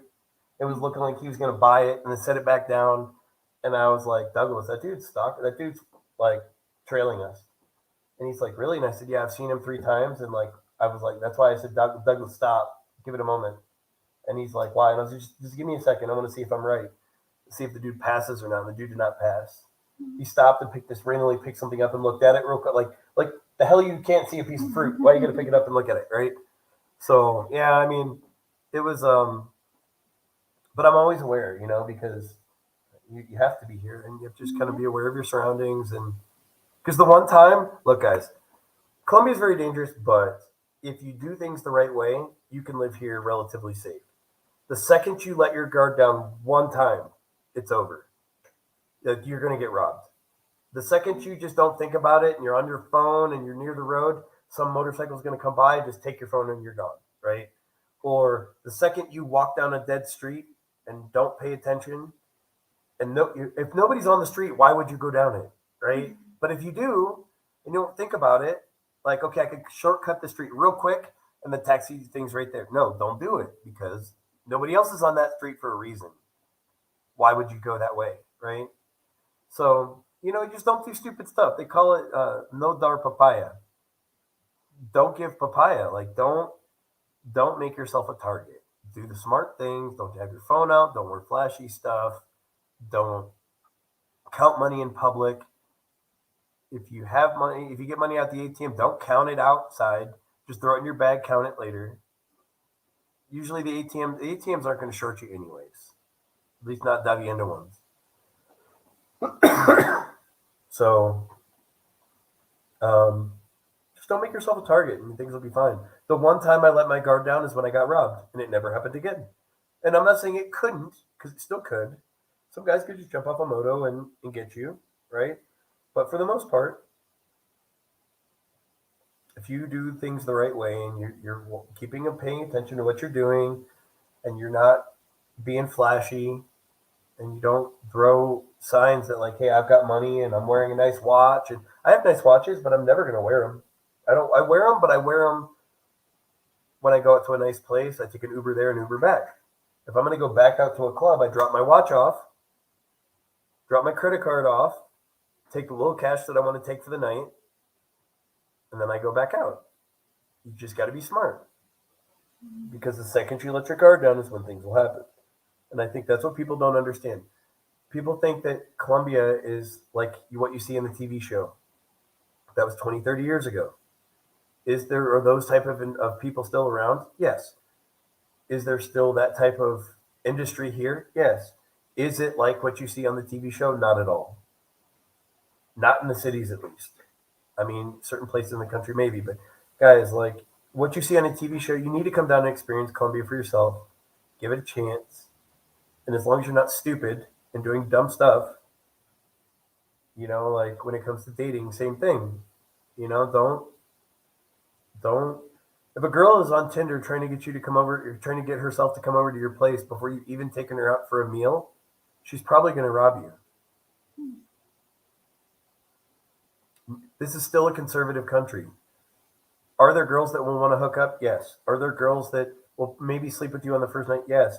But you're going to have to take her out first. Like, she's going to want to get to know you first a little bit, right? It's um most girls here are not going to just be like, yeah, let's hang out at your place before I've even met you before.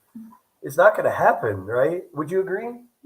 No. If a girl does that, she's a prostitute, or she's trying to scopolamine or rob, maybe.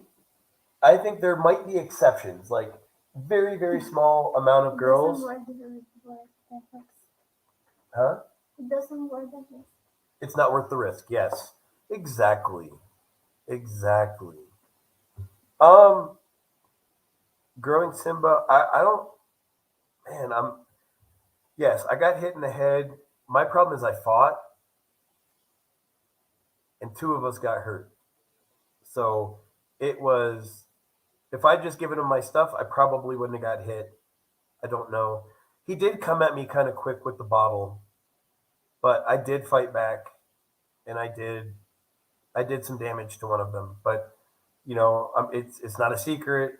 The authorities know.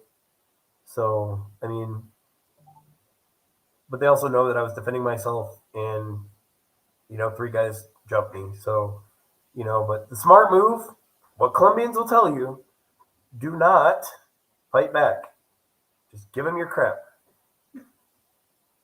Just give them your crap, or have a dummy phone. Dummy phone. Do a dummy phone. That's a smart move. Get a crappy phone that doesn't work, and when they try to rob you, hand them the dummy phone. You can get a dummy phone here that is like a cheap throwaway phone that will still work. You can get one for 200,000 pesos or less. So we're talking $30, $40, guy. So like for real, carry one of those, keep it in your front pocket, and like if you hey, give me your cellular, auda, boom, give them. Here you go.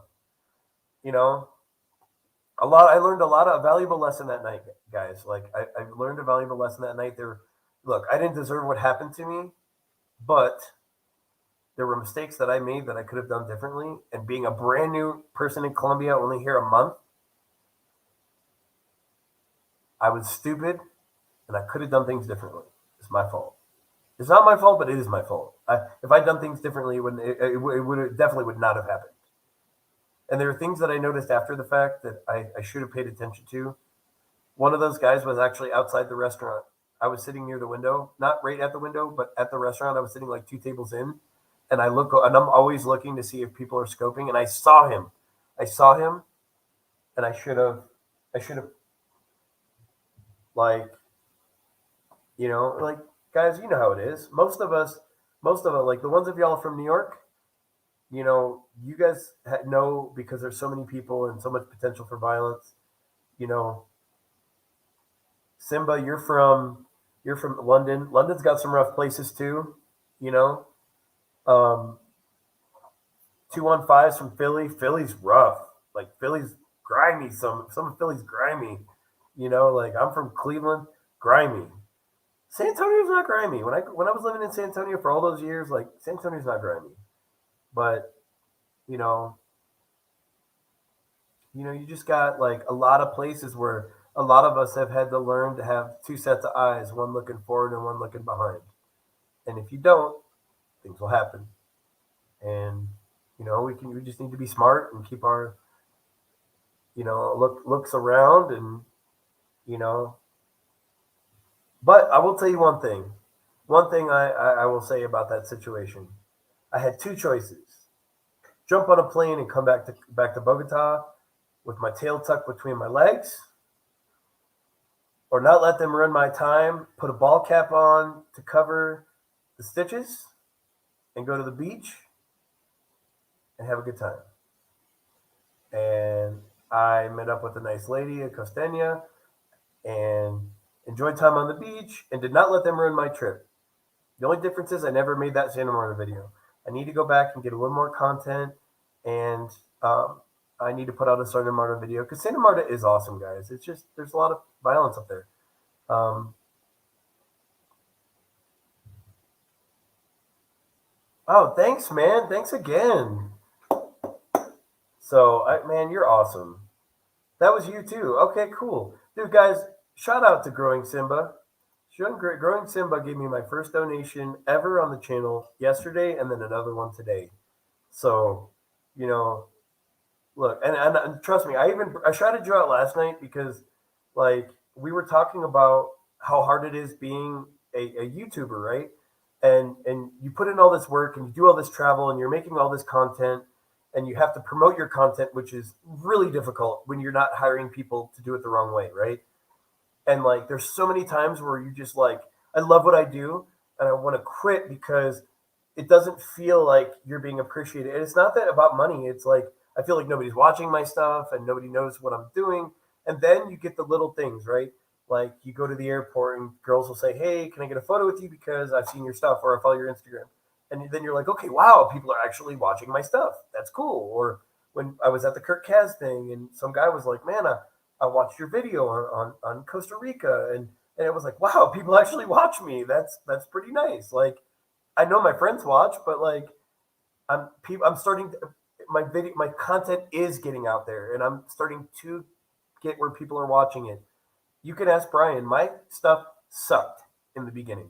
My original videos, I went to great places and took great video, but my ability on a camera was not good. I was not comfortable. I was nervous.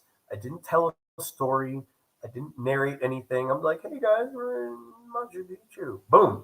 Here's Machu Picchu. I didn't tell a story about Machu Picchu. I didn't talk about the history of Machu Picchu. I didn't interview people. I didn't get into it, right? Because I was uncomfortable. It's weird having a camera pointed at yourself with other people around talking to a camera. It's weird at first. So of course my stuff wasn't very good. And Brian was very he gave constructive criticism and I took it because he was right. Like there were a lot of things that Brian told me in the beginning and he was correct. And a lot of people were telling me a lot of stuff, and most of the time it was right. And then you get like your first donation from like Growing Simba is like showing a lot of love. I'm never gonna forget my first donation. I'm always gonna like you're gonna be one of my top followers because like that's a big deal to throw bread to someone that like that. It's very it's special, man. It's just like those girls. The first time someone asked me for a photo, right? Those girls are cool, you know, and that's a special moment when they're like, "Hey, we like your Instagram," and like, we've been following you for a bit. We like your Colombia stuff. Can we get a photo?" Like that's special when someone gives you a donation or when someone says, "Hey, I saw one of your videos and I really enjoyed it." Stuff like that makes me keep going and not want to quit because it's been an expensive venture, man. I blew through my entire savings to build this, and I'm gonna make it back. I know I will. I'm gonna make it back 10 times over. And it's not about the money. It's about I want people to enjoy my stuff. When I was a teacher in San Antonio, I had 5 minutes a day of free time, and I would put Drew Binsky and Kurt Kaz and Yes Theory on because I wanted my students to see that there's a bigger world out there for them to enjoy and to visit and to explore and to learn new people and new cultures and new food and not and realize there's a bigger place outside of the town that they live in. And when I decided to do this, I want to show people that there's a life out there that they deserve. Every one of us deserves to travel and enjoy this world that's so big and so beautiful. Even with the negative stuff, there's so much great stuff out here, right? And like I want like I want all of you to travel. And if I make a video and I can get you to just break outside your shell and go visit one place, then I've done my job. You know what I mean? So it's and what's funny about that, Simba, is my first video was Santa Marta. Like when I started this journey and I was like so I'll tell you the whole story. So I knew I was gonna do this and I moved. And I told my kids I was gonna be a YouTuber. And all my kids were giving me crap because I got down here and all I was doing was partying all the time and going on dates all the time and doing all the stuff that like stupid American like look, we're all having fun, right? But you try to do everything all at once, right? All at once, going crazy, and you're doing too much. And then all of a sudden, my kids are like, "Sir, I thought you were going to be a YouTuber. Like, when are we going to see some stuff, right?" So I did. I was like, "I'm going to go to start Santa Marta." So I go to Santa Marta, and then I get robbed. And I was like, "Oh man, this is not the way to start this off." But hindsight, it's going to be great when I do make the Santa Marta video, and I can put some old content, the new content. I can put in um, I can put in like a little bit on the story about what happened to me, why I didn't make the video, why I'm finishing the video, and it's going to be worth it in the end. It was a valuable lesson I learned, and now I can put in make something good out of it. The cool thing I'm excited about is I've been working on this. The one video I've been working on for a year. It's the Bogota video. This is my home now. I want the Bogota video to be the most badass Colombia video. It's not just going on the Colombia channel, it's also going to go on the main channel because I love, I think people don't understand how good this city is because the weather sucks. A lot of people don't want to come here. Everyone's going to Cartagena, everyone's going to Medellin, everyone's going to the coast. Like, bless you. Like, people need to go to Bogota is the New York City of South America. Y'all got to come to Bogota. I am the only gringo YouTuber in Bogota. Think about how much content I have at my disposal. Hint, hint, if you're a YouTuber, this would be a good place to come. Right? Now, there's like 100 billion of them in Medellin. I mean, everywhere. But, you know, there's a lot of Colombian YouTubers down here, though. But when I'm a gringo, so it's different. You know, I'm showing a different perspective.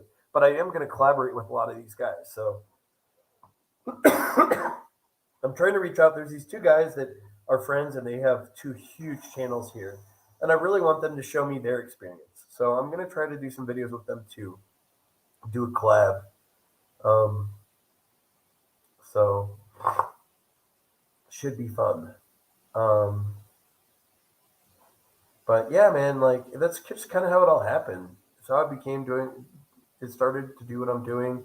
And then, you know, you meet great people along the way that motivate you, like TMI Santiago. He really motivate like to get really grind on this. She sneezed and she's going to blow her nose, I think. Right, baby?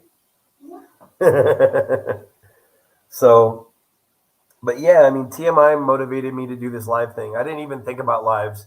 Honestly, when he and I were walking down the street in Pattaya, Thailand, and like he was like, have you been doing lives? And I didn't even think about it. And I was like, I clicked on the thing, and the first time you go to do a live, it won't let you.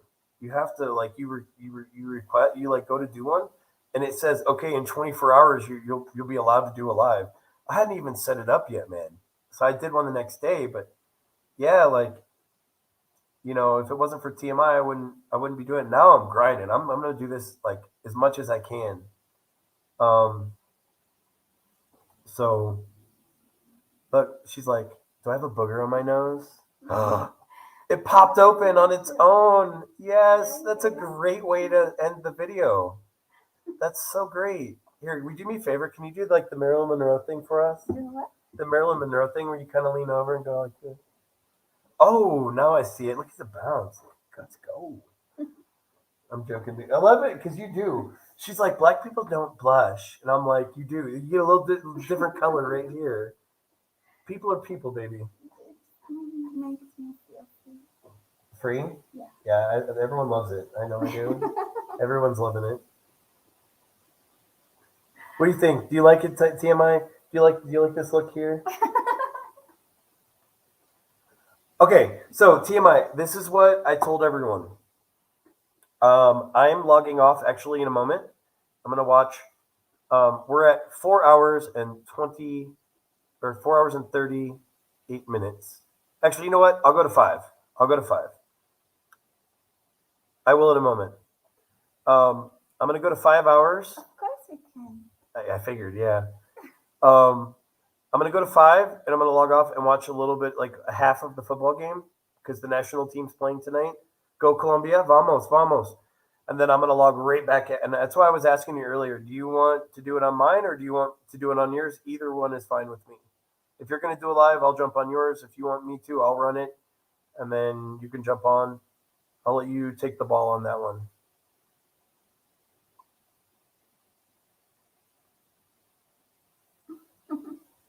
What can you sing? Like, what can you sing? Are you watching it? You got it. You got it on yours. What's your favorite song? Can From you, Venezuela? can you do Shakira? The song, no. No? The song Venezuela, that's a really beautiful song. Can you sing it for us? Why? I was kidding. You're kidding? You can't sing? She's got that cute little voice, so I bet you she can. She's like, "Hi, Mr. President. How are you?"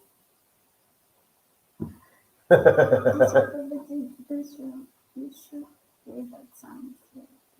Yes, I can't play it though while we're on live Oh, because it's copyrighted, yeah.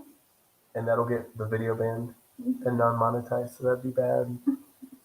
So, actually, let me look and see if the game's already on.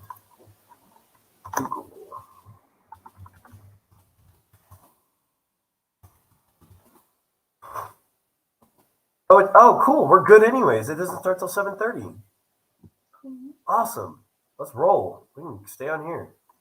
Yeah, but that's my plan, dude. I'm gonna stay on until the game starts at 7:30, and so that's like 22 more minutes, and then that works out perfect. I'm gonna watch like the first half, and then I'm gonna jump right back in because honestly, I want to watch, but I want to live. By the way, dude, I got monetized on Kick.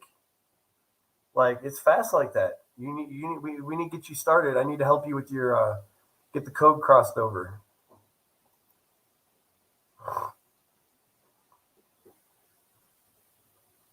I'm not verified, but I'm monetized.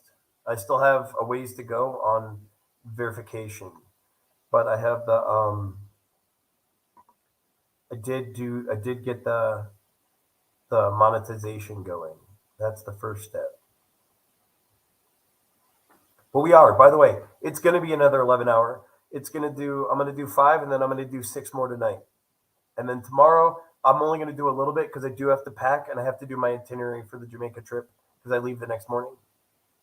Actually, I'm curious what my flight is. Let's look.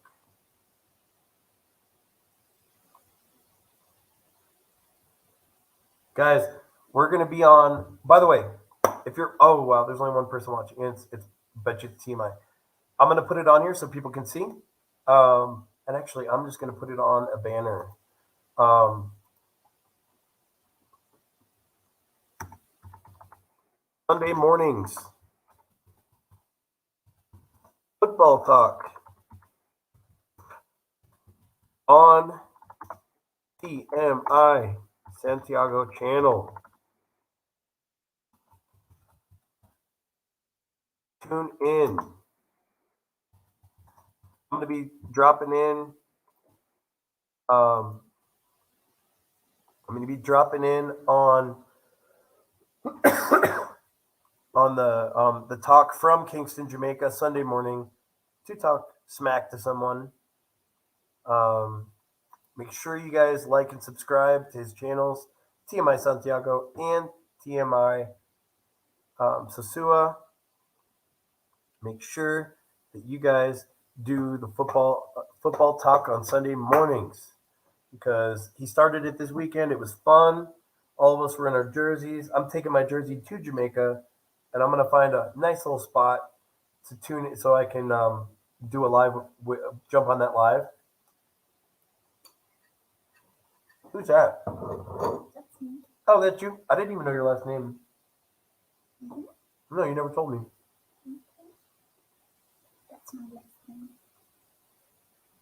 Do you have a channel? Do you have stuff on your channel? That is your channel, by the way. You have a channel. You just don't have anything on I it. don't have anything. It needs fix so I can relate anything.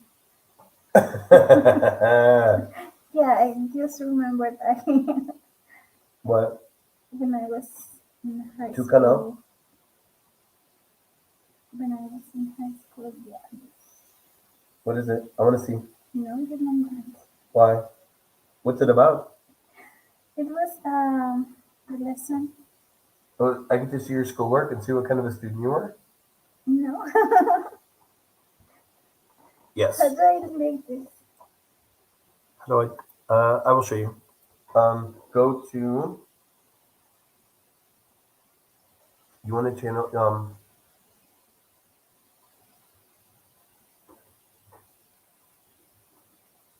Video. Oh, you got to install the studio. You need to charge your phone. I need to what? Your phone's at 11%. Yeah. There you go. Okay. You're welcome. We'll delete it. I'll show you how.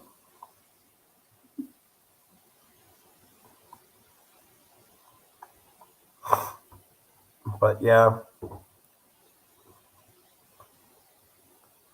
I'm only gonna watch like an hour of the game, and then I'm right back at it. But the cool thing is by ending this one is that this whole live, like most of it, was about moving to Colombia. And a cool thing about having her is she's an immigrant here, just like I'm an immigrant here, right? So we both had to move from other countries. So she gives a unique experience from another Latin country coming here because it's hugely different here in Colombia than it was in Venezuela for multitude of reasons, right? So, yes.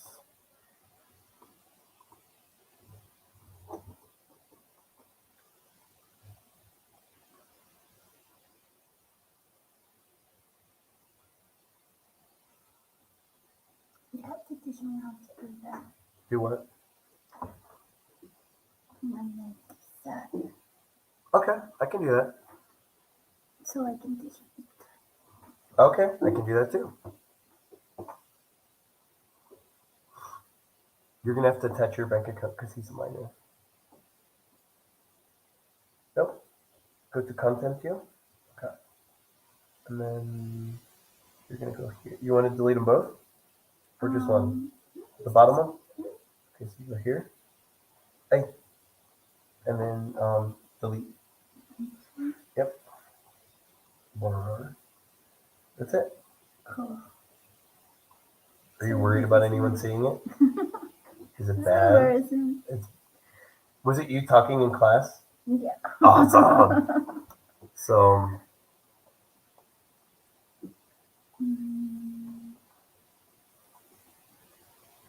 I was thinking that, dude. Her kids got one, but she should, and we'll get everyone to follow her too. You could sing Venezuelan songs on your YouTube channel. You're like,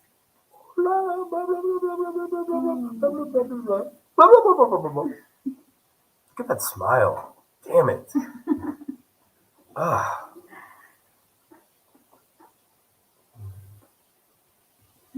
Oh, I'm sorry. No, I'm just joking. You don't have to. I'm just being a perv. Oh, look at that hair. You do have beautiful hair, though. You have very beautiful hair. You're welcome.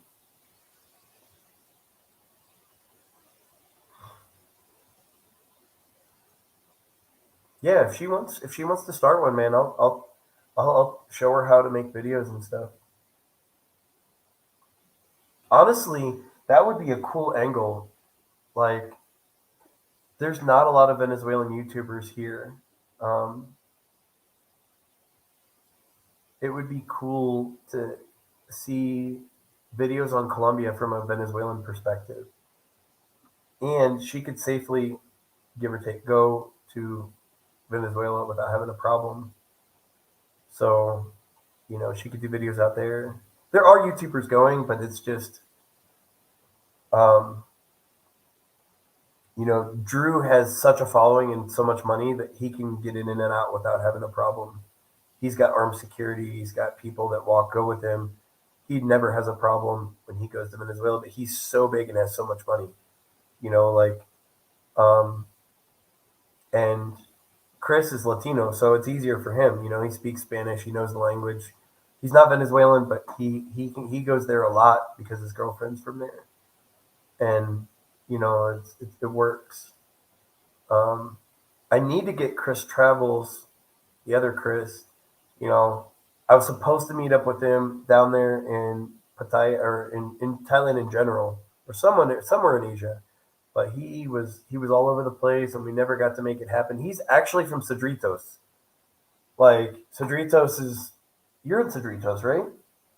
Yeah, like she lives in Cedritos. It's like 10 minutes away.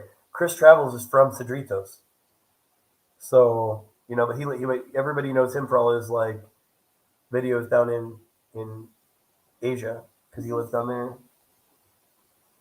Yes, I'll subscribe, but I can't put that out because he's a minor. I can't put it out for him to get subscribers because he's underage. But I'll subscribe though, and I can get people on privately to subscribe to give him more subscribers. He's a video gamer. He needs to talk to my brother. My brother's monetized in gaming. Does he have a Twitch? Yeah. He needs a Twitch. Twitch is for gamers, and Kick. Well, I think Kick as well. So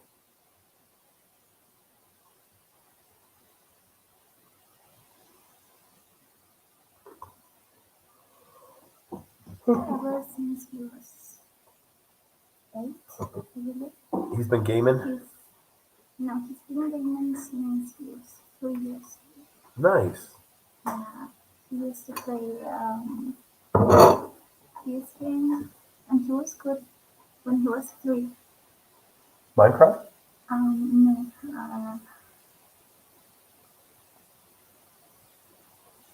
this one I don't remember. I don't know. Oh,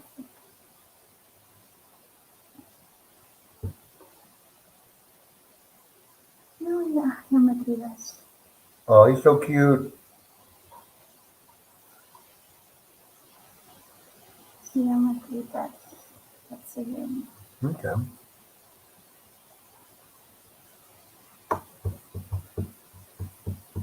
Maybe after we hit the 5 hour point, we will go walk to the corner store and get some like juice for the game. I'm gonna get some pina y naranja.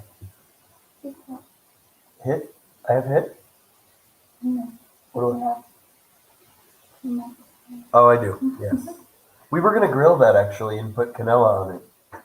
I It didn't happen because we had so much food. Yeah, we were gonna like cut it and then throw cinnamon on it and then canela and then just grill it with brown sugar and canela. It would have been really good on the grill. The problem is I would have had to put it on something else, I think, because all the meat was on one. I'll probably put the other one on top and then just throw it on there, and then when I press down the burgers, the flames will come up through. There's a Brazilian steakhouse here that's really good. Tima, I need to take you there when you come. But they have for dessert they give um, grilled pineapple with canela, and it's like a delicate. It's like a Brazilian thing. It's really good. We got like food and teeth and stuff. I broke my tooth this morning. I'm not. I'm still getting my appetite back.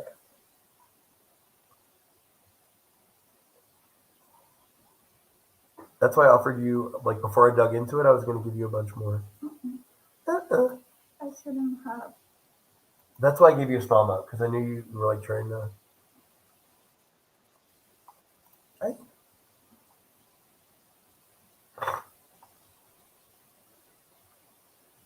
Where are we at? Achievements.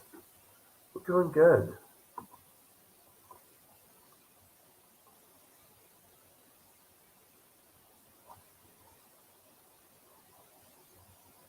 So. All right, TMI, what do you think? What you want to do? What do you have on tap tonight? What's your plan tonight, sir? Are you chilling? You got lady friend coming? You got to work? Are you going to buy draws for Big Daddy Stovepipe? Dude, I'm thinking I'm gonna order. We need to order some for that dude, man. I need to get some 4X with like. We'll get him some specialty novelty ones with like the Magnum thing on the front.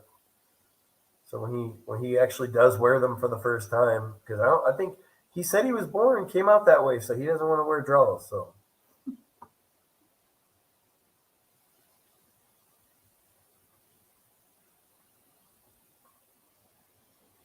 yeah, I figure if the game starts at 7:30, I'll be back. I'll jump on at 8:30. I'll just watch the first half, and then I'll mute it on the TV and jump back on. One of the next steps towards verification is 30 hours. and I'm gonna hit that before I go to Jamaica. That's my plan. I'm doing 30 hours in 3 days. Mhm. That's how you make money is by hitting them goals. And I am. It's working too because I'm getting a lot of more subscribers on all the platforms. People on, it's working. It's working. I need to find out how my editor's doing on that video.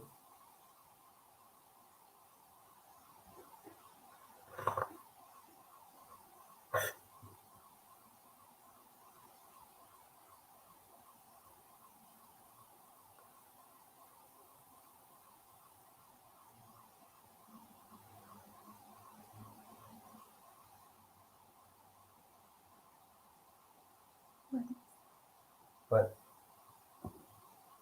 oh, someone that the if someone bumps the alarm down there, um,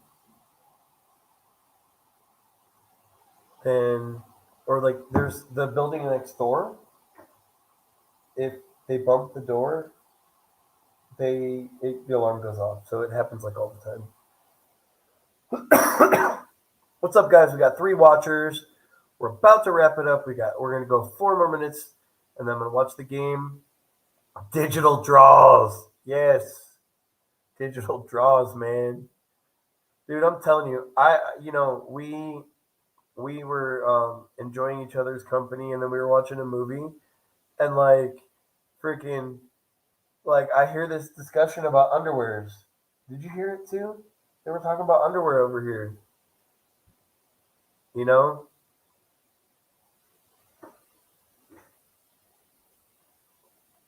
let it run. I'm gonna be not at the computer for an hour though, bro.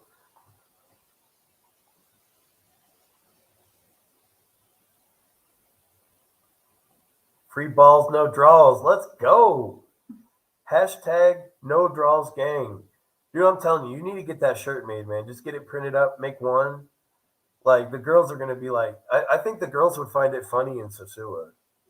Like I've never been there, but like I think once they figure out what the joke is, like free draws or like no draws gang, like and they'll be like, KS, sin chones, sin chones.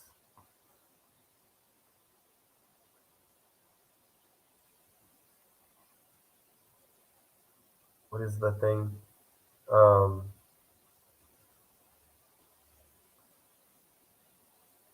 what is free? Liber?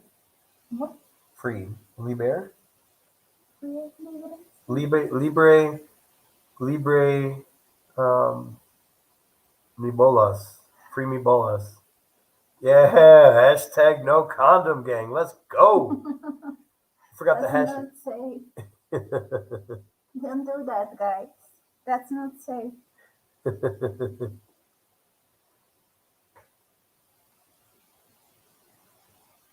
I didn't say anything. I said nothing.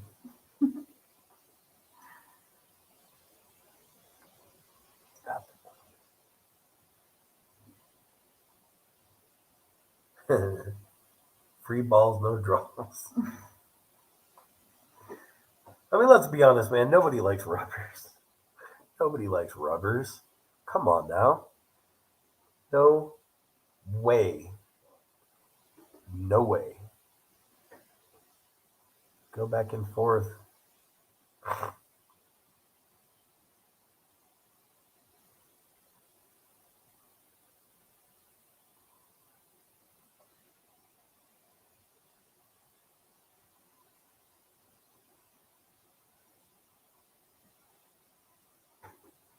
I know. I just don't feel like leaving it open, and then if people see it, they're going to see nobody here. You know what I mean? I think it'd be better to shut it down and restart it. You don't agree? Or what are you thinking? Because literally, I'm going to be watching the game for an hour. Double facts. I'm going to run out. I'm going to go around the corner to the corner store, grab a beverage.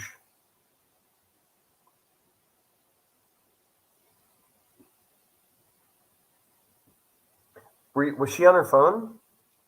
What? I'll tell you in a second. He said, ask her what she was laughing at when you mentioned Sosua. You didn't see her. Was that was it about like that or something on your phone? No, I don't remember. Whatever. You're laughing, so I you don't. know. Yes, you do. Yes, you do.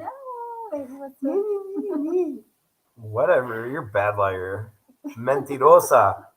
Mentirosa. I don't know. No. I don't know. I do not recall.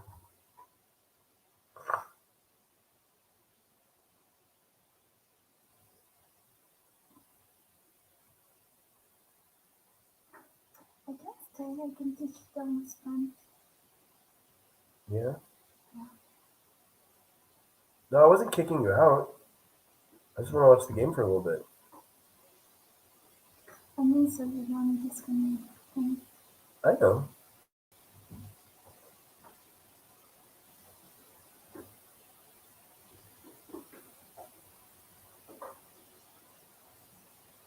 And then you can go watch the game. I Yes. can stay. I know. Good.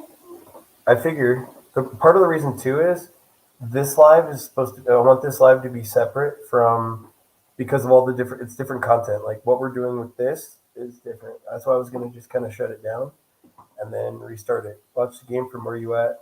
I could, but I still need to go to the store. I don't have anything to drink, dude. I'm thirsty as hell. I gotta get food. I gotta get drink. So I do need to go do that. Um, so I mean, I can leave it running.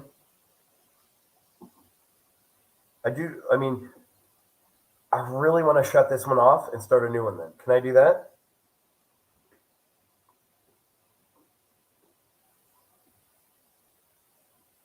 Oh yeah, heck yeah, we're doing it. We're doing it.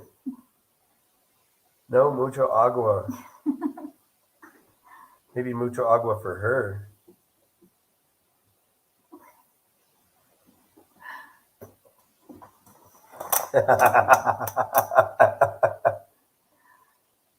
All right, here's what I'm gonna do. I'm gonna take TMI's request, but I'm not letting it run. I'm gonna shut this one down and restart. That way we can go all night long. What do you think? Sound like a deal? Because that way it won't cut off at 11 hours. What do you think?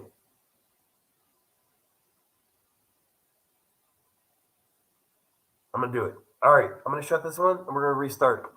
That way we have two different streams. All right, guys. I want to thank everyone for watching. I'm gonna restart the live in a few minutes. Okay. Um, this is what I'm gonna do. I'm gonna shut this one down. I'm gonna run to the store. When I come back in 5 minutes, I'm gonna let it rip. We're gonna restart it. Okay. Cool. Good. That's good to know, man. Man. This is a good dude, guys. You got to check out Big Daddy Stovepipe. So, man, they had a funny. If you guys want to see some funny stuff, last night these dudes were rolling. Him and my little brother, and TMI and Dave R. They were having a blast last night, guys. So, all right, here's what I'm gonna do. I'm gonna shut this stream. I'm gonna go get a drink. I'm gonna come back, and we're on it. We're gonna do this again, okay? I'll see you guys in about 5 to 10 minutes at the absolute most. This is Army Guy Travels. Make sure you like the video, subscribe, and most of all, enjoy. Ciao. Oh, and Annie. We can't forget Annie. We cannot forget Annie. Sorry. Don't forget Annie.